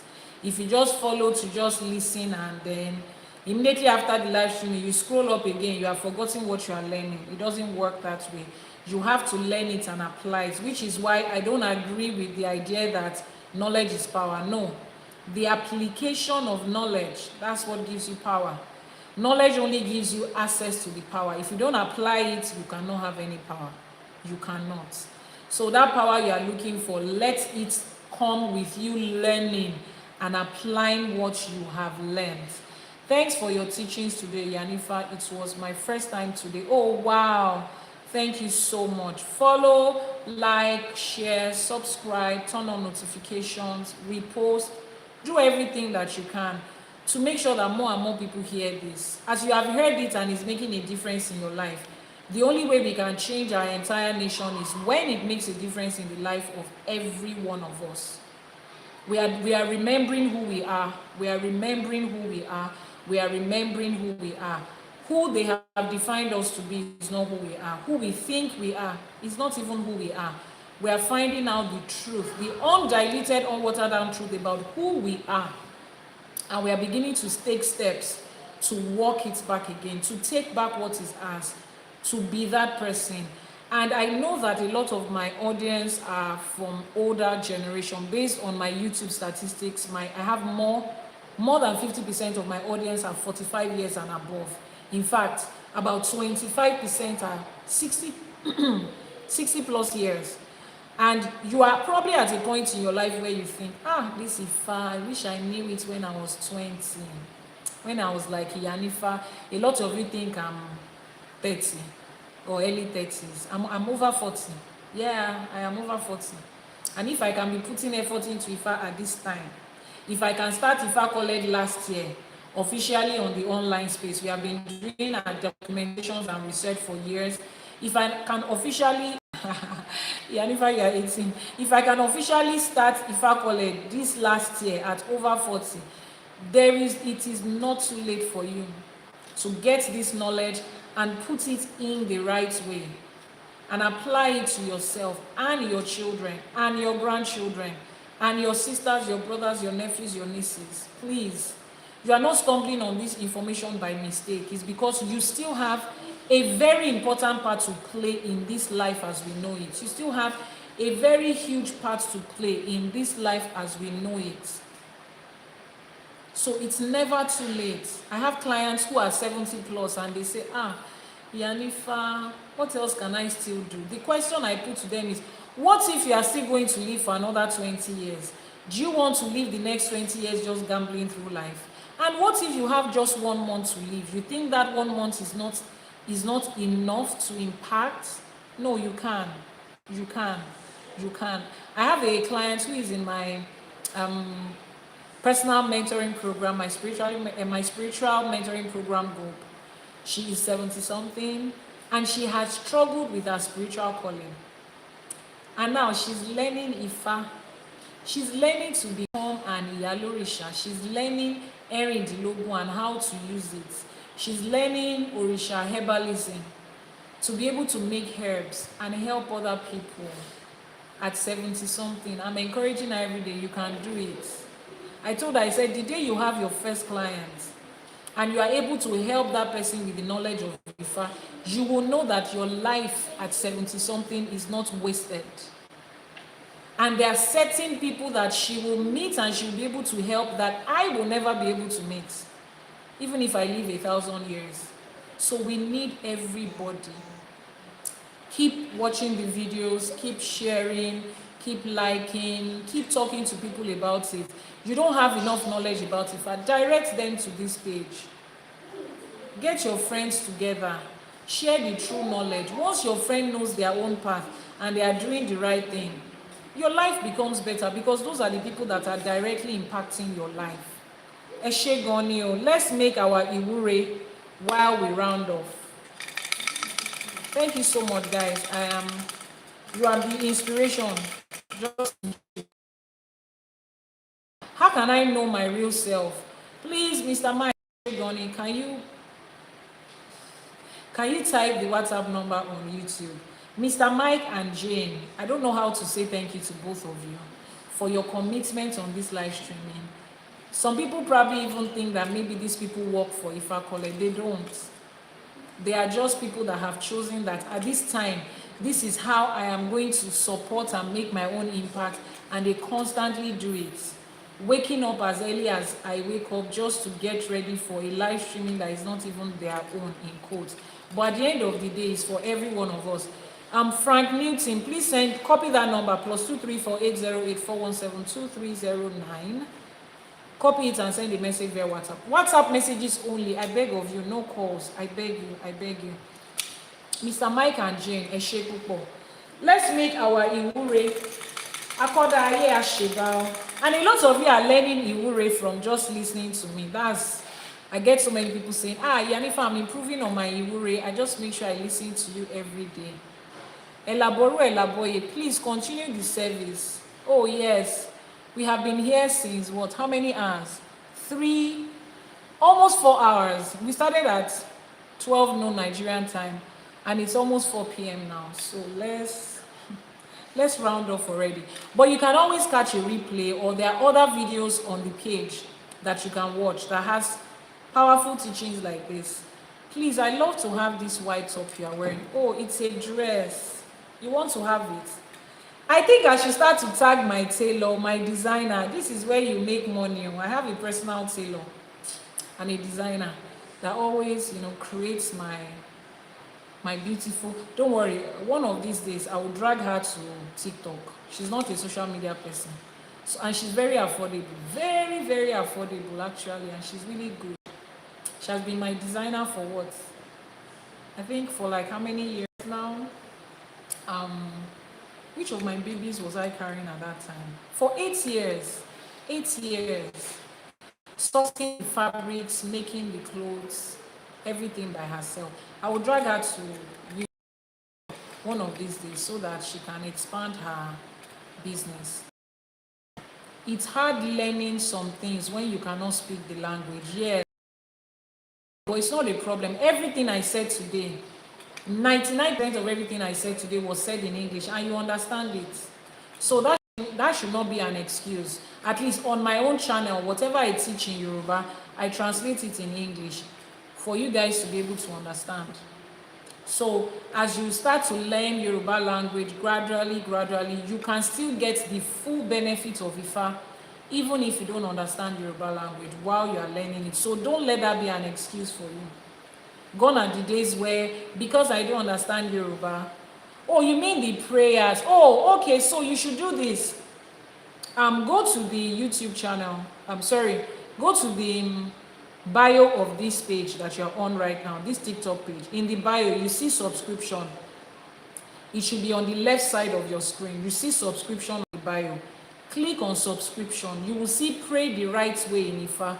Click on it. You will learn how to make that Iwure in English. I would have translated them from Yoruba to English. You'll be able to learn it.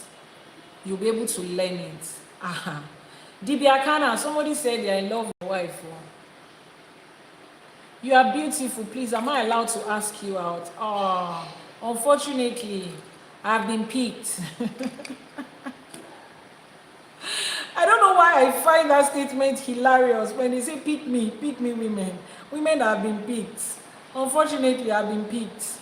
So you cannot ask me out again. Someone says, how do I know that the person I'm with is my husband? Please, I really want to know. Send a message to the WhatsApp number that is on your screen. Mr. Mike will post the WhatsApp number again. Mr. Mike, please help me on YouTube. Thank you so much. They will post the WhatsApp number. Just copy it and send a message to the number. So when you subscribe, Pray the Right Way in Ifa, you will learn how to make this Iwure both in Yoruba and in English. And it will be done in English. So irrespective of the language you speak, Ifa understands every language. So while you are still learning Yoruba, you can still make your Iwure the right way. You can still learn to pray the right way in Ifa. Please, can you recognize a witch? Do witches exist? Is there anything like witch? Does it exist? Go to my video on YouTube where I talked about àwọn Yami. It's a video about àwọn Yami. You would have the answer to that question in that video. Mr. Mike, thank you so much. Helen Garba, please copy the number that is showing on your screen right now. +234 808 417 2309 in that order. We are not allowed to post it as a single number, so just copy it in that order. +234 is the first. Copy it like that till the last one. Thank you so much. So let's round off. So those of you that will not, as I'm going to make Iwure now, that's prayers. I'm going to speak in Yoruba, naturally. If you want to learn how to make it Iwure in English, just subscribe on TikTok. If you are catching a replay, meaning that you are watching on YouTube, just click on join. Just go to the bio, the profile, and click on join. It will take you to the different packages that we have. Click on pray the right way in Ifa and ÌṢЭШE, you'll be able to get it. YouTube channel is Iyanifa Ewa TV. Iyanifa Ewa TV. Iyanifa Ewa TV. Somebody should post that in the comment section for the YouTube channel. Let's make our Iwure and go for today.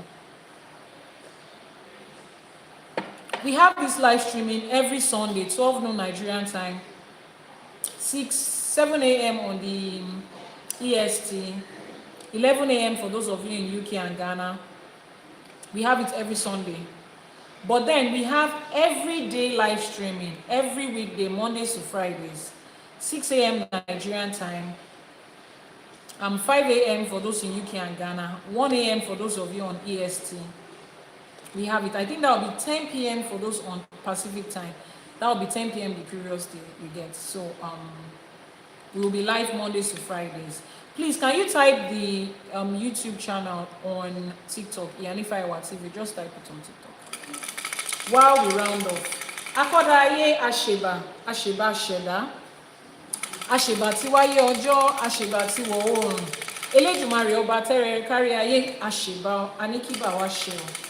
Ajagunmalé Olúwo òde ọ̀run, àṣèbá Olúbíkin, àṣèbá Ọ̀sanyìnbíkin, àṣèbá àwọn bàbá wa, àwọn tó ṣàwòkù sẹ́yìn fún wa, àṣèbá àwọn tó tẹ̀lú yìí dó, àwọn tó tẹ̀ kí n tó tẹ̀, àṣèbá Aníkíbà wa ṣe ọ̀run, ìbá ṣe. Ẹ̀yin ìyá mi Ọ̀pákí Àlàkẹ́, ẹ̀yin alágogo idẹ, ẹ̀yin arógbáṣọ má balẹ̀, ẹ̀yin ìyá mi ọlọ́mú kan tí ń fún gba ọmọ ọlọ́mú, ẹlẹ́sẹ̀ kan tí ń bẹ́ lẹ́sẹ̀ méjì jà, àṣèbá yín o, ẹ̀yin ìyá mi òṣòro mọ́nìjà, ẹ̀yin ìyá mi ẹ̀yin apanimáyọ̀dà, ẹ̀yin olókìkí òru, ẹ̀yin atẹ̀lẹ̀dòrò òǹró, ẹ̀yin abiyamọ tó ń gbẹ́kún ọmọ ẹ̀ tó ń ta tí pé àṣèbà àṣèbà àṣèbà àṣèbà abiyamọ ayé abiyamọ ọ̀run, Aníkíbà wa ṣe ọ̀. Mo ṣèbà ìyá mi, mo ṣèbà bàbá mi, mo ṣèbà ọlọ́kọ̀ tó wà mí wá sáyé, mo ṣèbà Ajíbọ́lá mi ògbódò ọ̀rà, Ajíbọ́lá ẹ̀dán, mo ṣèbà onílé, mo ṣèbà ìyá mi Àbẹ̀ní, mo ṣèbà gbogbo babaláwo, gbogbo ìyá lórìṣà, bàbá lórìṣà àti ìyá lórìṣà, gbogbo àwọn ìyá nífá, gbogbo àpẹtẹbí, gbogbo àwọn eléwé ọmọ, gbogbo àwa tá a jókòó tá à ń ṣiṣẹ́ irúnmọlẹ̀, àṣèbá Aníkíbà wa ṣe ọ̀. Ẹ̀yin olúwo mi àsápè ọlà, ẹ̀yin alábẹ́nú àsásí ògbé màálù ní tiwotiwo, àṣèbá yín o, Aníkíbà wa ṣe. Gbogbo ìyá àbíyè lékeléké gbàràdá mọ́dà àbíyè, àṣèbá yín o, gbogbo àpènà, gbogbo lísà, gbogbo balógun látòkè lókè láì dápá kan sí, àṣèbá. Gbogbo lọ́balọ́ba níjòyè àṣẹ kábíyèsí o, kádé ó pẹ́ rírí, kírùkẹ̀rẹ̀ ó pẹ́ lọ́wọ́, kí bàtà ó pẹ́ lẹ́sẹ̀, káṣẹ ó pẹ́ lẹ́nu, àṣèbá yín o, Aníkíbà wa ṣe ọ̀. Àṣèbá gbogbo orí àtẹlẹ́dàá ẹnìkọ̀ọ̀kan tó péjọ síbí, àṣèbá Aníkíbà wa ṣe. Ẹ̀yin Aláṣẹkù, àṣèbá gbogbo òrìṣà tí ń mọlẹ̀ tó dilẹ̀ káàárọ̀ òjíire mú, àṣèbá Aníkíbà wa ṣe. Gbogbo àwọn òrìṣà tá à ń ṣọ̀sẹ̀ fún lénìí, aníkọ́lọ́sẹ̀ ó gbà ó, àṣèbá àṣèbá àṣèbá Aníkíbà wa ṣe ọ̀. Ògúnlákayé ọ̀ṣì ìmọ̀lẹ̀, àṣèbà olómílé fẹ̀jẹ̀wẹ̀, àṣèbà òláṣọ nílé fi mọ̀kímọ̀ bóra, àṣèbà ògún tó lànà fálára tó lànà fàjèrò, àṣèbà ọ Aníkíbà wa ṣe. Kábíyèsí Ṣàngó Arábámbí, ọkọ ìyá lógun lẹ́kọ̀ọ́, orò lábùkún, àṣèbà àṣèbà Aníkíbà wa ṣe ọ̀. Kábíyèsí Ṣàngó ọba tí ń fọba jẹ, àṣèbà àṣèbà Aníkíbà wa ṣe. Alágbádá iná aláwọ̀ tẹ́lẹ̀ ọ̀rùn Ṣàngó là ń ké sí yẹn, àṣèbà Aníkíbà wa ṣe.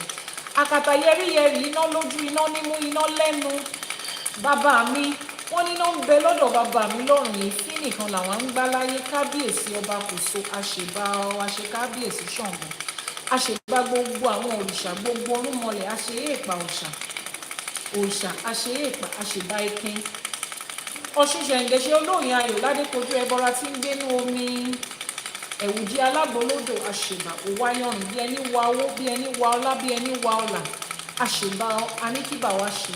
Àṣẹ oore yèyé o, omi o, ọ̀tá o, ẹ̀rí o, àgbá o, àṣẹ oore yèyé Ọ̀ṣun o. A ní kí ọlọ́sẹ̀ yìí kó gbà lọ́wọ́ wa tọwọ́ tẹsẹ̀ láṣẹ Èdùmàrè. Gbogbo òrìṣà tá à ń gbẹ́bọ fún, a ní kí gúnugún tó ń jẹbọ ọ̀ṣálú ayé kó jẹbọ tiwa. Àkàlàmàgbò tí ń jẹ́ tọ̀run kó bá wa gba ẹbọ wa, kó gbé débi tó ń lọ, kó gbé débi tó dé, kẹ́bọ fín, kẹ́bọ dà, kẹ́bọ dòdì ọ̀run láṣẹ Èdùmàrè. Ọ̀sẹ̀ míì la tún ti wá bẹ̀rẹ̀ lénìí o. A ní káwọn ọlọ́sẹ̀ yìí kó gbà á, kó jẹ́ ká rí bá ti ṣe, kó jẹ́ ká rọ́nà gbégbà. Ajé olókun, ajé ọlọ́ṣà, ajé ògúngúlùsọ̀, ajé tó ń ṣẹrú dọmọ, ajé tó ń sọ aláìní tó ń sọ ọ́ di onígbà aṣọ nílọ́po nílọ́po. Ajé ìwọ la pè o, ká má ní ẹ lọ́rùn, ká ní ẹ lọ́wọ́ láṣẹ Èdùmàrè. Ọ̀sẹ̀ tuntun tá a bẹ̀rẹ̀ lénìí, a fi lé ajé lọ́wọ́, kájé kún wa lọ́wọ́ nílọ́po nílọ́po nílọ́po láṣẹ Èdùmàrè. Ká rí bá ti ṣe ká rọ́nà gbégbà nínú ọ̀sẹ̀ tá a fẹ́ mú yìí. Ká má tójú ayé mọ́lẹ̀ o, ká má taṣọ àgbà mọ́lẹ̀, ká má bí àwọn tó ń jí ayé nínú, ká rẹ́yọ̀nú ayé, ká rẹ́yọ̀nú àwọn ìyá mi, ká rẹ́yọ̀nú àwọn tó ní ọjọ́ òní, ká rí ẹ̀yọ̀nú wọn látọ̀tún àtòsì lọ́sẹ̀ tuntun tá a fẹ́ mú yìí láṣẹ Èdùmàrè. Ká má ṣàṣetì o. Gbogbo abiyamọ ayé, gbogbo abiyamọ ọ̀run, kó wá dúró tì wá nínú ọ̀sẹ̀ yìí láṣẹ Èdùmàrè. Wọ́n ní àfẹ́ká gbogbo ayé báyìí òun látẹ́gùn fẹ́, kí ògo èmi àti yín kó fẹ́ kárí ayé débi tí látẹ́gùn fẹ́ dé. Àrànkáyé ayé òun lo òòrùn ràn, kó ògo èmi àti yín tilé tọmọ tẹbí tará tọkọtaya kó ràn bí òòrùn káàkiri gbogbo àgbálá ayé láṣẹ Èdùmàrè. Kọ́mọ aráyé má lè fi ọwọ́ bo ògo wa mọ́lẹ̀, nítorí pé wọn ò lè fi ọwọ́ bo ògo òòrùn mọ́lẹ̀ láṣẹ Èdùmàrè. Wọ́n níjọ́ tí òrí bá fojú kan ọ̀run, ìjọ́ yẹn ló ń yọ. Kọ́mọ aráyé wá máa yọ́nú sí mi àti yín, tilé tọmọ tẹbí tará tọkọtaya tọmọ láṣẹ Èdùmàrè. Ìṣọkùnrin ni ìṣobìnrin ni, ọmọdé ni, àgbà ni, dúdú ni, funfun ni, lẹ́bọ lóògùn ni, oṣóolé ni, àjẹlé ni, amọ́níṣe ni, afàìmọ́níṣe ni, aṣenitán bá ní dárò ni, kọ́ wá máa yọ́nú sí wa láṣẹ Èdùmàrè. Ká má rí ìbínú ayé o, ká má rí ìbínú omi o, ká má rí ìbínú àwọn òrìṣà, kọ́ wá máa yọ́nú sí wa ní láṣẹ Èdùmàrè. Kọ́ lànà fún wa ká rọ́nà gbégbà, wọ́n lọ́nà ò kì í dímọ́ lọ́kọ́, ọ̀nà ò kì í dímọ́ ládàá, ọ̀nà rírí jẹ ọ̀nà rírí mu kò ní dímọ́ mi àti ní láṣẹ Èdùmàrè. Ọ̀nà ire, ọ̀nà ayọ̀ kò ní dímọ́ kankan nu wa láṣẹ Èdùmàrè. Ògúnlákayé tó lànà falára á lànà fún yín. Ògúnlákayé tó lànà fàjèrò á lànà fẹ́mi àti ní láṣẹ Èdùmàrè. Wọ́n ní ayọ́yọ́gún, ayọ̀yọ̀gún, ayọ̀yọ̀gún mọ̀gúnmọ̀. Wọ́n ní adífá fún Ọ̀rúnmìlà nígbà tí baba ń lọ rèé bá wọn mú yọ̀yọ̀ra, ẹbọ lawó ní kó mú ṣe. Ó gbẹ́bọ níbẹ̀ ó rú, àwa tá a bá wọn mú yọ̀yọ̀ra, wọn lọ́rọ̀ ayọ̀ ní tiwa, ọ̀rọ̀ ọ̀bànújẹ́ kan kì í báyọ̀. Bọ́rọ̀ ọ̀bànújẹ́ ò ṣe kí ń báyọ̀, ọ̀rọ̀ ọ̀bànújẹ́ ò ní báyìí ní àti yín láṣẹ Èdùmàrè. Wọ́n ní ọtí báyìí, wọ́n ní ẹni ọtí kì í tí ẹnu bàbá ẹ bàjẹ́. Lórí ọ̀rọ̀ èmi àti yín kò ní tí, kò ní bàjẹ́, kò ní ṣá láṣẹ Èdùmàrè. Ajé tá a gbé léra wa lọ́wọ́ yìí, ajé tá a ti gbé yìí kò ní tí, kò ní ṣá, kò ní bàjẹ́ láṣẹ Èdùmàrè. Wọ́n ní a kì í bọ́tí níbi ìkorò, a kì í bọ́tí níbi ọ̀fọ̀. Nǹkan bí ìkorò, nǹkan bí ọ̀fọ̀ kò ní ṣẹlẹ̀ nílé èmi àti yín láṣẹ Èdùmàrè. Ayọ̀, ayọ̀ nílé, ayọ̀ níta, bá a ṣe ń kó nílé la máa kó níta. A máa gbọ́ nílé wa, a máa gbọ́ lọ́dọ̀ àwọn aráalé wa lókèèrè láṣẹ Èdùmàrè. Nǹkan bí ayọ̀ kò ní wọ́n nílé wa tọmọ tẹbí tará láṣẹ Èdùmàrè. Ìwọlé ìjáde wa Ògúnlákayé á máa pa á mú. Ìjọ́ títí ebi bá ń pa títì, ìjọ́ tí Ògún bá ń fi ẹ̀jẹ̀ ọmọ èèyàn tó fi ń pa títì láró, àní bá wọn ràrìn fẹsẹ̀ sí níjọ́ yẹn. Èmi àti yín ò ní ṣe kòńgẹ́ ibi láṣẹ Èdùmàrè. Àní fọwọ́ ara wa ṣera wa o. Èdè ayé ò ní dì wá, ẹ̀fún ayé ò ní fún wa láṣẹ Èdùmàrè. Ọmọ aráyé ò ní lùlù fún wa jó, ọmọ aráyé ò ní fẹ́ gba báyìí, wọn ò ní fi fún wa lóúnjẹ. Pàṣán ayé ò ní bá wa láṣẹ Èdùmàrè. Bá a ṣe wá ń ṣiṣẹ́ tá à ń kójọ, tá à ń fi wájú ọwọ́ báyìí tá a fi ń kójọ, àní fẹ̀yìn ọwọ́ wa, àní fi dànù láṣẹ Èdùmàrè. Iṣẹ́ tá a wá ń ṣe yìí tá a máa lè fi lé ọmọ lọ́wọ́, tó máa lọ láti ìdílé kan bọ́ sí ìdílé míì, láti ìran kan bọ́ sí ìran míì ló máa jẹ́ nínú ayé tiwa láṣẹ Èdùmàrè. Àní ṣe lásán, gbogbo làálàá kòókò jọ̀ọ́jọ̀ tá à ń ṣe kò ní parí pẹ̀lú wa. Àtìrandíran òun ni oore, òun ni ọlá, òun ni ọlà á máa jẹ́ fún wa láṣẹ Èdùmàrè. Àní báráyé fọwọ́ tì, àní ṣe lásán. Àní bá ọmọ aráyé fọwọ́ tì sẹ́, àní ṣe lásán. Lójú ẹ̀mí wa, àwọn ọmọ tá a ti bí, àwọn ọmọ tá a ti rí, wọn ò ní ṣánkú, wọn ò ní kánjú ṣáájú wa lọ. Wọn ò ní fi àwọn ọmọ wa, wọn ò ní fi dà wá láàmú láṣẹ Èdùmàrè. Gbogbo alábíamọ ni mo ṣèwúre yìí fún ọ. Ẹrù tá alábíamọ èyí tú, wọn ò ní gbé wá ká yín mọ́lé. Ọmọ aráyé ò ní fi ọmọ, wọn ò ní fi dà yín láàmú láṣẹ Èdùmàrè. Tó bá wá ní ègún kan tó ti ń tìrandíran tó fi wá bọ́ sórí yín láṣẹ Èdùmàrè. Ifá atórí ẹni tí ò sunwọ̀n ṣe, Ifá sọ̀rọ̀ ẹni dayọ̀, á bá yín yọ ègún yẹn kúrò, á bá yín sọ di ayọ̀ láṣẹ Èdùmàrè. Gbogbo ègún ìdílé tó ti ń tìrandíran orí tiyín ló ti máa parí, torí ẹ̀yin ti mọ̀fá, ẹ ti mọ òrìṣà, ẹ ti fojú gbodù, ẹ lè bá wọn kú ikú kíkú kankan mọ́. Wọ́n lè mí fojú gbodù, mo ò kú mọ́, mo ti fojú gbodù, kò dẹ̀ ségún kankan mọ́, kò sí èpè kankan mọ́ láṣẹ Èdùmàrè. Gbogbo àdáwọ́lé wa báyìí ire ló máa bọ́ sí. Wọ́n ní ire lójú owó ń rí, ire lójú èmi àti yín á máa rí láṣẹ Èdùmàrè. Wọ́n lọ́mọ kéré ó tóbi, ọwọ́ méjèèjì báyìí la fi ń gbé, ọmọ aráyé á fọwọ́ gbé yín gẹ̀gẹ̀. Iyì àti ẹ̀yẹ yín kò ní dìbàjẹ́, aṣọ iyì yín kò ní fàya lójú ọmọ aráyé láṣẹ Èdùmàrè. Wọ́n ní àṣírí ẹ̀kọ́ kì í tú lójú ewé, àṣírí yín ò ní tú lójú ọmọ aráyé.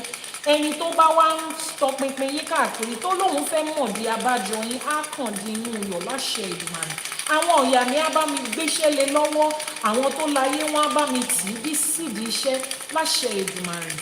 Wọ́n ní láàárín pèrègún òun ní màrìwò, ó ti ń ṣẹ̀ṣọ́ ròde láàárín àwọn ọ̀tá yín, láàárín àwọn tó ní ó kù bí tẹ́ ẹ máa gbé ìdálẹ́ tí máa ṣoríire mọ́ tilẹ̀ láṣẹ Èdùmàrè. Ẹni tó bá wá ní kò ní ṣojú òun, ẹnu ẹ̀ ló fi sọ ọ́, àwa kọ́ la ní kó rí bẹ́ẹ̀ fún un. Ẹni tó fi sọ pé kò ní ṣojú òun láṣẹ Èdùmàrè ó máa ṣẹ̀yìn ẹ̀. Pẹ́yìn ò wá ní ṣoríire yẹn, ìyẹn ti di rọ́, ìyẹn ti di àfihàn tẹ́gùn fi aṣọ lójú ẹ̀mí yín, lójú ẹ̀mí àwọn tó ní yín, ẹ̀ẹ́dìrún ẹ̀ẹ́dìgba. Gbogbo ẹ̀yin tẹ́ ẹ wá lóbìí, tẹ́ ẹ sì ní ìyá, tẹ́ ẹ sì ní bàbá, àwọn tó bí yín, àwọn tó ní yín, àwọn tó tọ́ yín, wọ́n á jẹun ọmọ lójú ẹ̀mí wọn láṣẹ Èdùmàrè. Gbogbo ẹni tó wù pé kò ń ṣoore ńláńlá fáwọn tó bí òun láṣẹ Èdùmàrè, níbi tẹ́ ẹ ti máa rí ajé yẹn, ajé á fi ṣèrọ̀rùn fún yín. Ẹ kọ́lé fáwọn tó ní yín, ẹ ra ọkọ̀ bọ̀gìnì fún wọn, ẹ fi ìyí tó ń jẹ́ adùn ayé Elédùmarè á fi fún wọn nítorí tiyín láṣẹ Èdùmàrè. Gbogbo àwọn tí wọ́n ti dàgbà tó ti tójú bọ́, tó jẹ́ pé ìyá àti bàbá ló sì ń ṣe fún wọn, ló sì ń fún wọn jẹ láṣẹ Èdùmàrè. Ajé á sọ ọ́ di ìrọ̀rùn fún yín láti lè ṣe fúnra yín àtàwọn òbí tó bí yín láṣẹ Èdùmàrè. Gbogbo àwa táwọn òbí wa ti wá rebi àgbáre, ire tó wà níbi tó wà tó fẹ́ fún wa, ire yẹn á tó wa lọ́wọ́. Ọmọ aráyé ò ní fi ṣe àpínmọ́wọ́, wọn ò ní fi ṣe àpínlé láṣẹ Èdùmàrè. Gbogbo àdáwọ́lé wa lẹ́ẹ̀kan sí ire ló máa bọ́ sí. Wọ́n ní obì ló ń bí kú, obì ló ń bí àrùn lórí èmi àti èmi. Tẹbí tará tọmọ tilé, obì á bí kú lórí wa, obì á bí àrùn lórí wa láṣẹ Èdùmàrè. Wọ́n ní ikú kíkú kan ò kí ń pawó mọ́, ọ̀yẹ̀kú méjì ló wí bẹ́ẹ̀. Òun ló ní wọ́n máa yọ tiwa sọ́tọ̀ bó ṣe ń yọ òfú àwòbì sọ́tọ̀.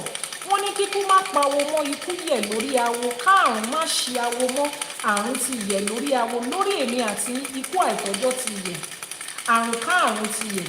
Ó gbóògùn ni o, kò gbóògùn ni o, àrùn kéré ó tóbi ni, ọmọ aráyé ò ní fi kankan náà ẹ̀ ṣe wá.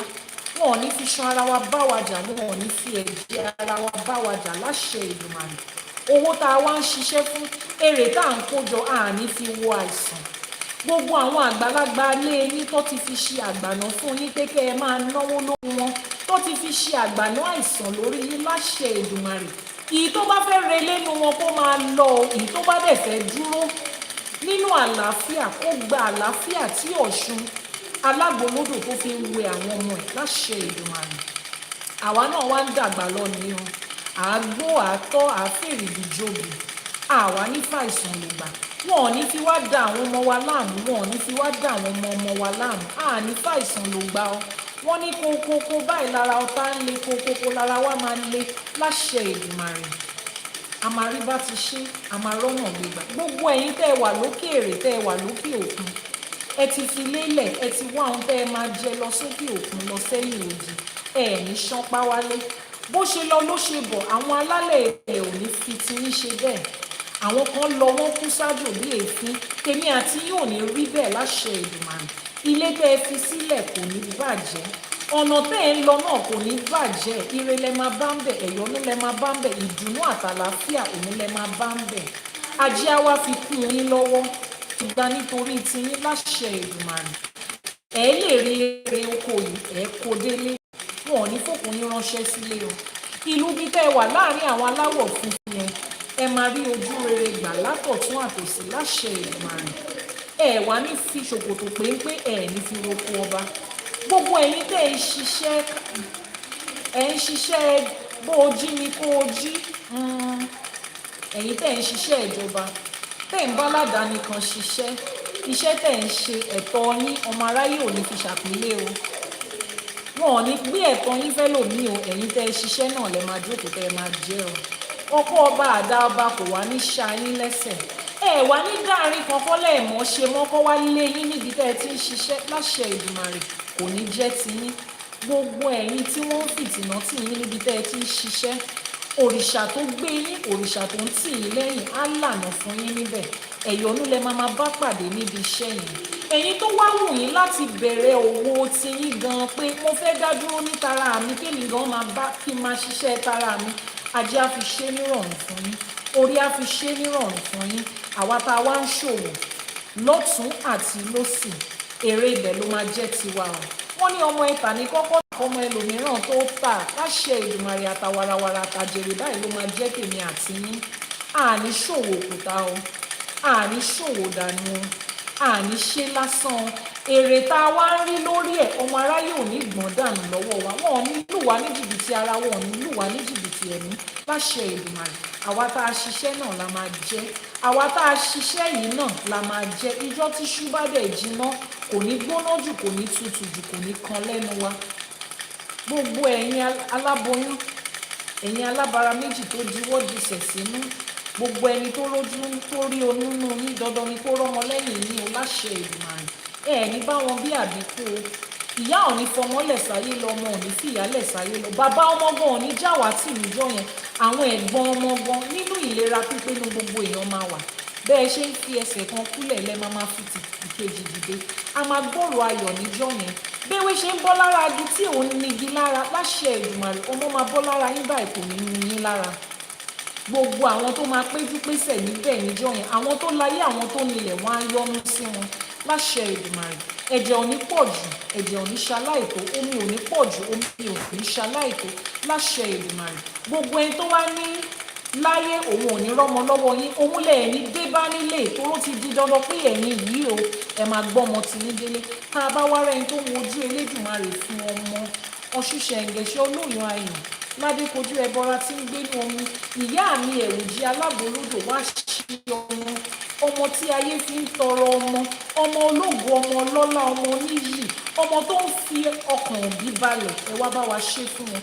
Òrìṣà ìbejì, ìbejì tó ń sọ lé ahoro, tó ń sọ ọdọ nígbà aṣọ, ìbejì làǹtìlanti báyìí ní kẹ́ ẹ bá wa gbé fún wọn, kẹ́ ẹ fi ṣèrọ̀rùn fún wọn láṣẹ Èdùmàrè. Àní ṣubú dànù o, àní taṣọ àgbàmọ́lẹ̀ o, àní báráyé fọwọ́ tì o. Gbogbo ibi tá a bá kọjú sí báyìí ire ló máa jẹ́ o. Àtọ̀tún àtòsí tẹ́yẹlé fi ń kóre wá ló máa fi máa gbére wá fún wa lódindi lódindi. Wọ́n lódindi odindi látàrí ìdí tí atare kan ìdí tiẹ̀ láàbọ̀.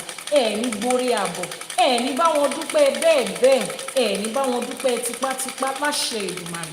Oore tó ti pé òun ni Ifá máa fà wá fún wa.